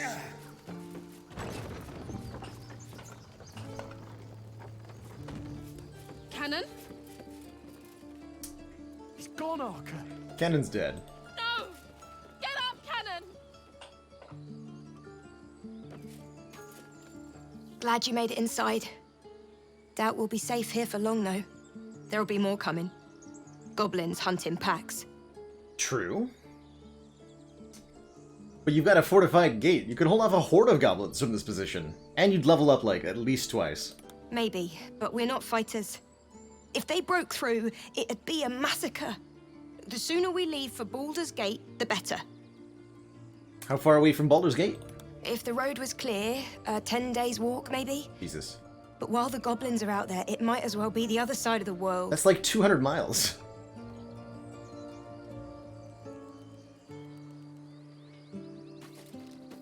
He's not breathing! Go find a healer! It's too late. He's gone.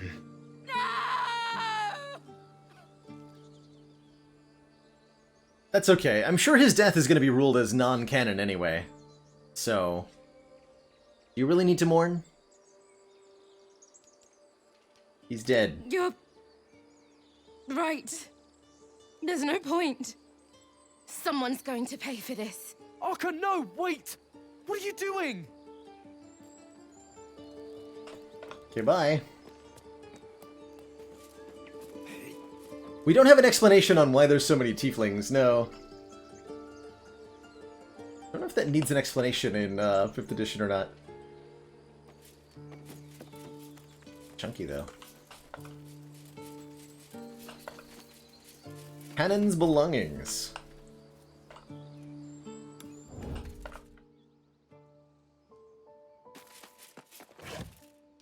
Ooh, garlic.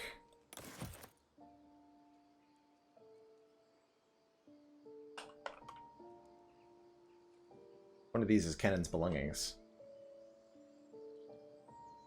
I'm highlighted.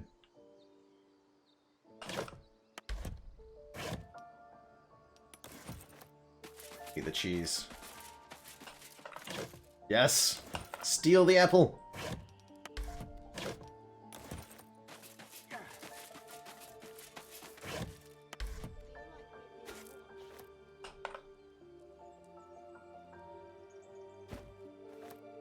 Picked up whatever Cannon's belongings are. The name Cannon is sewed into the side of this canvas pouch. A gold and a bloodstone. I'll just be taking that, thank you.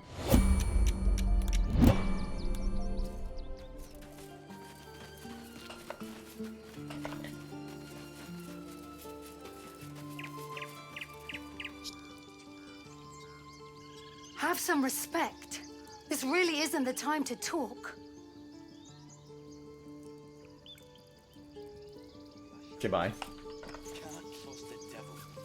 Can't trust a devil, Watch your okay. tongue before... There are children here, you fool! We was running for our lives. You led them straight to us, and you let them take the druid too? Unbelievable!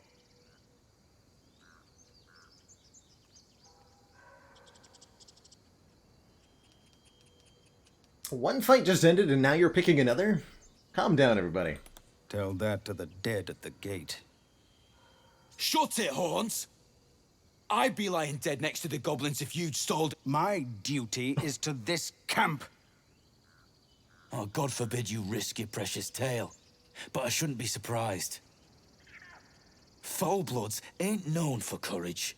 You see the tiefling's jaw clench. He's about to erupt. He did not like the term foul blood.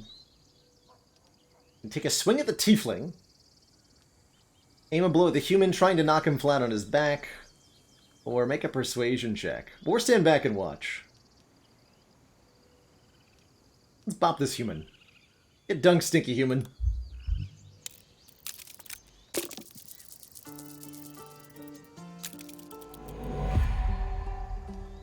I go reroll, roll again. Interesting. Why do I have a reroll? I don't know, but I'll take it. That's... that, I suppose. We're lucky you were here. Please, meet me in the caves. There's something I'd like to discuss.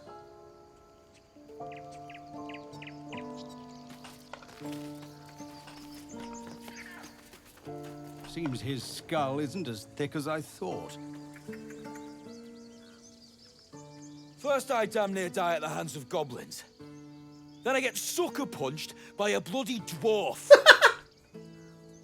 The close-up for dwarf. I'm done with this hellhole. Alright, bye, dude. Those two must have history. Never mind their history. Let's look for help. You acted quickly. I'm just sorry I didn't get there first. Thank you for your help out there. I'm Zevlor. I'm Baldur. Well met. I should warn you, visitors are no longer welcome in this grove. Whatever your business, I'd see to it quickly. The druids are forcing everyone out. This attack will only strengthen their resolve. Why are the druids forcing people out of here? And are they merchants? Question mark? There have been several attacks by different monsters.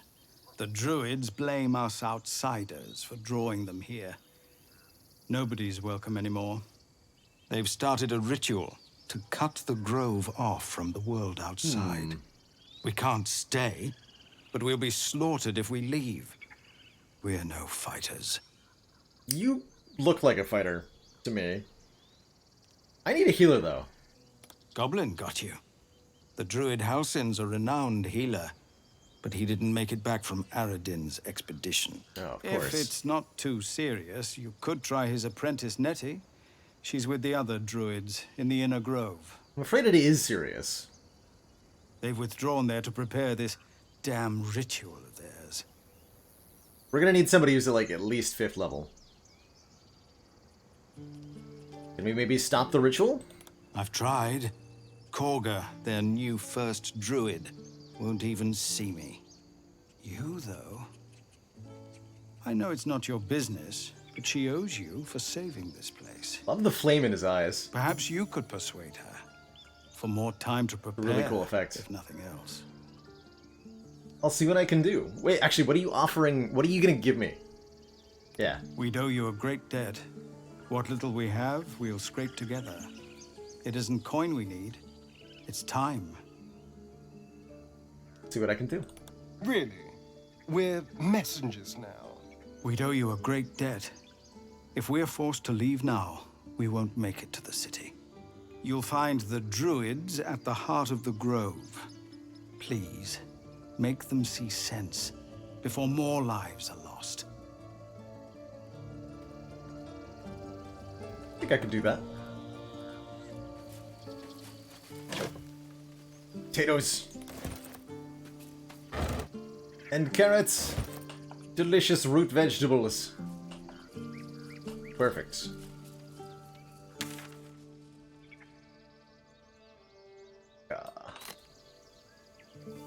Say hello to everybody. Not now. Please. You're the one who ran off? I suspect. Off it.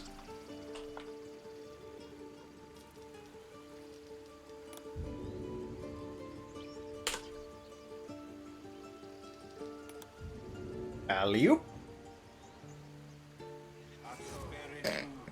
Yeah, that's about what I expected. Ow. I broke all of my bones. We found a bear down here, though.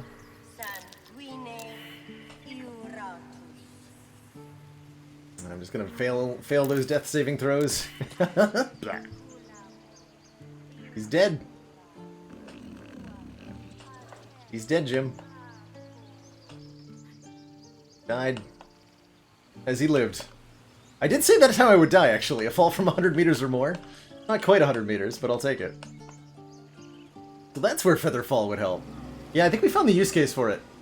This must be the ritual. I suspect trying to stop this by force would result in quite the combat, which is not what we're looking to do. Let's quickly load the quick save I made.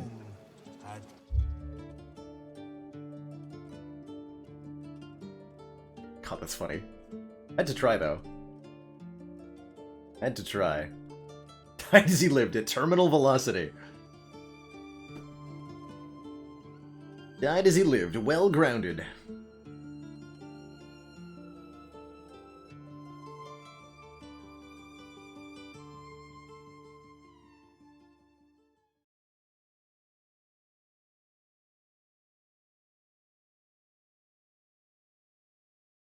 Hey, Blue Sky Monster. I believe combat is exclusively turn-based. In the style of Dravidini original... Actually, more accurately, it's as direct a translation as they can get of the 5th edition Dungeons & Dragons rules. So it's turn-based in that style. But yeah, it's turn-based.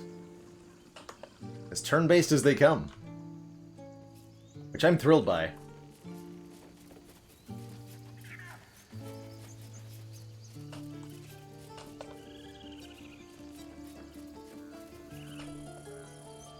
Alright, there was a cave here.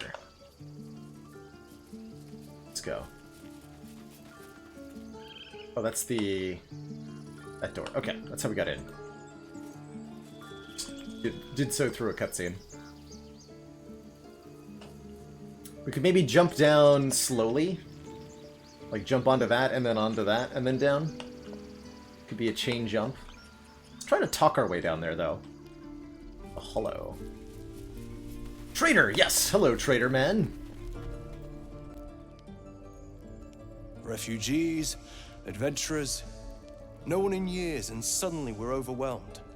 Well met, and thank you for beating back those goblins. Most brave of you. Is there anything you need? Act fast if you do. The ritual will be complete before too long. Guy's a halfling. What are you selling? Just some bits and bobs I no longer need. What are you buying? Got 1,000 gold? Perfect. Let's see, potions of healing are nice and cheap. We can easily buy some. Arrow of Acid. Okay, so these elemental arrows are still a thing. Arrows of Fire, Arrows of Ice. Arrow of Ilmater.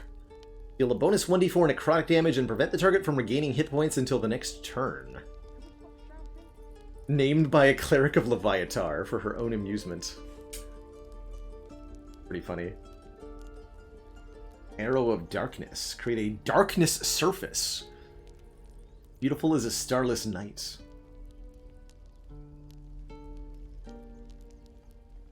Apply Burning on Hit, Dragon's Grasp. Got some magic weapons too. Rain Dancer.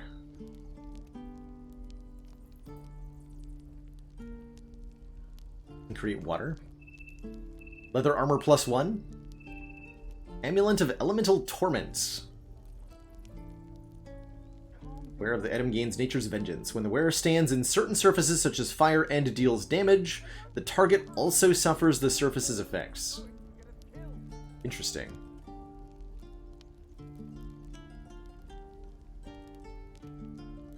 Do it with a running start.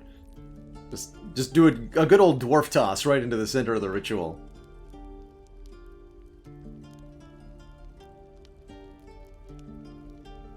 Cool. So we have all this garbage to sell.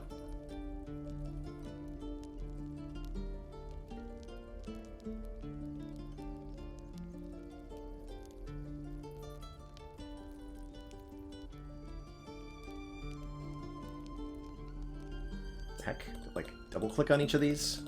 Yeah. Yeah, we don't need any of these non-magical weapons, really.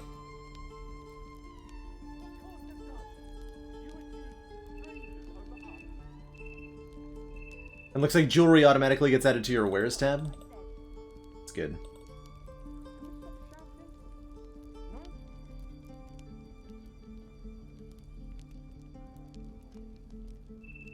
So you have 931 gold of stuff. I'll take his money instead. Still have this magic spear, too. So I want to buy the Amulet of Elemental Torment or the Leather Armor +1. Maybe. Definitely buy 3 healing potions.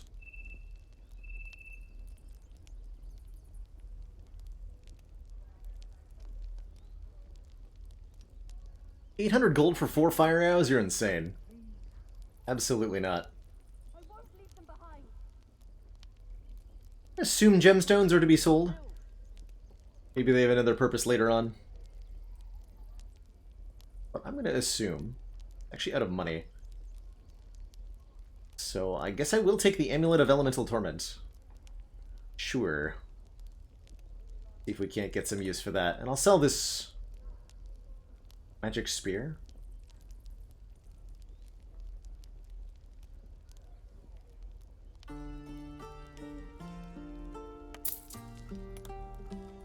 Cool. Sylvanus, guide your path. No idea if that's true in this game, Tom. Doesn't matter. Might be. There might well be uses for gemstones. Haven't got a clue. Alright, let's give the bonus to Asterion. Probably equipped it on me, right? It did. You. Give him the gloves of power. as well. Human wizard. You should have short bow proficiency, right? You're a half-elf. Maybe that's not short bow. Okay. So we're relatively unencumbered now? Good. We still got more stuff to sell on Asterion, though. Need anything else? Yes, I do. Of course. But please, remember, you're not the only one in need.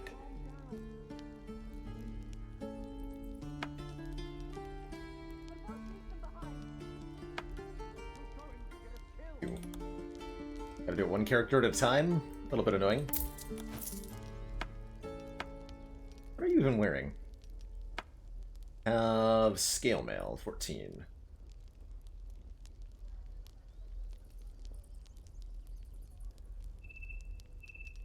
Interesting.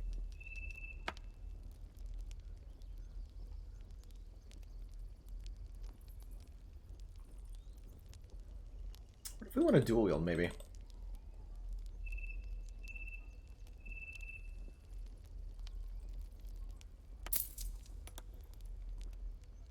Sylvanus be with you. I had to try it out, Boomer. We have two wizards. I went one abjuration, one evocation. That doesn't matter. Just to see what it's like. This grove is kept by Sylvanus' faithful. Strangers over us. What's going on over here? That's not... Hells! We can't just leave. They're kin! I'll not gamble our lives, our futures, on people who are as good as dead. We must leave for Baldur's Gate at once. Can we all just take a moment, please? What's the point in blazing spells if we don't bloody use them? We should stay! These people aren't fighters. We can help! Or yell louder. That's fine too. We should all stay. We can try to persuade them, but we're really bad at persuading. What's the DC here? 16! I don't think you're allowed to abort once you see the DC. Roll it. Don't have a reroll here. No. This place is a death trap. Let us leave. Immediately. Or would you deny your brother here his chance at fortune in Baldur's Gate? Come on, sis. We're less of a target alone. We should leave. Fine. Let's sneak away like God's damned cowards. But if something happens to these people, it's on us. I hope you know that. And they go. Potential allies in a future combat. You succeed that persuasion check, perhaps? Oron. How'd you become the blade of... This place is a bloody death trap, not a sanctuary. You should clear off while you can. You guys all related or something? And that's the best name they could think of. Yeah, hello. I hate it, but Roland is right. Every moment here is another we risk dying at the hands of greenskins. You'd best get out too, while there's still time.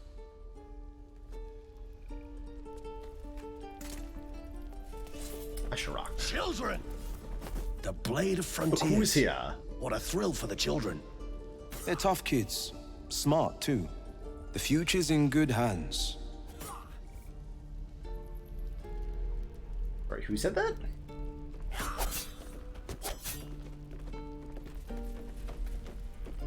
Step, parry, strike, damn it! It's just not landing. Having some trouble? Nothing but. Goblins in the wild, out for blood, and the druids in here looking to kick us out. Or worse. We need to be ready for a fight. But I'm useless with a sword. Demonstrate a swing with athletics. Give him better advice with wisdom. Or tell him to, quote, try hitting the target. Forehead. What do you think I'm doing? Brace, parry, swing. Ah! Ah! I'll have to keep practicing. Backseat his training. It's good stuff.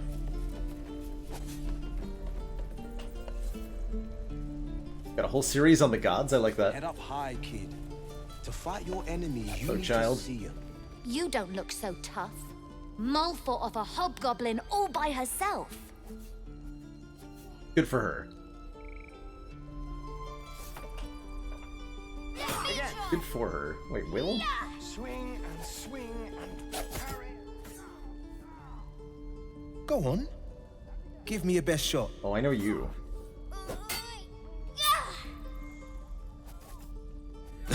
Not bad. Again.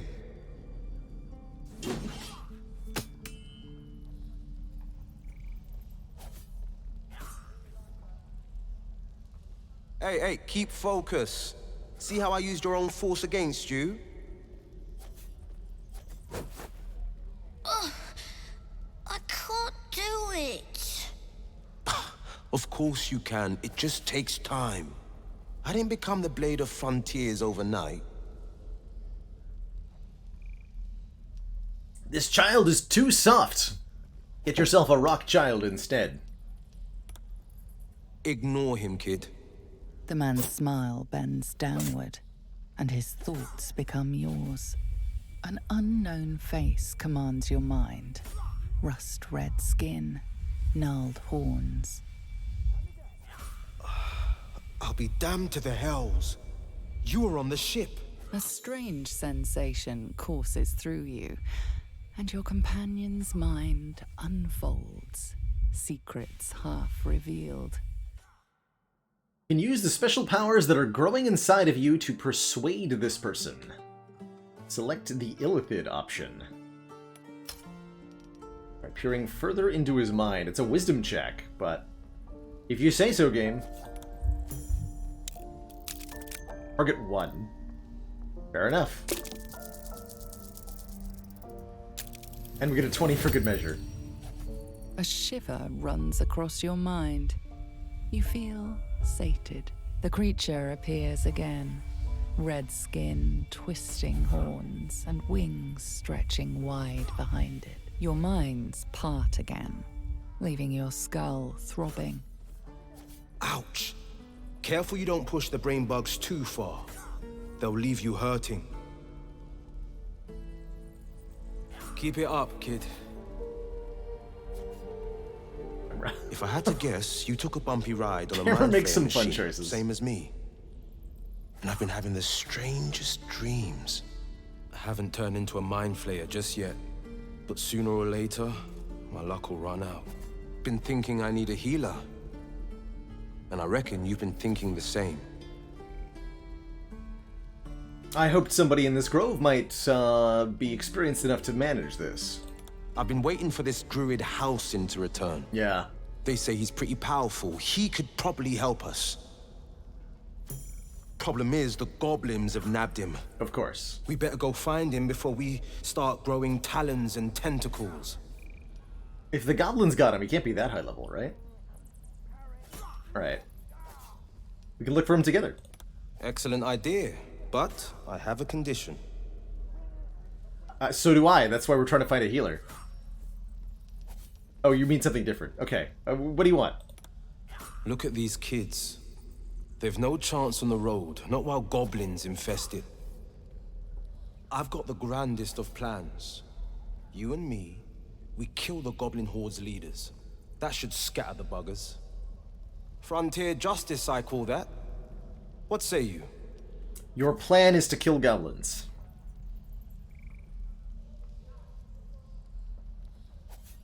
That's certainly a plan.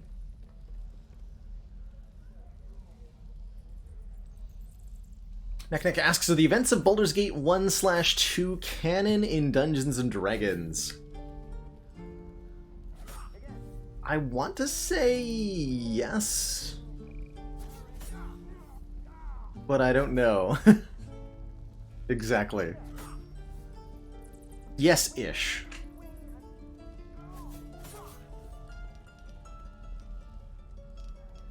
I'm on board. Let's do it. I love your spirit, but you're full up. But when the time comes, just holler. The Blade of Frontiers will come calling. A splendid plan. See you at camp. Let's chat there.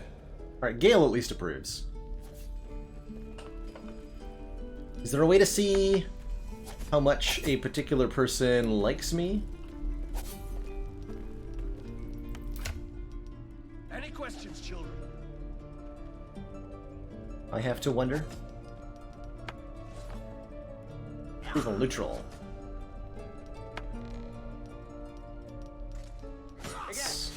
Everybody's currently neutral. Swing and swing and parry. There was an official novelization for Baldur's Gate. It was not very good, Swing and swing and but there was one.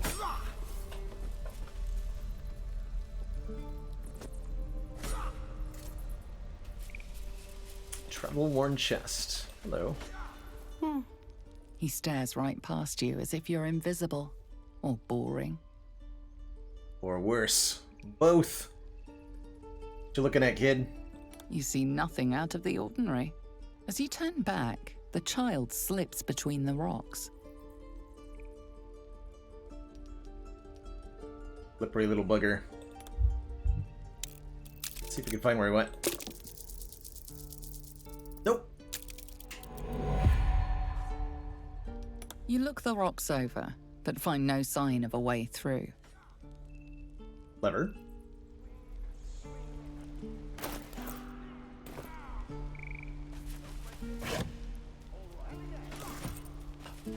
Very clever. Collector of valued objects, Mattis. Sylphie. Oh, hi. Hello. I don't have any money or anything to sell. My partner does that. So, what is it that you would say that you do here? What? I'm the guard. So don't steal anything. I'm watching you. Hold out your hand, mister. Let me show you something.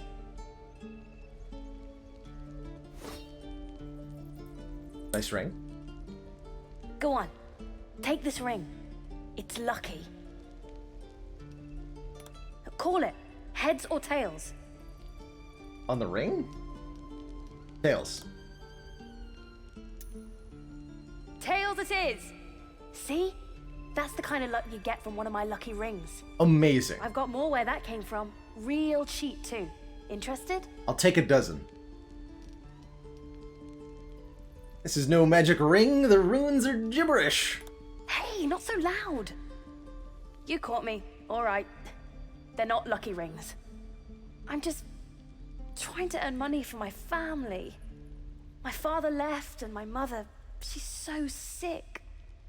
I wish I had better things to sell than trinkets, but it's all I have.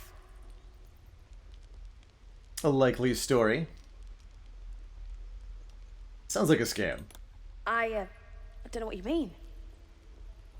Come on. This is a Tinker's Trash scam. And a clumsy one. Or anyone could see this as a modified War Widow scam. Wait. What's... The hell it is? You can't do that one with rings. It has to be with bracelets because... Oh, damn. Got him. Please, go on. Last chance. You want to look at my stuff or not? Here's your ring. Let's trade. I knew it. Hang on. What do you got? That's what I got. There's a failed perception check in there. Interesting. Ring of being really invisible. This ring is missing its gem, or perhaps it's just very invisible. Ring of resistance to ants. A glob of tree sap studded with dead ants occupies the space where this ring's stone once sat. The ring of infinite wishes. The exterior of this ring is roughly carved with nonsensical runes. And the ring of the lekinesis. Small pebble swings from a length of fishing line tied to this copper ring. As well as Tarble's Guide to Distractions. A much-read guide to chicanery, stagecraft, and earning a quick coin. Give me the ring of ant resistance, please. I want that one. And I'll buy your potato, sir. Please.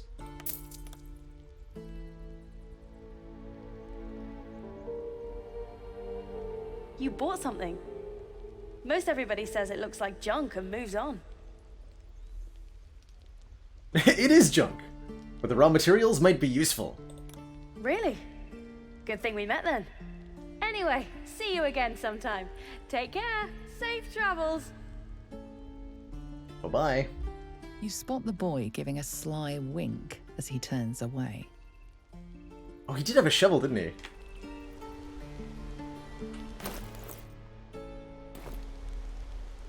Hey, you're back. Look to buy, sell, or what?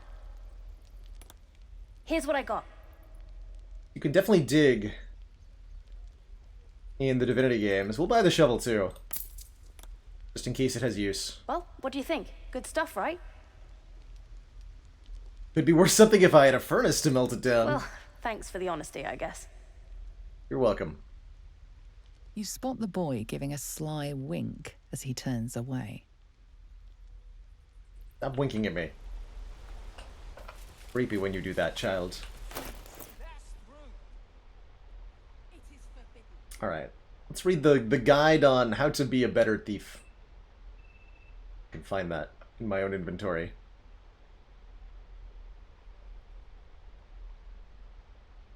Hello. There it is. Comprehensive and practical guide to the craft of stage magic, called Tarbill's Guide to Distractions. Creased pages indicate a much-read excerpt entitled Making Money with Magic. The wise magician knows never to perform for free. Too many already rush to call our craft cheap or second-rate, and point to arch-wizards as true masters of the arcane. Indeed, should any of those fine personages ever descend from their lofty towers to catch a show, they too think to lecture humble practitioners on matters of the art. The wise magician nods, smiles, and gently reminds such luminaries that true magic does not derive from staffs, grimoires, or very fine hats, but from hard work and persistence to the craft. This ought to inspire a response of such animated and gesticulated proportion that your assistant will have ample time to rifle through their overburdened pockets. Thus, the wise magician demonstrates the importance of a good distraction, and the archwizard learns a valuable lesson in humility. Gotta get them while they're distracted. Works every time. Let my daughter go right now! She's a thief, hellspawn. And you will wait for Korga's judgment. Now get back! Oh, let me through, Mragrasham, or I'll rip your damn throat out!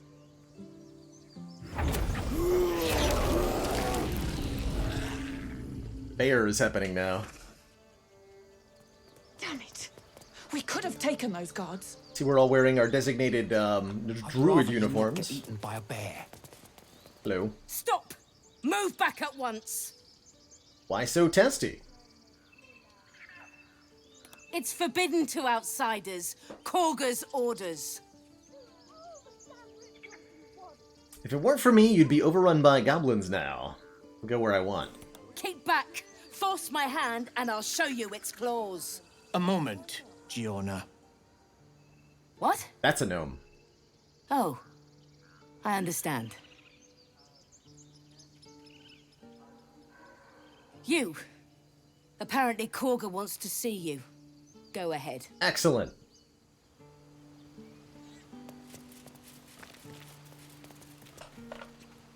Korga. Holo. I know this character. I think this is our first recurring character from the Baldur's Gate series. I think he's a... Well, he's a traveling storyteller. I think he's a figure in the Forgotten Realms lore at large. Certainly an eccentric personality. Ah, my good friend. We have literally never met before. You were at the gates just now, no? When the goblins came? You saw them up close? A few questions, if you please. There's no overstating my interest. Or your mustache. What do you want to know? Glory. Now then, how would you describe that particular batch of goblins? Size, nature, distinguishing qualities? You search your mind, successfully recalling various details of goblin behavior.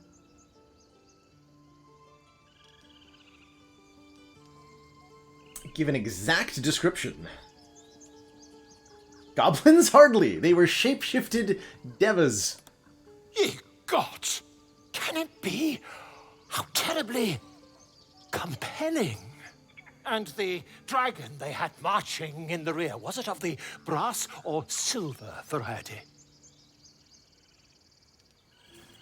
Was brass, no doubt about it. Witness mistook obvious silver dragon for brass.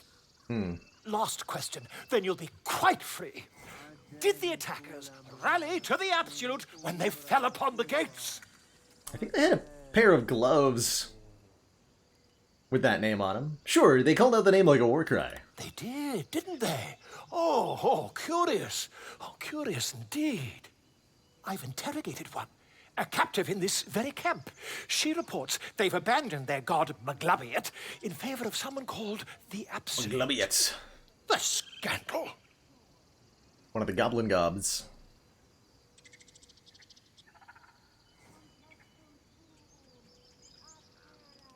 Goblin superstition. Not worth the ink or the parchment. Ah, but is superstition all? These goblins are informed by a kind of strategy anathema to their kind. I, for one, intend to get to the bottom of it. I'm just preparing to head to their camp as we speak, in fact. If you'll excuse me, I ought not to dawdle. I think dawdling is the only thing that you do. Why are you even here? Why, goblins, obviously. Well, someone ought to chronicle these curious events. I'd heard the master of this place, a druid called Halsin, might be able to point me in the right direction. But he's been quite captured by them already. Right. Ironic, really.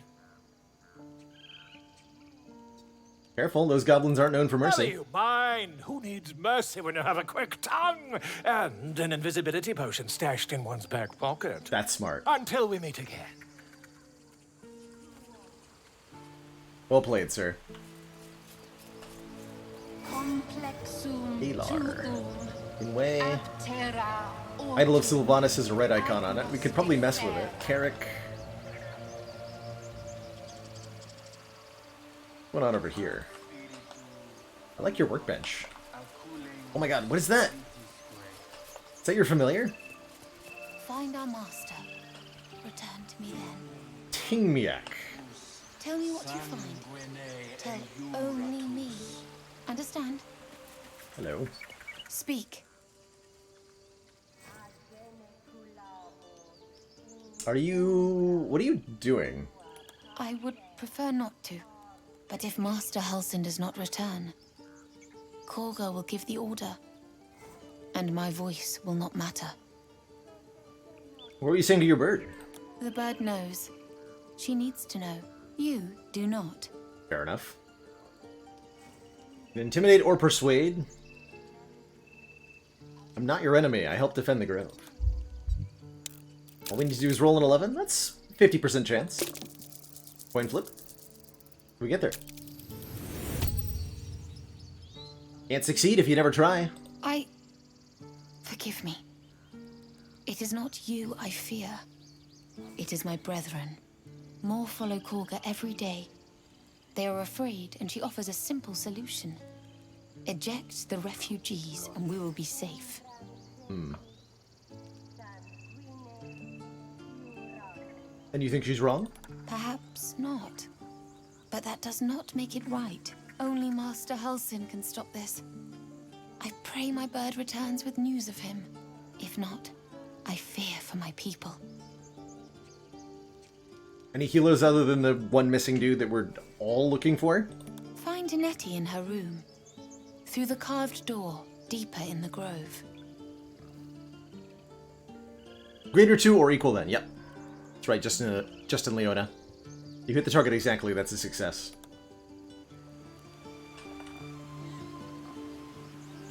Potion of Greater Healing.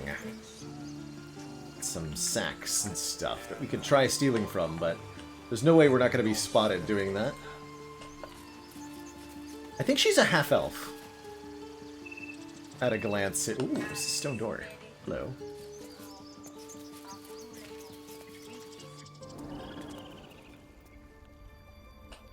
I'm sorry.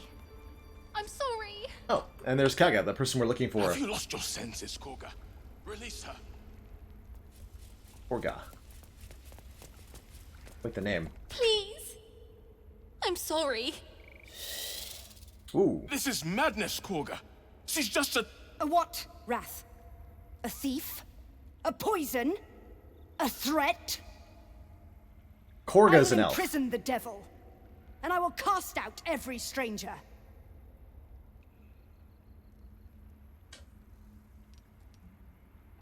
Thief? Poison? What is this girl's actual crime? Girl? You mean parasite? Ooh. She eats our food, drinks our water, then steals our most holy idol in thanks. That's why you're pissed. Wrath, lock her up.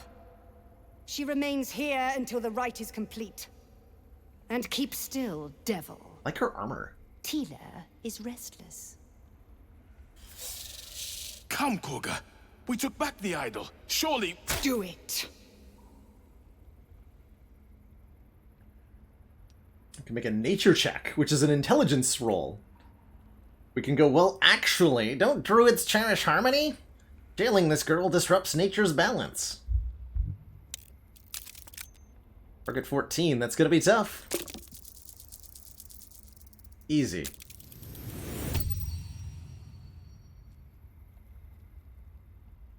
I hear the Tree Father's spirit in your words. Mansplaining success. It is as you say. Sif sif. Tila to me. Out, thief. My grace has its limits. Thank you, Koga. Master Halsin would... Halsin isn't here.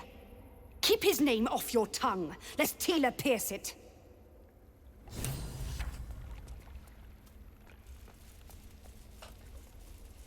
What's up, Gale? That woman has more venom in her heart than a snake in its fangs. But at least the child is safe. What is youth if not a time to be forgiven for one's transgressions? Real. Sounds like you have something to confess. Ha! And you don't? You're wholly without vice or sin, or the occasional lapse in judgment? No. You don't strike me as quite that boring. Driven HP, thank you so much for that Prime sub. Welcome to the council. Thanks for the stream support. Alright, let's have a direct talk with Kaga, because she did ask to see us. But first, of untrees detailing the exploits of an outpost overseen by the Emperor.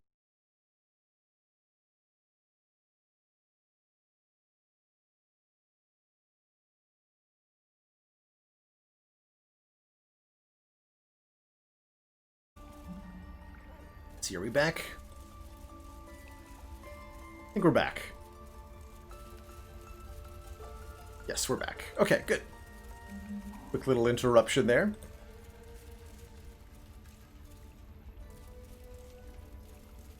Sent 2 druids, some of the newer recruits, up north. Village there has had 2 years of failed crops and are unlikely to survive the next winter. 3 days later, a group from Baldur's Gate arrived. They've set up camp on the edge of the forest. 2 bears and a fox came by. Their territory had been burned out. Half the fox's cubs died. Paying this new group a visit tomorrow. The visit did not go well. After telling me where to shove it, they said they'd cut down half the forest and burn out any wildlife that dared to stick around. Claimed they were going to, quote, farm the land and make a new city of their own. Time to get creative. Yeah, that's not something you say to a druid. At all. Mudslide did the trick, buried half their farming equipment and made the rest useless. They won't be back anytime soon. Got reports of a red wizard in the village south of here, sending 3 rangers to investigate. If they catch even a whiff of a red cloak, I'm contacting the House of Sylvanus. Interesting. Red wizards. Always spell trouble. Not to be messed with.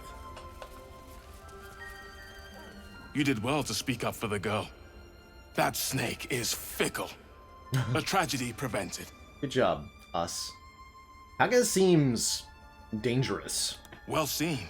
Well spotted. We've let a snake replace our leader. How did she take over your grove? She is first druid in Halsin's absence. With him caught or dead by goblins, none may gainsay her. But more will die if her ritual is finished. I doubt those exiled by the rite will survive long outside. If no one's looking for Halsin, I could find him. Would you? I would give anything to see Halsin return home. That's right, Red Wizards are the order of mages that Edwin from Baldur's Gate 1 and 2 belong to. They come from a land called Thay, ruled by wizards. Red Wizards are basically a kind of mercantilistic cabal of arrogant, self-interested individuals who go where they please and act in their own self-interests. The beard is definitely glitching out a lot, Setdog. It's prehensile. I'll find him. Sylvanus' blessing upon you, and my gratitude as well. I like your hat. Halsin is an elf with the presence of a bear. He left west with the adventurers. The adventurers? You won't mistake the first druid for anyone else. They're gonna be dead when we get there. I guarantee it. Arquarl? Who the heck are you? What will the tieflings want next? Oh, he's so handsome! Letting the Hellchild go was a mistake.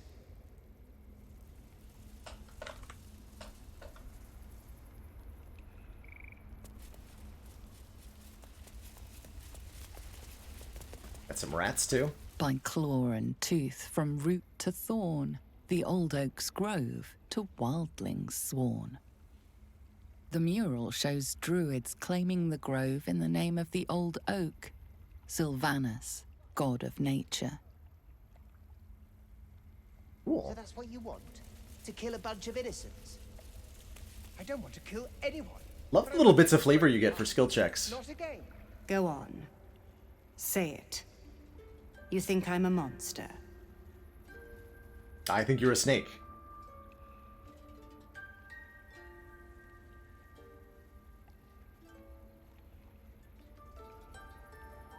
Only a monster would threaten a child.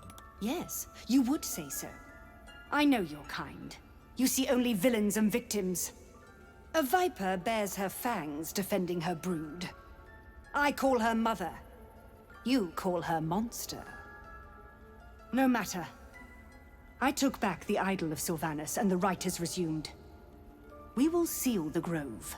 Free from harm. Free of intruders. Mr. Spook says the Red Wizards set up embassy markets wherever they go and sell literally anything. Including slaves, I'm sure.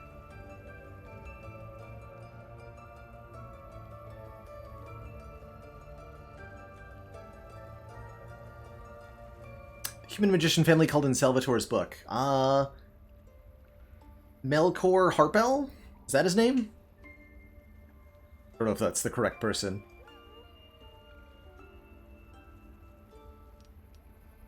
What is this rite? The Rite of Thorns. It is the Tree Father's gift that none come to harm. When we speak the final prayer, the great vine will sprout forth. The grove will be cloaked in bramble and thorn. No one enters, no one leaves. Sanctuary. None of this can happen while Outlanders infect us. Sylvanus demands that we choke them out.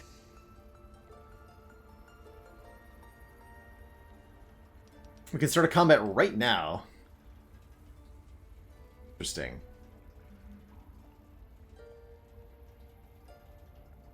I came on Zevlor's behalf. His people could perish if you force them out. And mine perish if he stays. You showed great mettle at the gate. The mettle of a skilled sword for hire. I want you to provide your services to Zevlor. Offer to guide the Outlanders out of the grove. I'm sure they'll reward you well. They're to be gone before final prayer. If they are not, the Viper must strike.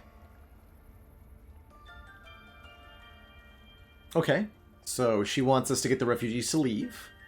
Sounds like she'll reward us for doing so.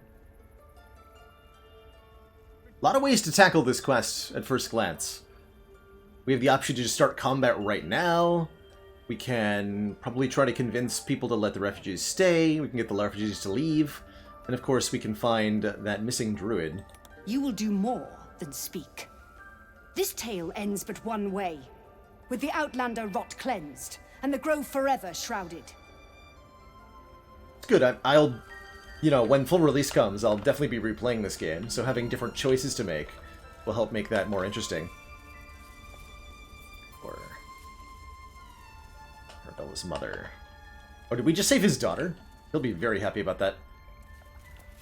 Ultan, thank you so much for the Prime sub and the 9 months. Twitch baby has arrived.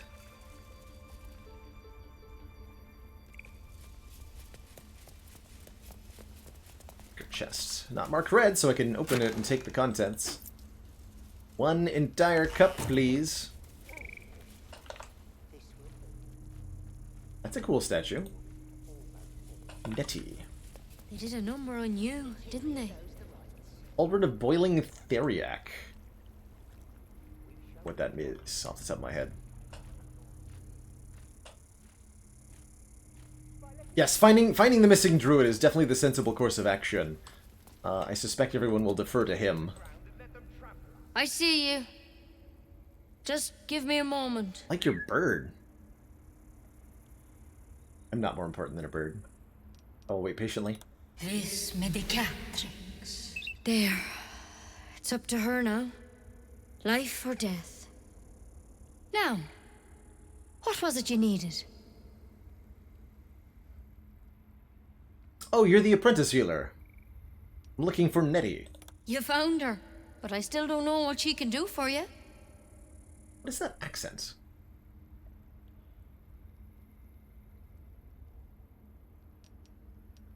Do you know anything about mind flayers? Why are you asking? Something crawled into my eyeball. Did it look like a tadpole? But from your worst nightmare? All slime, teeth, and tentacles. Oh, you do know what I'm talking about. Can you help? I'll do what I can. Come, follow me. I might be able to help. We need to be quick. This way. Surely this won't hurt. Oh. Whoa. Head on in. I definitely did not notice that. Cool. This one had the same problem as you. Attacked us in the woods together with some goblins. Tadpole crawled out of his head soon after.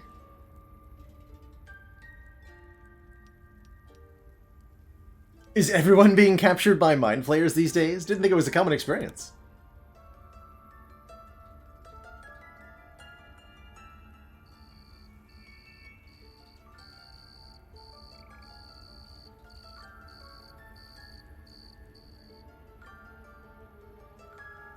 Rather too common as of late. At least that's what Master Halsin suspected. It's why he joined the adventurers on their expedition. A pity you got me instead of him. He spent days studying the Drows tadpole. Maybe he found an easier way. Maybe I should wait for him. Give me your arm, please.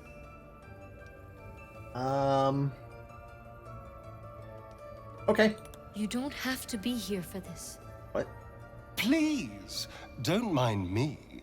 I'll just watch. Like him. There.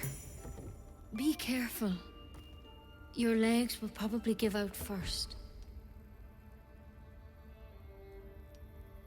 Why? I'm sorry. Maybe Master Halsin could have plucked it from your head, but I can't. Without him here, the only treatment for an illithid tadpole is death. Did you just poison You're me? a risk to the people around you. I'm truly, truly sorry. For what it's worth, the poison is painless. It'll be like going to sleep. You realize that I'm a dwarf, right? I'm resistant to poison. I can't risk you turning. You'd kill us all. Give me the antidote. I won't. I can't. A deception. Or leave. Can't do this. Your leader needs to talk to me. Please. Nope. I'm sorry. There's nothing you can say to change my mind. Alright, we'll not attack her. The door's locked. Neither of us are leaving until this is done. Are you serious?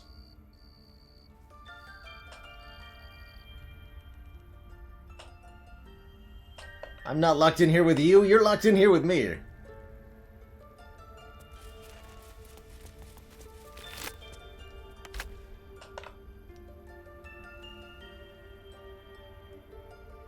Urgent toxic infection. Strength, dex, con, int, and charisma.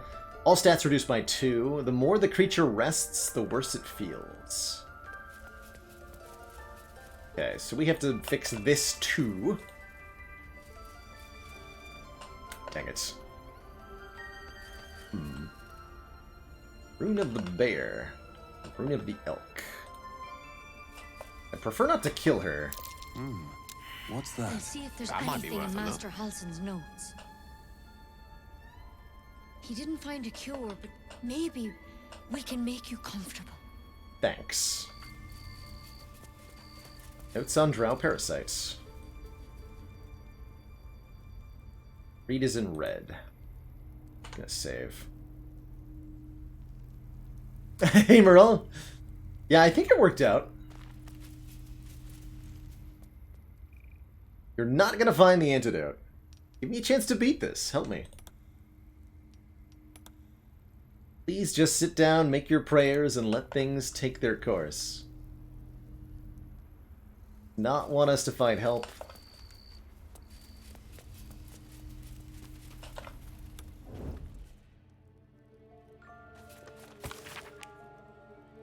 Pages of this book have been rendered illegible with age, save for the occasional name written in crimson ink. A newer, sturdier page has been inserted behind the front cover. We know the man. We know the mission. Let's go find him. Found in the riverside structure to the south, shed no light on the purpose of that grim place. Is very old.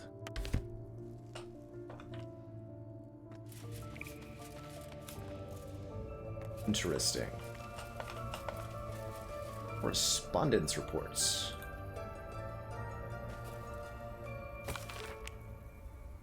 Received message from Hag, Vera Sirith, one of Niddy's birds. We buried Sirith last week. Message itself was a threat, but also an invitation. The Hag wants to meet. Haven't replied. Buried Sirith again, beneath a heavier stone. Fascinating. Got a little bit of poison here. Oh. And we can interact with that slab.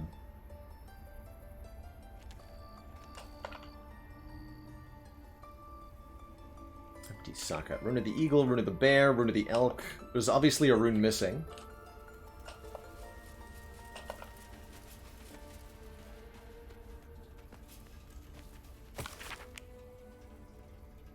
Heatherick, I see my errors made manifest. He did not fall, he was pushed. Pages of death and terror. His grief was twisted by shadow, but none could deny my hand gave that grief shape.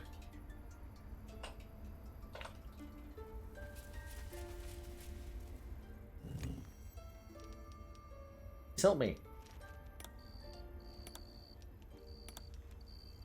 Okay, so that got activated.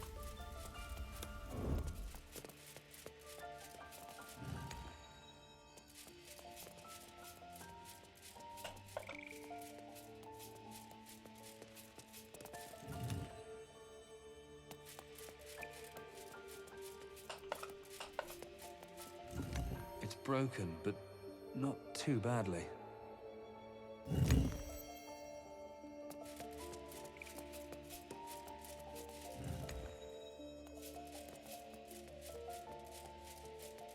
May need to light them in a particular order.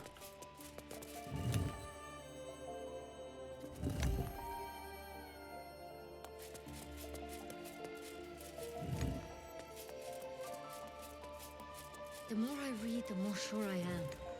This is for the best. A tidy slot, but no rune. A brain in a jar.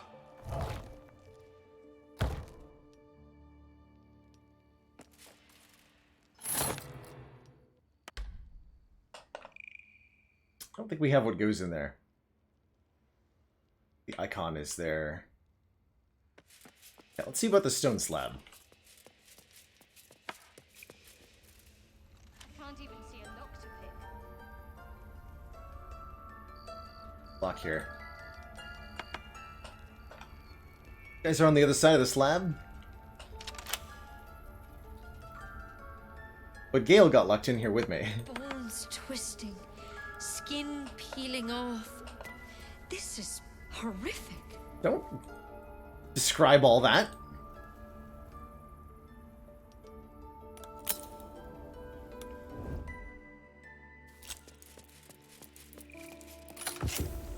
Ha.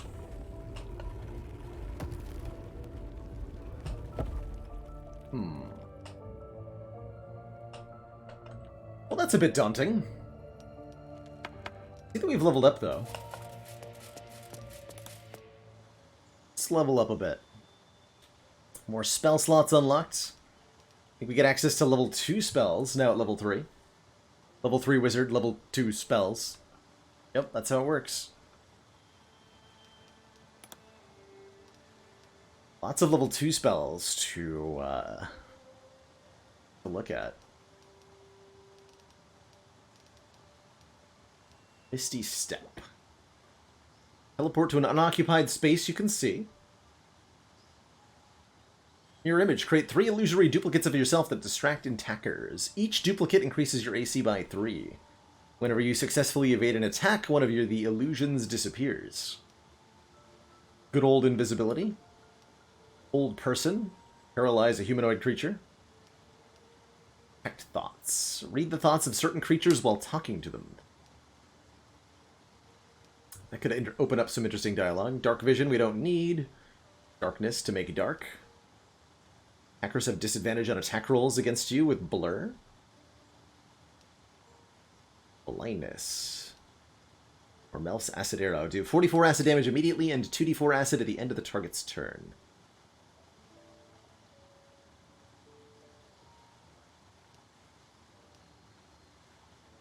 Scorching Ray. 3 rays of fire doing 2d6. Painfully intense ringing. Ooh, good old web. Web is fun. Tangle enemies. Web. I'm going to take the Misty Step for the moment.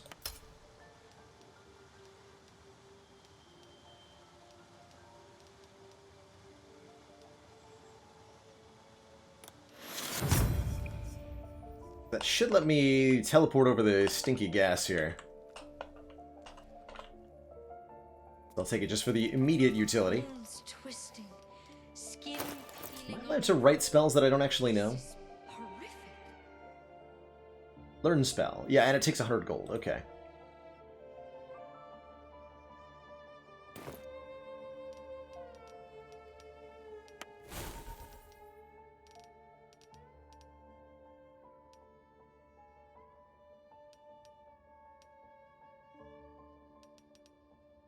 Fire. Oh, you can up-level spells, too.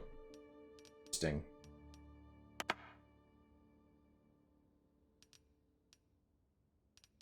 Did prepared.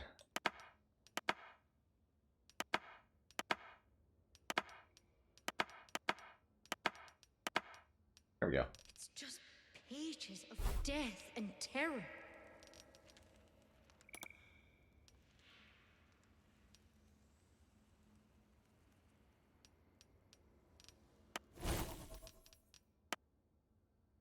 There we go.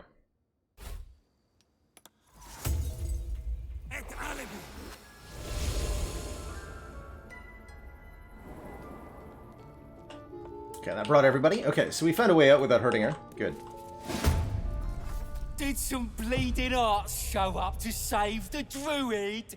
I'll cut you to pieces. Kill 'em! And we seem to have found our way to the goblins that are holding the druid hostage, so that's convenient. We've come out in an elevated position. Nice! This is a superior tactical approach by far. Cracker Worm. Cracker Torak. Sharp Eye Gurza. And Brawler Gresh. I believe it works in this game, Amotake. This uses the Divinity Original Sin engine. And such interactions, I think, are still possible. Didn't finish leveling up. Well, to my credit, I didn't expect to...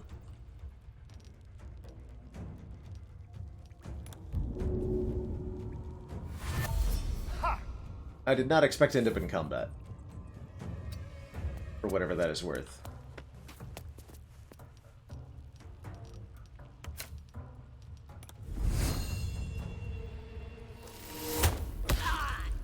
Didn't quite get him. Did inflict Bane on him, though.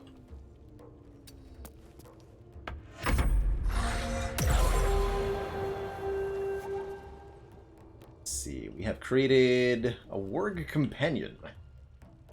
Interesting. Definitely a little bit slower as a dwarf here. 4 darts.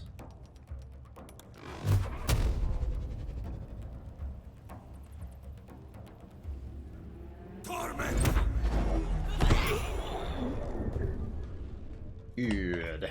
Get him with the magic missile. Okay, we still have our bonus action, shove, dip, or hide. Try to hide.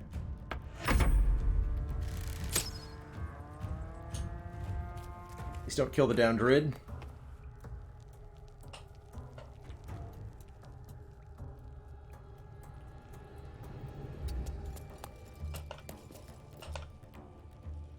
A little bit low on health here. 55%. Only need 3 damage to get a kill. 1! Sad.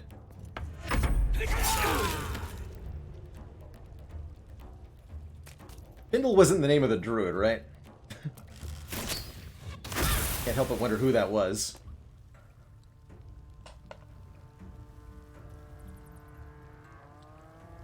Poor guy. This is advantage, so we're allowed to sneak attack. Nice. One guy can't really reach us, the brawler.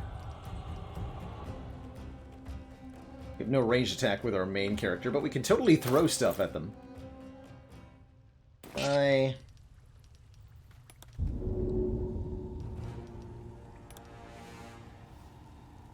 Get him with a potato? Yes!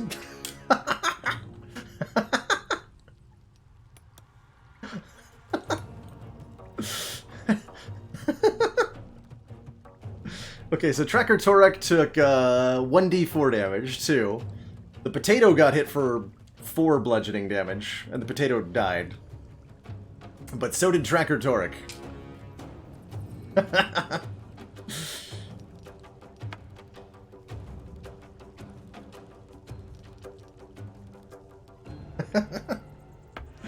Yeah, I like this game. Yeah, you have 1 hit point, and you are in acid. Take you. Or a pretty sad number. Oh no, he threw a potato at me. Woman down.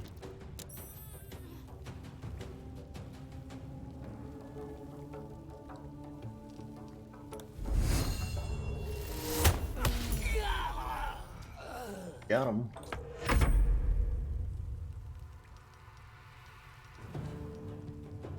Points, you say? Yeah! Yes! That'll teach you to mess with a spud.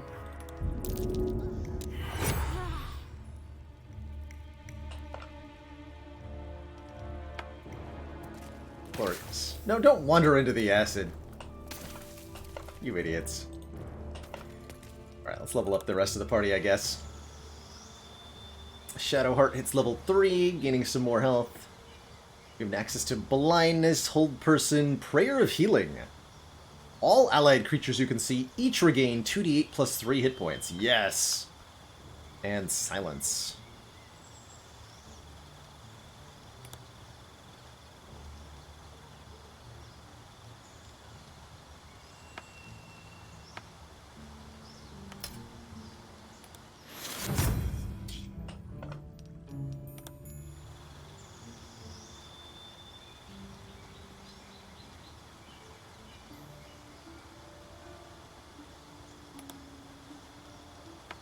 Step. Scorching Ray is good for Gale. Thick Darkness. Do I want to change what base spells you have?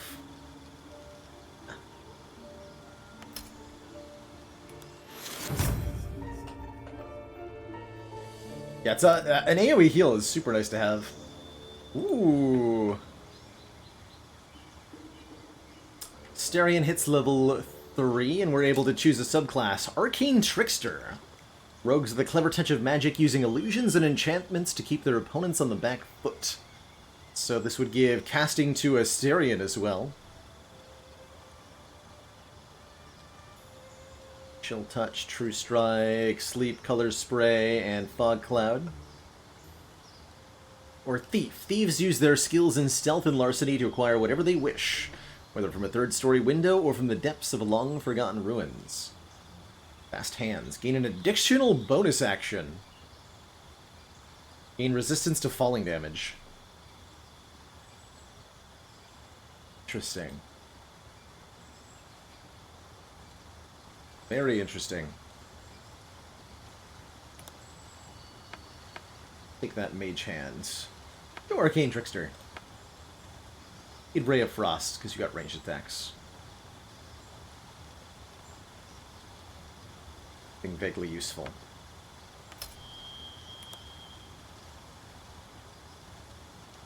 Sleep and Color Spray, sure.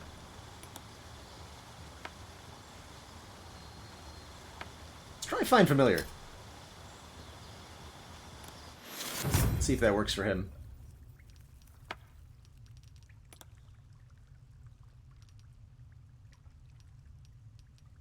I can have a crab?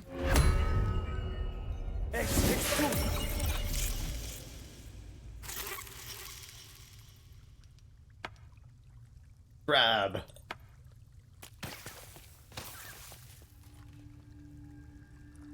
Conjure crab. I don't know if that serves as like a summon? In the service of a familiar, a face spirit taking an animal form that you choose.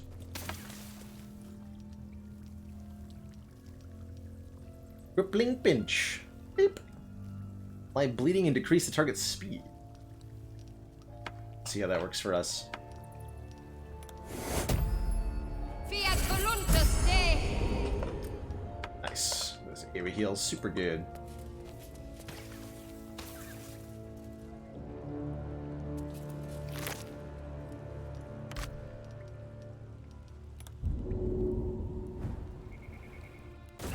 Okay, so even a shortfall like that is a little bit of damage.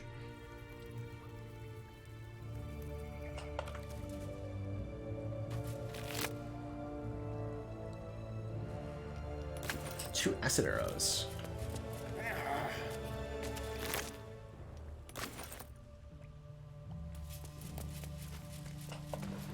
Ooh. What's that? Something just come out of the water? Thought I saw something.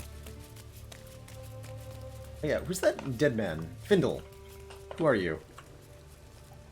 Could we perhaps have saved you? Arcane Circlet. Where this item gains +1 to nature.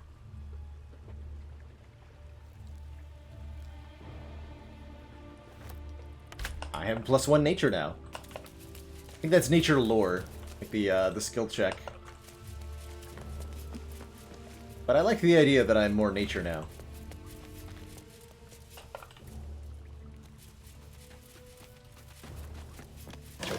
These boxes. Yes, scrolls and toolkits and stuff. Oh, don't pick up the water barrel. Ooh, healing potions. Well, charm person, antitoxin. Probably not the antitoxin we're looking for. Could be worth a shot, though.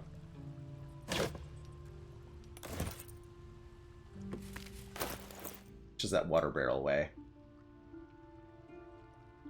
Not that much. Yeah, we'll keep those in our inventory for now.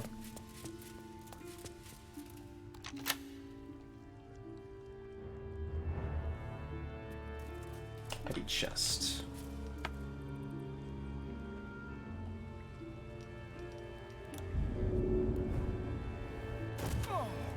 Ow.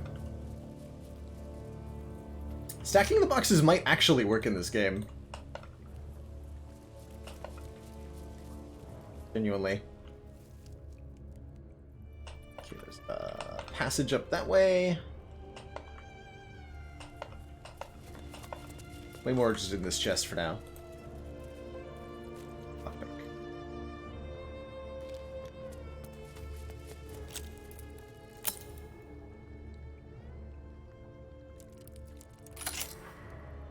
There we go. Ah!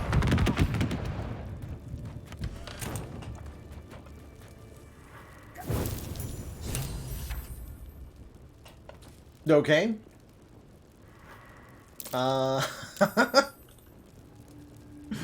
Oops. Quick, jump over there. See if we can save him before he dies too. He's gonna make it. So our journal got updated because we managed to find a cure by dying. Dying was a cure, apparently. As we are super trapped, by the way, indeed. I noticed that. It was very trapped.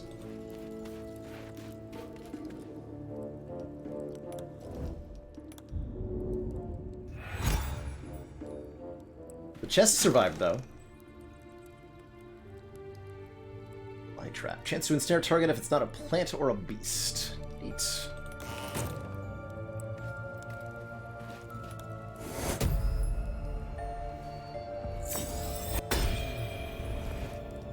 And I'm cured.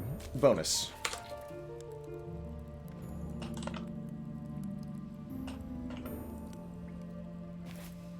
Yeah, no game over for the main character just straight up dying like that. That's pretty sweet. Able to get myself back up. I think you need a total party wipe for a game over. But if you don't have an easy way to revive yourself, you may need to, eat a couple of potatoes or something.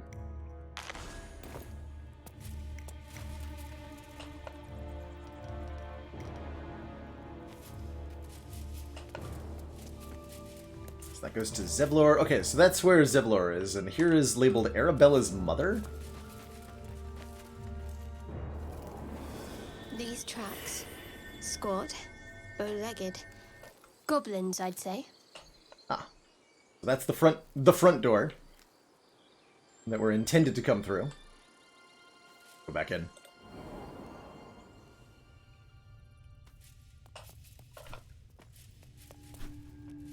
Did we get all the bodies? I'd have gotten all of them.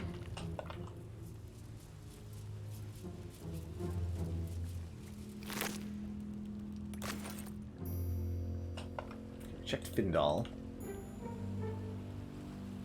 Oh, I see something over here.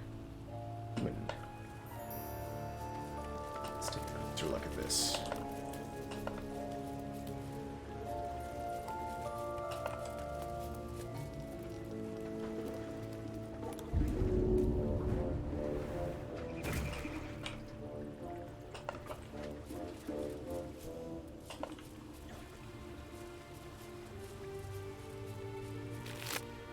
Charred key. Singed silver key held by a long-dead corpse in a druid cave. I imagine that opened the trapped chest that we lockpicked.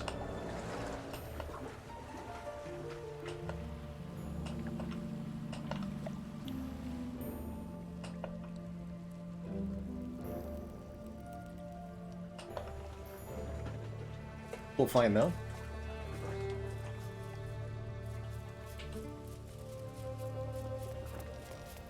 Alley-oop. Jump, jump, jump. Jump. These are for boring people anyway, that's right. Oh yeah, this guy, we didn't loot him either. It's the scimitar, okay. Onward then. Guardian statue. Ominous. Just waltz in front of it. Ah, it's fine. Keep going. Probably want to sneak past that.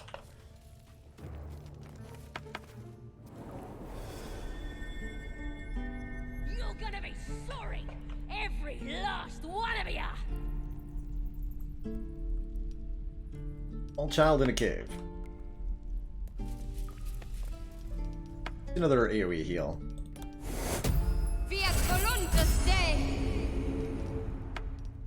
And take a short rest too. Caves are all boring. There you go. Even Health your is cages returned. are boring.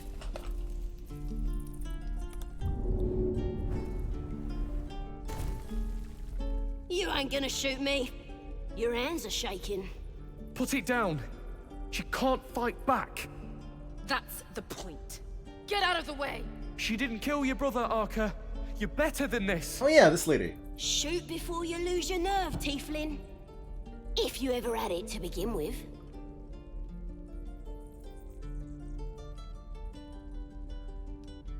Silence, Goblin. Those words could be your last. I'm not afraid. Chosen by the Absolute, I am. I'm blessed. Oh, I'll bless you, all right. Let's just sit back and watch. Here it comes. No inclination to save this goblin. Beast.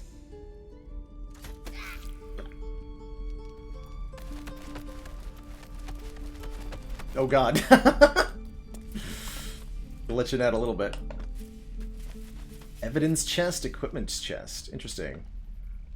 This man set up like a jail the player can end up in. Imagine you end up here if you steal from the town.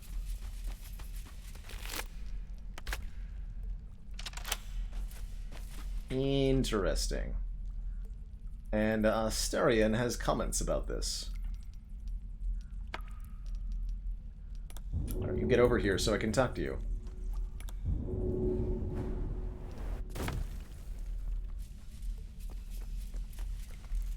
I didn't take these refugees for killers. Maybe I've misjudged them. They're still going to die, but at least they're willing to fight. You seem pretty thrilled by that. Desperate people will do anything. True. Back any beast into a corner, and you'll quickly see its teeth.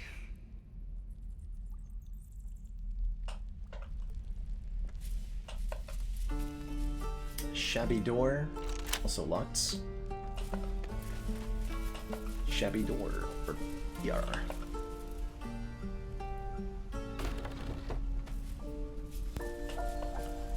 Where the heck are we? The Druid again, apparently. Shame the goblins didn't kill me. How long do you think we've got before the goblins come? Like, at least 5 minutes.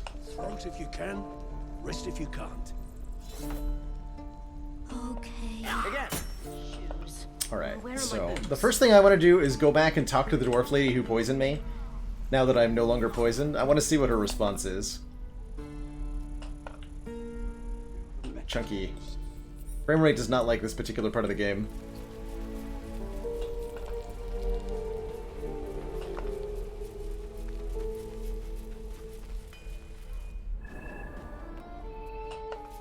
Footage chamber. Hey, we haven't been down here yet.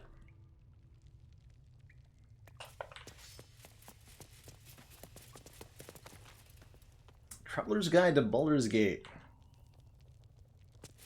These look like capable fighters. I heard what happened. Thank you for protecting the child. If the druids are this far gone, then it's not just goblins we have to fear. So we can risk violence here, or face it for certain on the road. Quite the choice, isn't it? Can you delay the ritual? You saw what they were willing to do to a child just for trying. It's Korga's influence. Without her twisting things, I believe the druids might see sense. Then why don't you just get rid of her? A low thought. But I'd be lying if I said I hadn't considered it. But the druids would slaughter us. We'd have to get close to Korga, within striking distance. I can't manage that. But they've already let you pass once. What's it worth to you? To get these people to Baldur's Gate? Everything. I'm still hoping Korga can be swayed from this madness. But if not, leaders need to make tough decisions. We do what we must. Fair enough. For you. You're the one who helped at the gate. Glad to have another sword. We might need it. No name, got it. The Devil You Know, an autobiography? Okay, I gotta read that. What is this? Have you ever had a god change your blood? It's a horrifying thing, even though for those who may desire it. Yet, a few tieflings wished for Asmodeus to claim their bodies, only to be given no choice in the matter. It's not as if we were well-loved before the Archdevil's Gambit. Our people have always struggled against the notion of Devil King, as if a single drop of infernal ichor inescapably corrupts. How amusing when so many others willingly sell their souls to fiends, yet their culture as a whole escapes the blame. By what method can we redeem ourselves when the crime is not ours? I would drive a blade into every warlock that aided Asmodeus' damned ritual, but personal vengeance cannot undo the will of a god, much one less as slippery as the Lord of Lies. When every passerby thinks you a thief and a heretic, it is deeply tempting to become one. The only thing that has stopped me is knowing Asmodeus wants nothing more than for all of us to fall from grace. Neat. Hammer and tongs. Interesting. Okay, so nothing special here. Gale, you are still stealth, do you realize? Alright, back to the Druid Grove.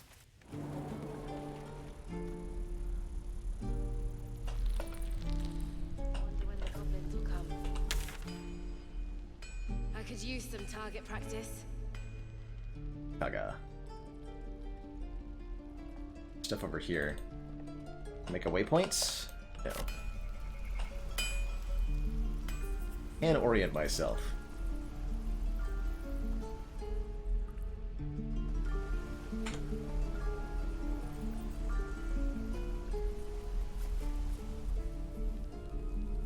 Goes back to the prison.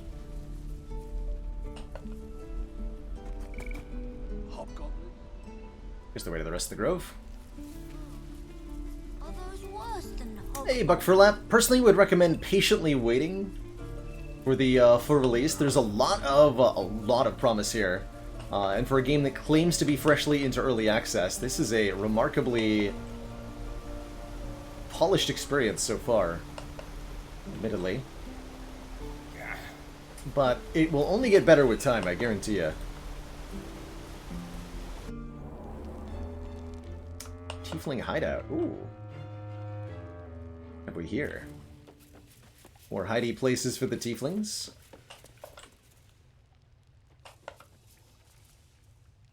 Oh, that kid from earlier. Hello. Oh yeah, that reminded me. I gotta make sure I equip my Ring of Ant Resistance. If I still have it. Yes. Maybe that'll prove useful.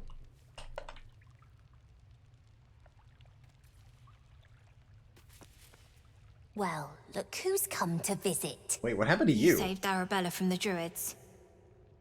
Don't know what those bastards would have done. You didn't have that over your face before. Why are you running all these schemes and swindles? Pretty risky, don't you know? We're saving up for a better hideout when we get to Baldur's Gate. Why? You planning on telling me stealing is wrong? Not really. I want to invest in the newest Thieves Guild on the Sword Coast. Here's 40 gold. Yes, perfect. Won't turn down free money. I've got operating costs you wouldn't believe. Come see me in the city sometime, huh? I'll repay this and then some. I trust that you will. See you around, maybe. Somehow. Good luck to you.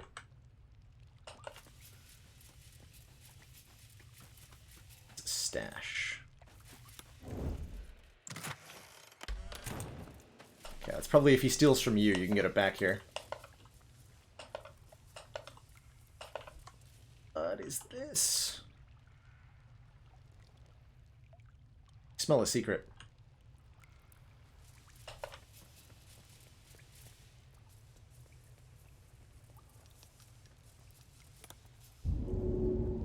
Too high.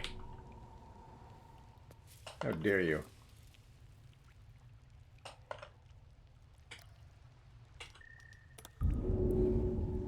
Fair enough. I love that animation.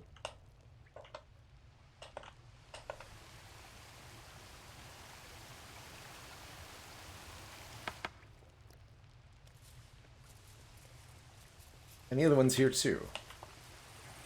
Oh, there's a real secret. Wicker chest. Aha. And a rope. Pull switch.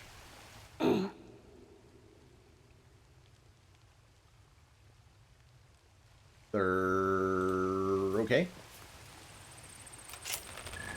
Creates a hatch ladder. Interesting.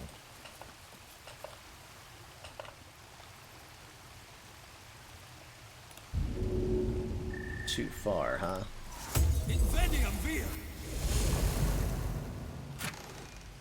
One gemstone. Alright, good talk.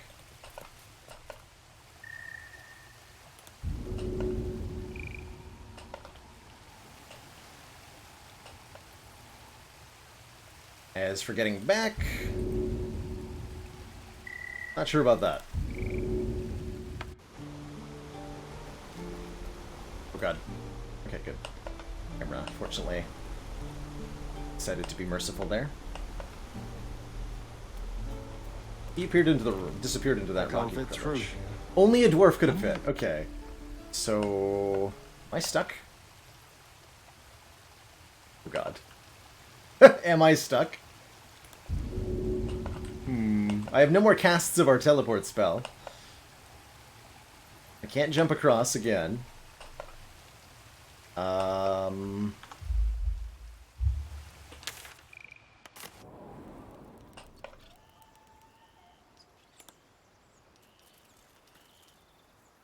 go back to camp.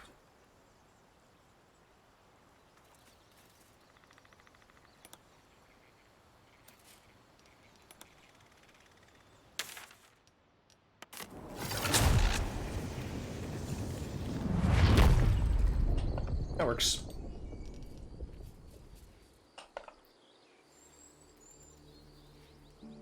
Eight points.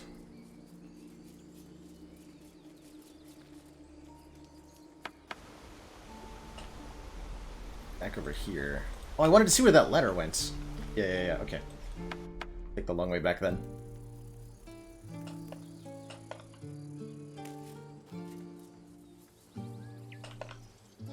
Gotta know.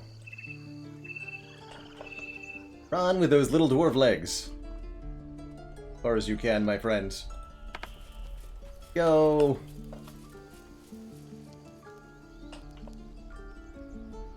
Please go.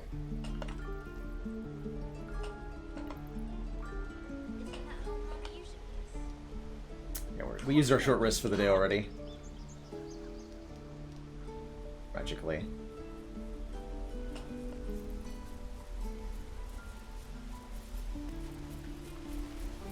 Okay. Get back in there. climb that ladder.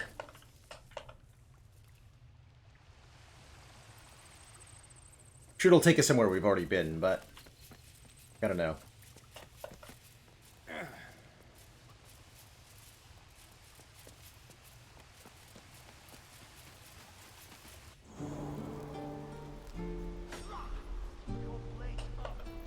Okay, and that led to the original hatch she disappeared into. Makes sense.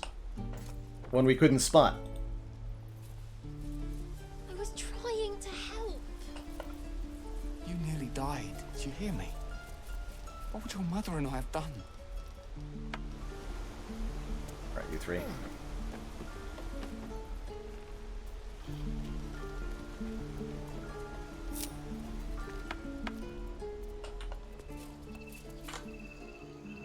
Whoops.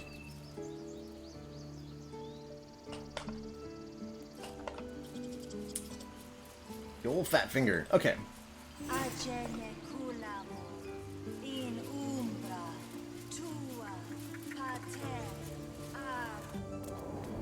Gotta know. Come, Silver.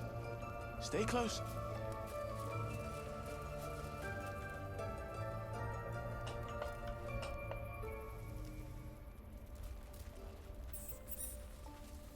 You even talk to everybody over here.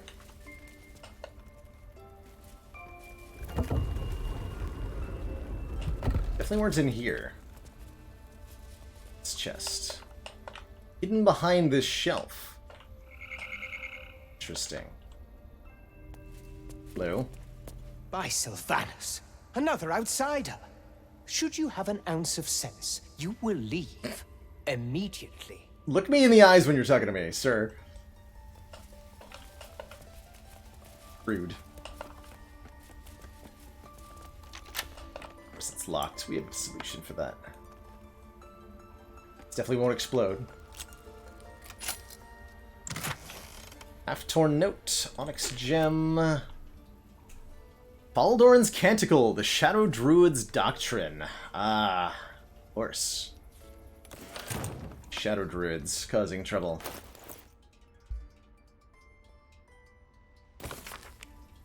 This book's spine is limber from overuse. Corner of one page is folded inwards. Balance is a myth. Where any clan treads, nature struggles. Unity is a fiction. Men of mere flesh seek only to tame beast and raise flora. We are the thunder, and we are the rain. We shatter mankind, and grow new life in its place. Baldur was a character in the first Baldur's Gate game, a shadow druid that you encounter. Very much of the militaristic force nature to prevail kind of mindset. Would rather tear down the cities and reduce them to nothing than ever hope to live with humanity.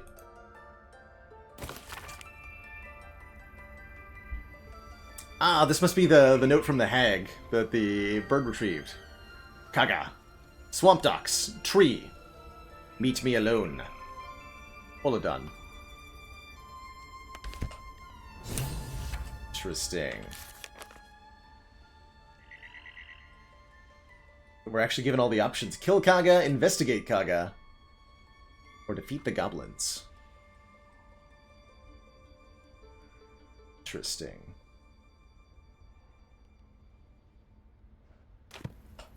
Interesting indeed.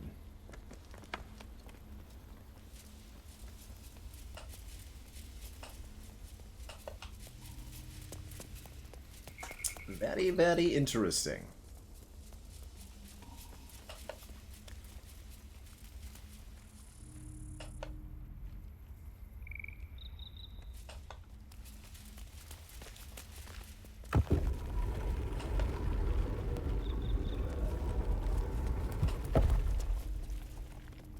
Not where we're.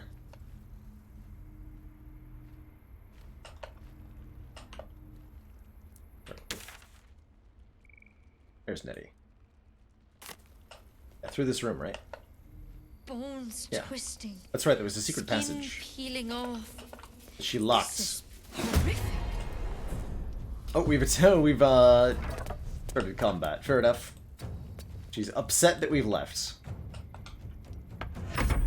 Alright, we'll head the other way then.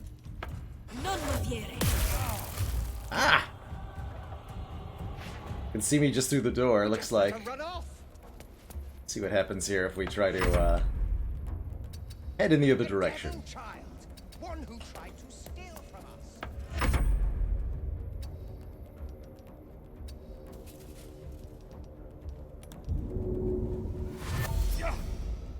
Go.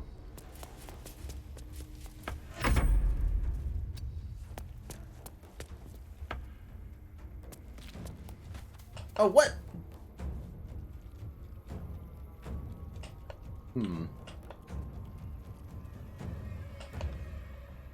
Just the way out.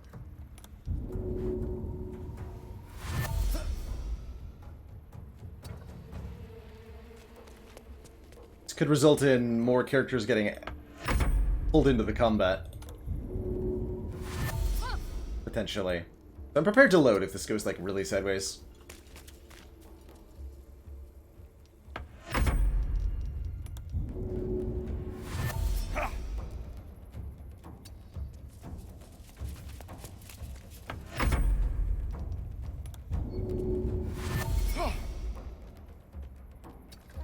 You have a regular dash too, right? Or a bonus dash? Yeah. You dash twice.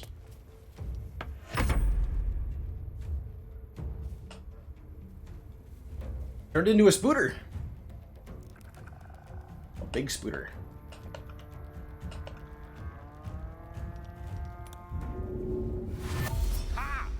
Yo.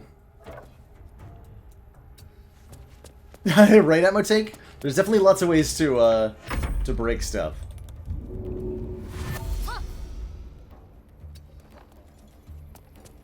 With unintended play orders. That's for sure.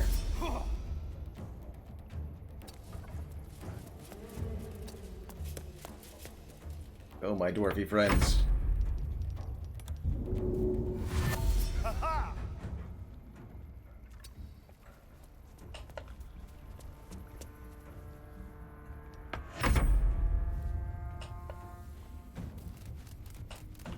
Here comes.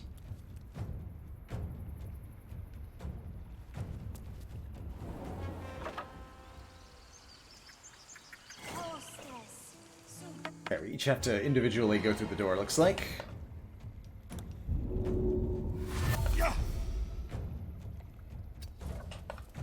Shouldn't be too hard.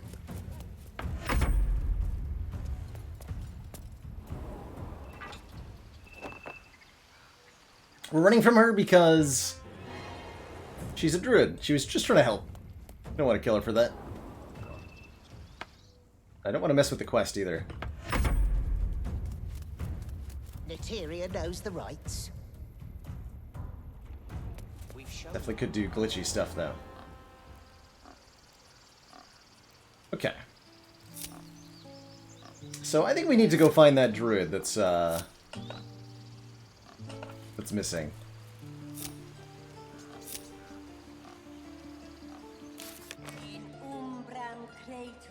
Time to pack it in for the day, I think. So, there's supposed to be a goblin camp somewhere.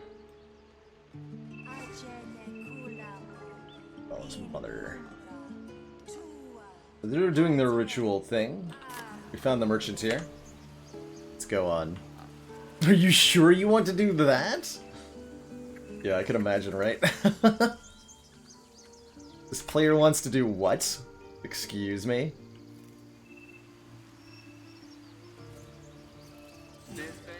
Alright, what's over here?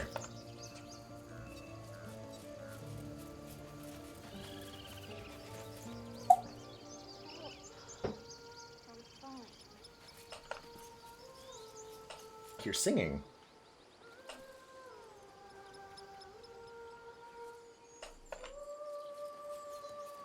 Is someone singing? It's beautiful. Perhaps too beautiful.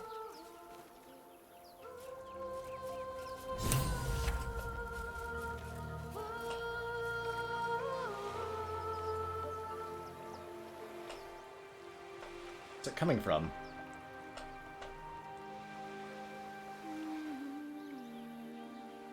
Shh. Listen. A sweet melody beckons you.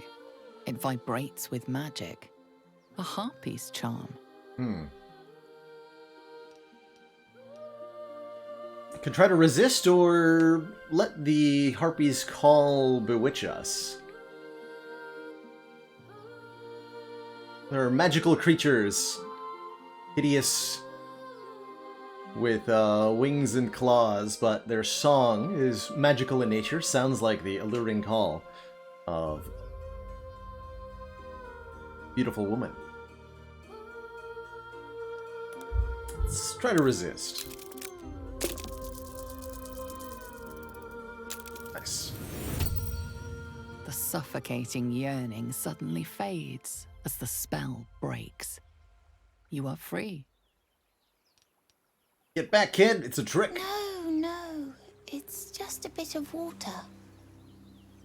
I only want to listen. Just a little closer. Yes, everything's gonna be fine once I get there.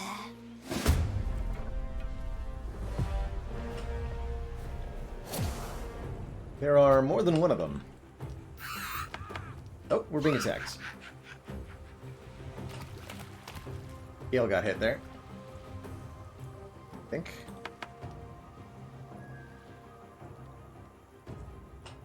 So we have 2 harpies. They're level 3. 3 harpies. 2, 3, 4 harpies. Math is hard, as it turns out. Math is very hard. Hey, yo, Lysozyme. Alright then, let's see. They're much harder to hit. This looks like a dangerous encounter. They have exactly 24 health, so I should be able to put one to sleep.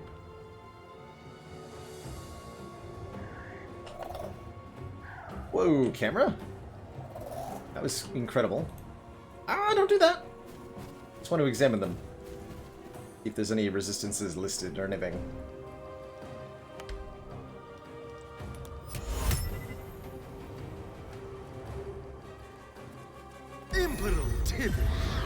Alright, got one. Not sure how long it'll be out for, but that's appreciated.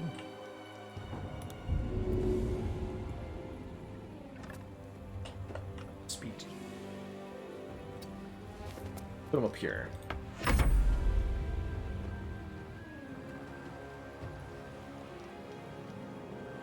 Celestials, Fey, Fiends, and Undead.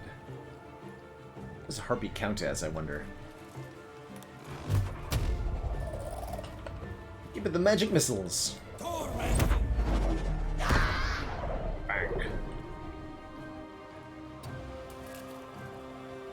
Yeah, the water counts as difficult terrain, but we can move through it.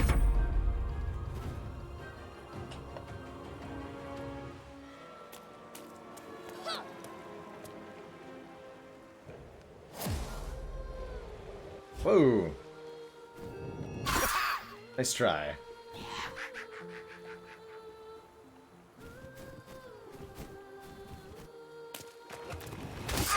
Ooh. 2 of us fell to that song and got pulled towards it. Villain! But I see you now for what you are. And it threw a rock at me. Good job. Alrighty. I think I need more, like, close range attacks and stuff.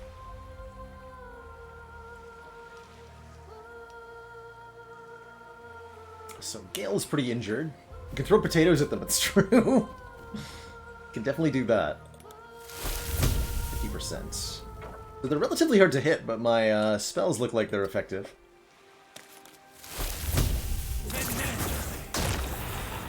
Bang. Cleric. Is it bless time? I think it's bless time.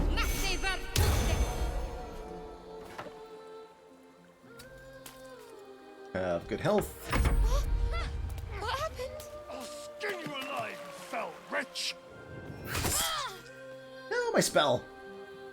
I just cast that. Unacceptable.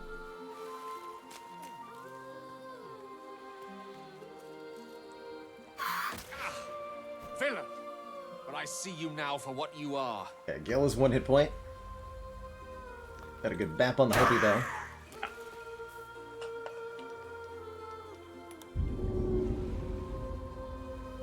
Dip in. So it looks like you can dip in fire primarily and not much else.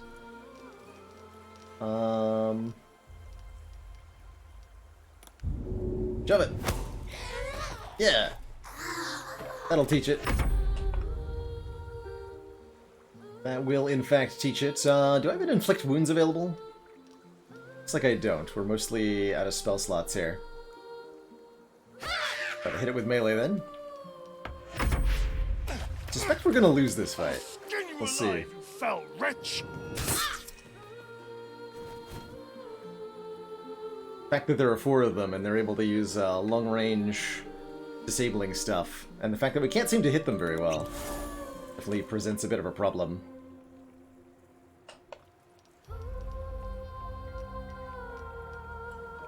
Let's try Witch Bolting. It's 42%.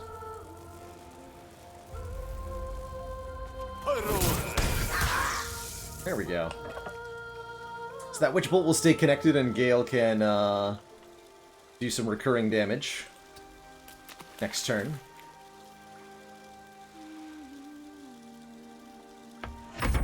If we don't kill the Harpy by then.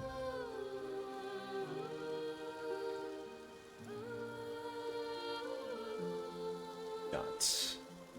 That has high ground, so that'll be a sneak attack.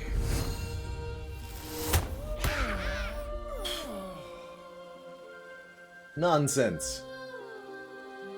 Might that be me? Interesting. No idea why Gale just got baned.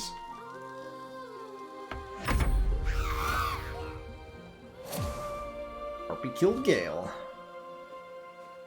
Okay, that ended our Witch Bolt, I guess.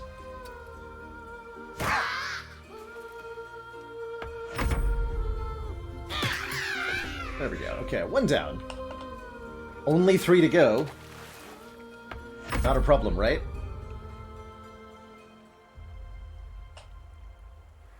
I need to get more creative here. Dumb.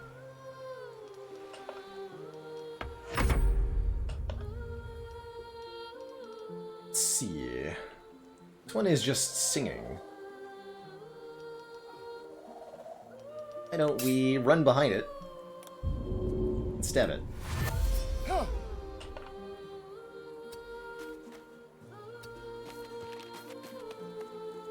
That's more like it. Oh, it's supposed to use the sneak attack. It's supposed to be automatic. Ridiculous.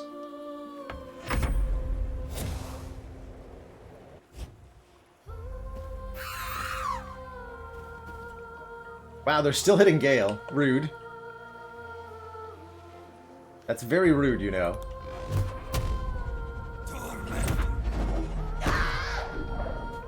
Hold on.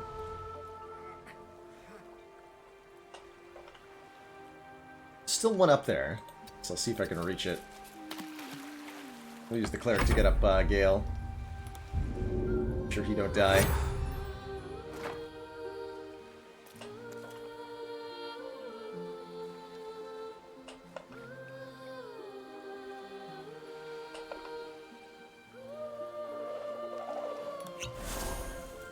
Check the healing potion too. Really short on range attacks in the party. Feels like a weakness we should fix. Uh-oh. Ah!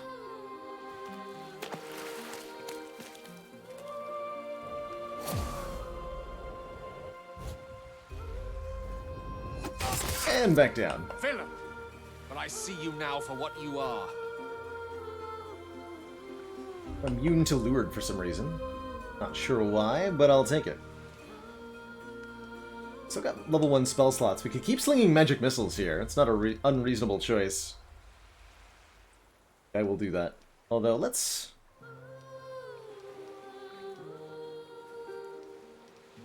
Dash over there. Try to get up Gale. Again. Immune because we made the saving throw. That's right. A lot of D&D abilities provide immunity once you make a save. Fear, despair from like mummies and stuff all work similarly. Dragon fear. Remembering that now. Yeah, give him a cantrip blap. Ooh, 2 attacks. Skin you alive, you foul wretch!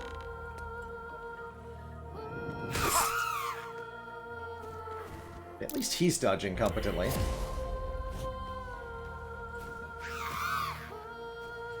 Yeah, he's almost dead. We gotta wake him up now.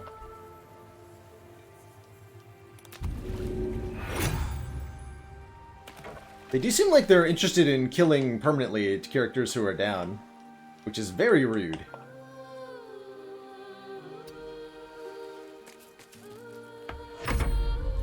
Very, very rude.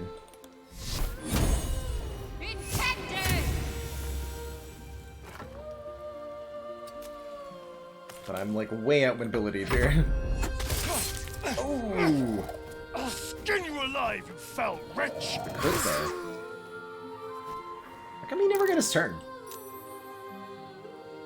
Weird.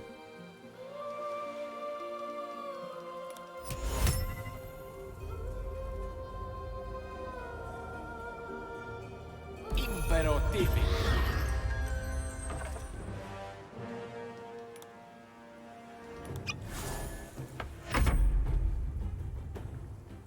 Not sure if there's any different difficulty settings, Neck. I'm sure there will be later if there aren't now.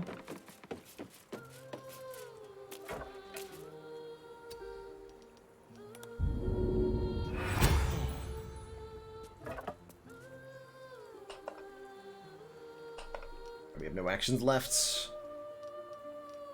What a day. You're still trying your best. There we go.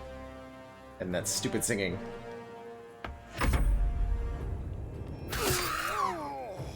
Down he goes again. At some point, someone will eventually succeed at something. Till that day comes, we'll continue to chain revives. 42%. I'm threatened?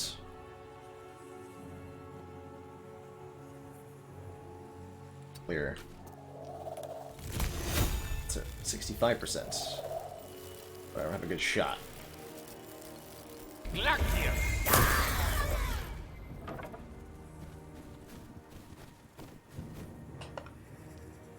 Interesting.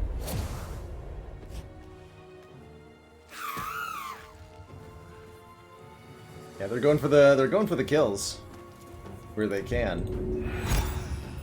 Very rude.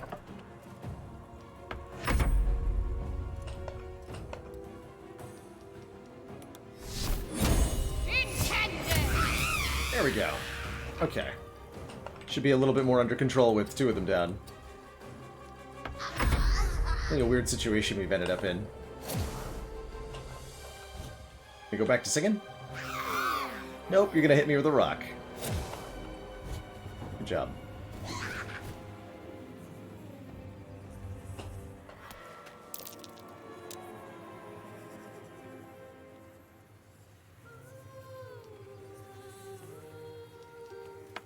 Gale's turn. Gale missed his turn. Get up!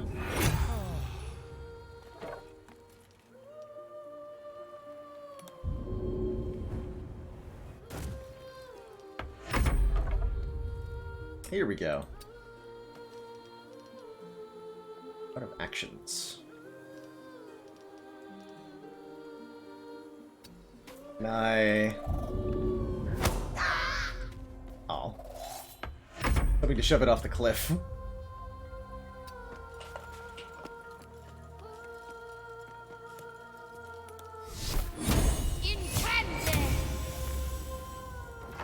Keep taking swings.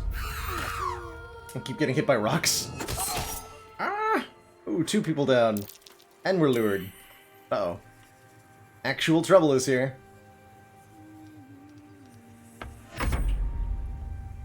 For sure.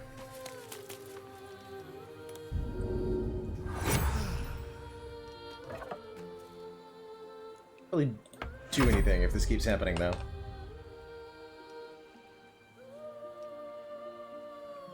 Try to hide? No.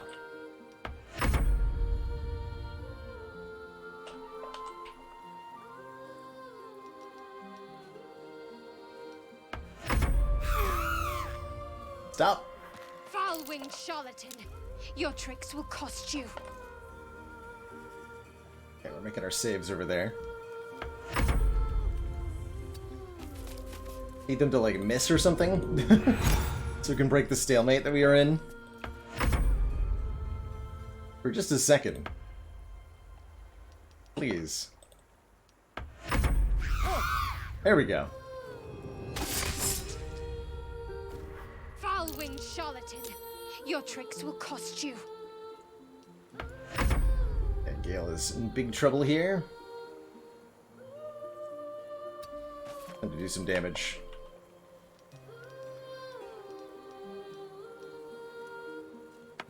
Arian's up next. Okay.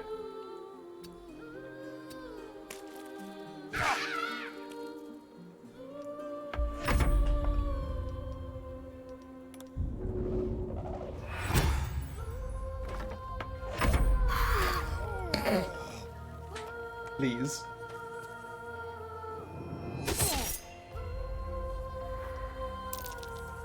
I don't think this is what combat in the game is supposed to look like. Boy, if we ended up in a weird situation. And boy, do I keep whiffing easy hits.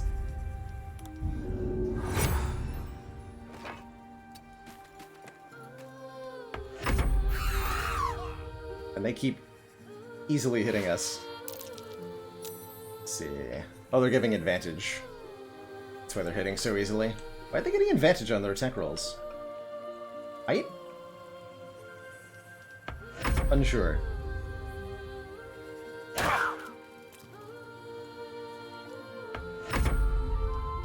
Unsure. Cleric out of heals? Yes. We're totally out of spells, which is why this has gotten so weird. We refuse to die, but we also refuse to win.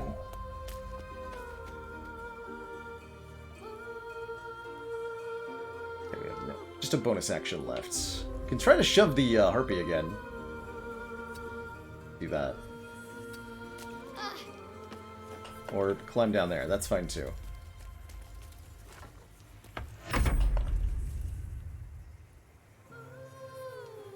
Okay, you have no action because you just got up.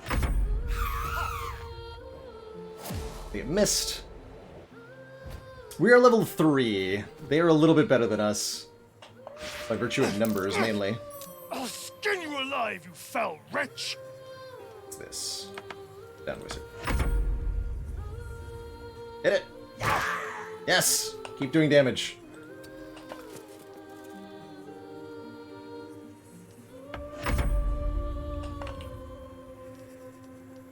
Okay, why don't we have real actions again? Because we're lured.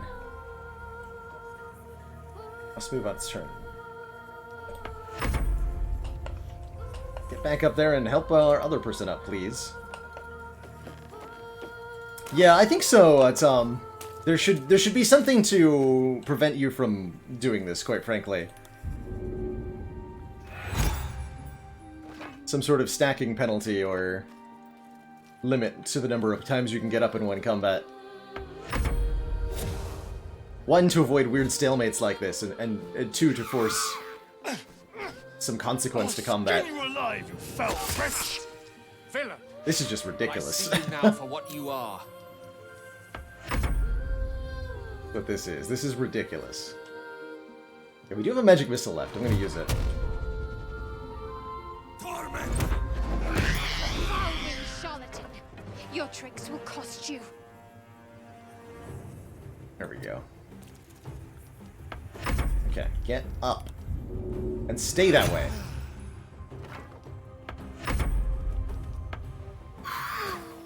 No! Can only knock one of us down per turn, so... Yeah, the way that you can infinitely revive actually means that any singular enemy can never be threatening, because you can always just out-action them, right? You have more actions than they do, and you can just keep getting back up.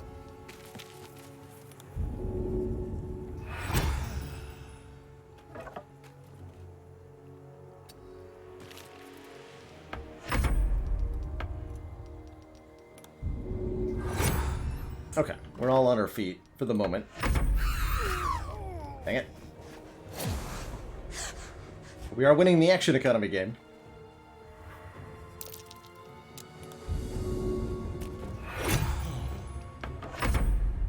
Okay. Throw. Potato.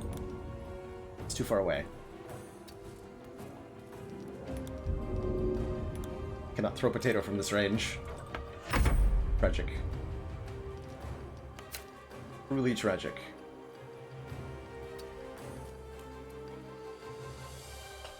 Can't even shoot it from this range. Swear to God, if you snipe me with a rock, I'll be very pissed.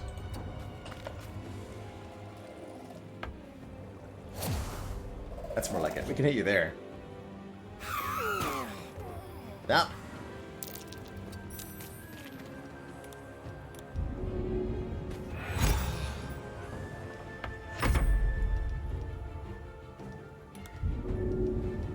Potato, go! Yes! Successful potato toss.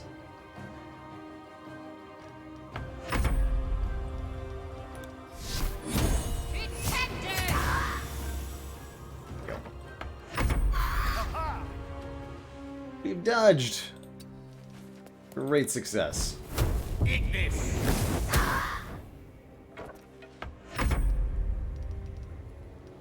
Quick, I must throw more objects.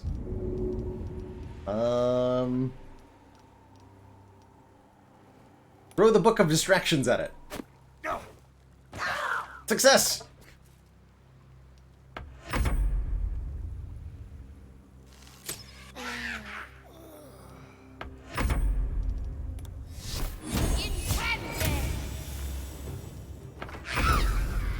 There we go. It's been distracted to death. Good job, everybody. Wow, that was a ridiculous fight. Are they gone? They're gone. You okay? No. Yes, I mean, I don't know. Go back to your parents. There's worse in the wilds than harpies. They're gone. Now there's just Mole. She'll be so mad. I didn't get the gold from the nest. I got to go. Wait, you should meet Mole. She'll be grateful you helped me. Find a boy called Donny. Tell him you want to see the dragon's lair. The dragon's lair. Okay. Can do that.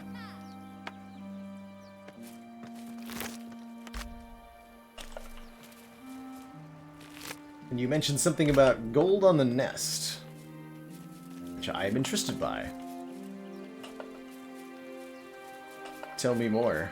Probably go for a full rest at camp shortly. We've had quite a misadventure here. I died today. Like, for real died.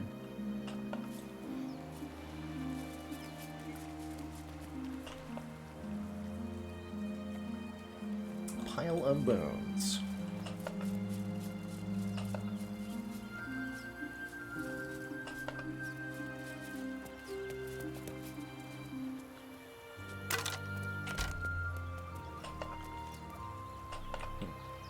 Doesn't look like a nest, though.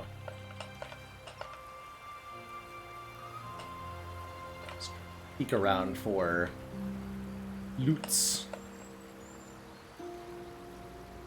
Or a nest.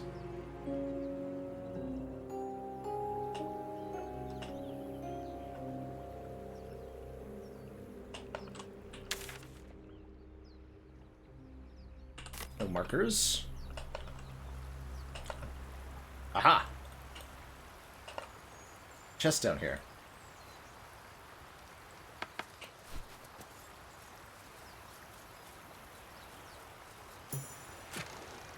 15 gold. Bah. Going Adonis Incarnate. Hey, hey, yeah. Really happy to be checking out the early access launch of BG3 here today. It is surprisingly complete for an early access title on launch. Like, way more content than most early access games I've played.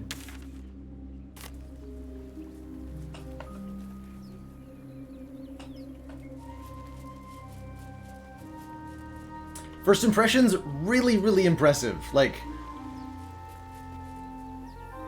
almost par for like a vanilla 1.0 AAA release. But they're calling it early access and intend to improve it a lot. Impressive.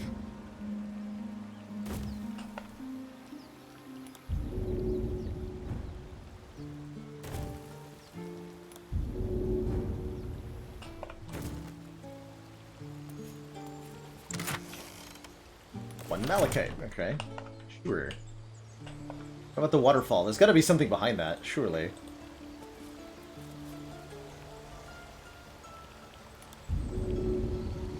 There's no way to go down there?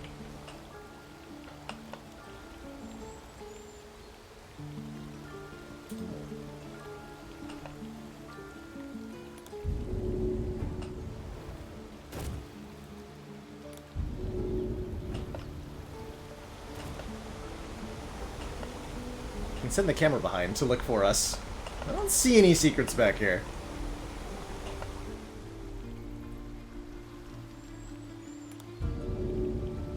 Oh god, not again. Alright, well, we'll have our own little misadventure. You know what I really miss about Baldur's Gate? The food. Freshest fish I ever had. I don't care for fish. Red meat, now, that's a different matter. Rare as can be. Dripping. Well, unless we find a cure, you won't have any teeth to chew it with soon enough. That's true. Bells, We'll have it's our job tentacles. to get us out of here safely, not yours. It's my job too. The druids don't care about us. No one does. We have to look after. Donnie I was looking for? Am I looking for? Hello? His eyes flicker to yours for an instant, then away, as if it hurts to look at you.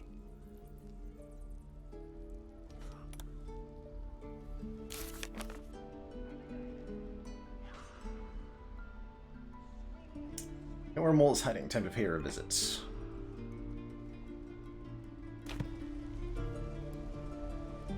Mole or Donnie?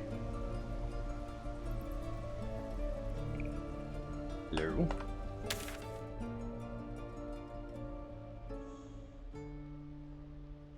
Mole is supposed to be right next to Donnie? Through the hatch, then.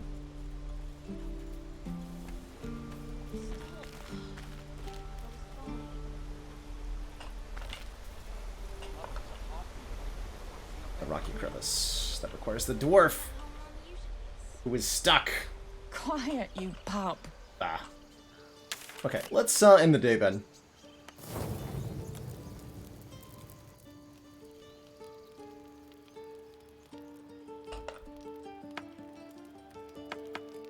Let's say hi to our newest member here, Will. Salutations. So you were called the Blade of Frontiers in town. What does that mean? Living legend in the flesh. Slayer of specters, killer of kobolds.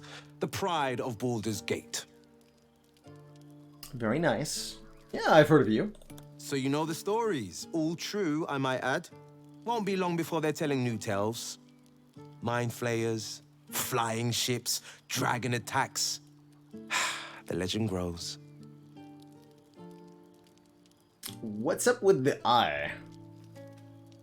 Now, I always save the best stories for my closest friends and my cruelest enemies. Get to be one of those, and I'll spill the whole jug. Hmm? All right. You get that, right? Spill the whole jug? Huh. I guess I'll toss that one in the heap. You lost me. But I'm gonna take a close look at your eyeball. Sound good? Tiny grooves spider across the eye's surface. It resembles a sending stone used to confer with distant contacts. Is your eye a sending stone? A what now? Goodness, but it's just a bit of rock. Nothing so special, I assure you. You watch and listen for signs of deceit, but sense nothing unusual. Because we failed. You turn any moment. How are you in such good spirits, dude? Did you see those tiefling kids? Do you reckon our moping and muttering does them much good? They should be chasing frogs, climbing trees, not training for battles they can't win. Those people look at me and they see a hero. Imagine how bad they feel if they were wrong. That's true. Well, then what should we do next? We sniff out the gobbo leaders and take their heads. And we free the druid house in while we're at it. If we want these brain bugs removed, he's our man. You do need proficiency to be able to wear armor and cast spells, Neck. We got the proficiency from our race. One of the dwarven sub-races comes with medium armor proficiency. So that's how we're able to wear the heavy armor and, well, medium armor, technically, and still cast spells. What's your plan for the goblins, sir? There's an old saying I just made up. To fell a dragon, you must chop off its head. These goblins are organized. It's no hamhead pulling the strings. We slither through their camp and off their leaders. Quick as crickets. Sure. Seems reasonable. Like him. Let's see, Astarion, you got anything new to say? You again. And clearly the tadpole. Yeah. If we Same can't dialogue as before. understand it, we'll never control it. Time for a sleepy then. Where are you? Hello?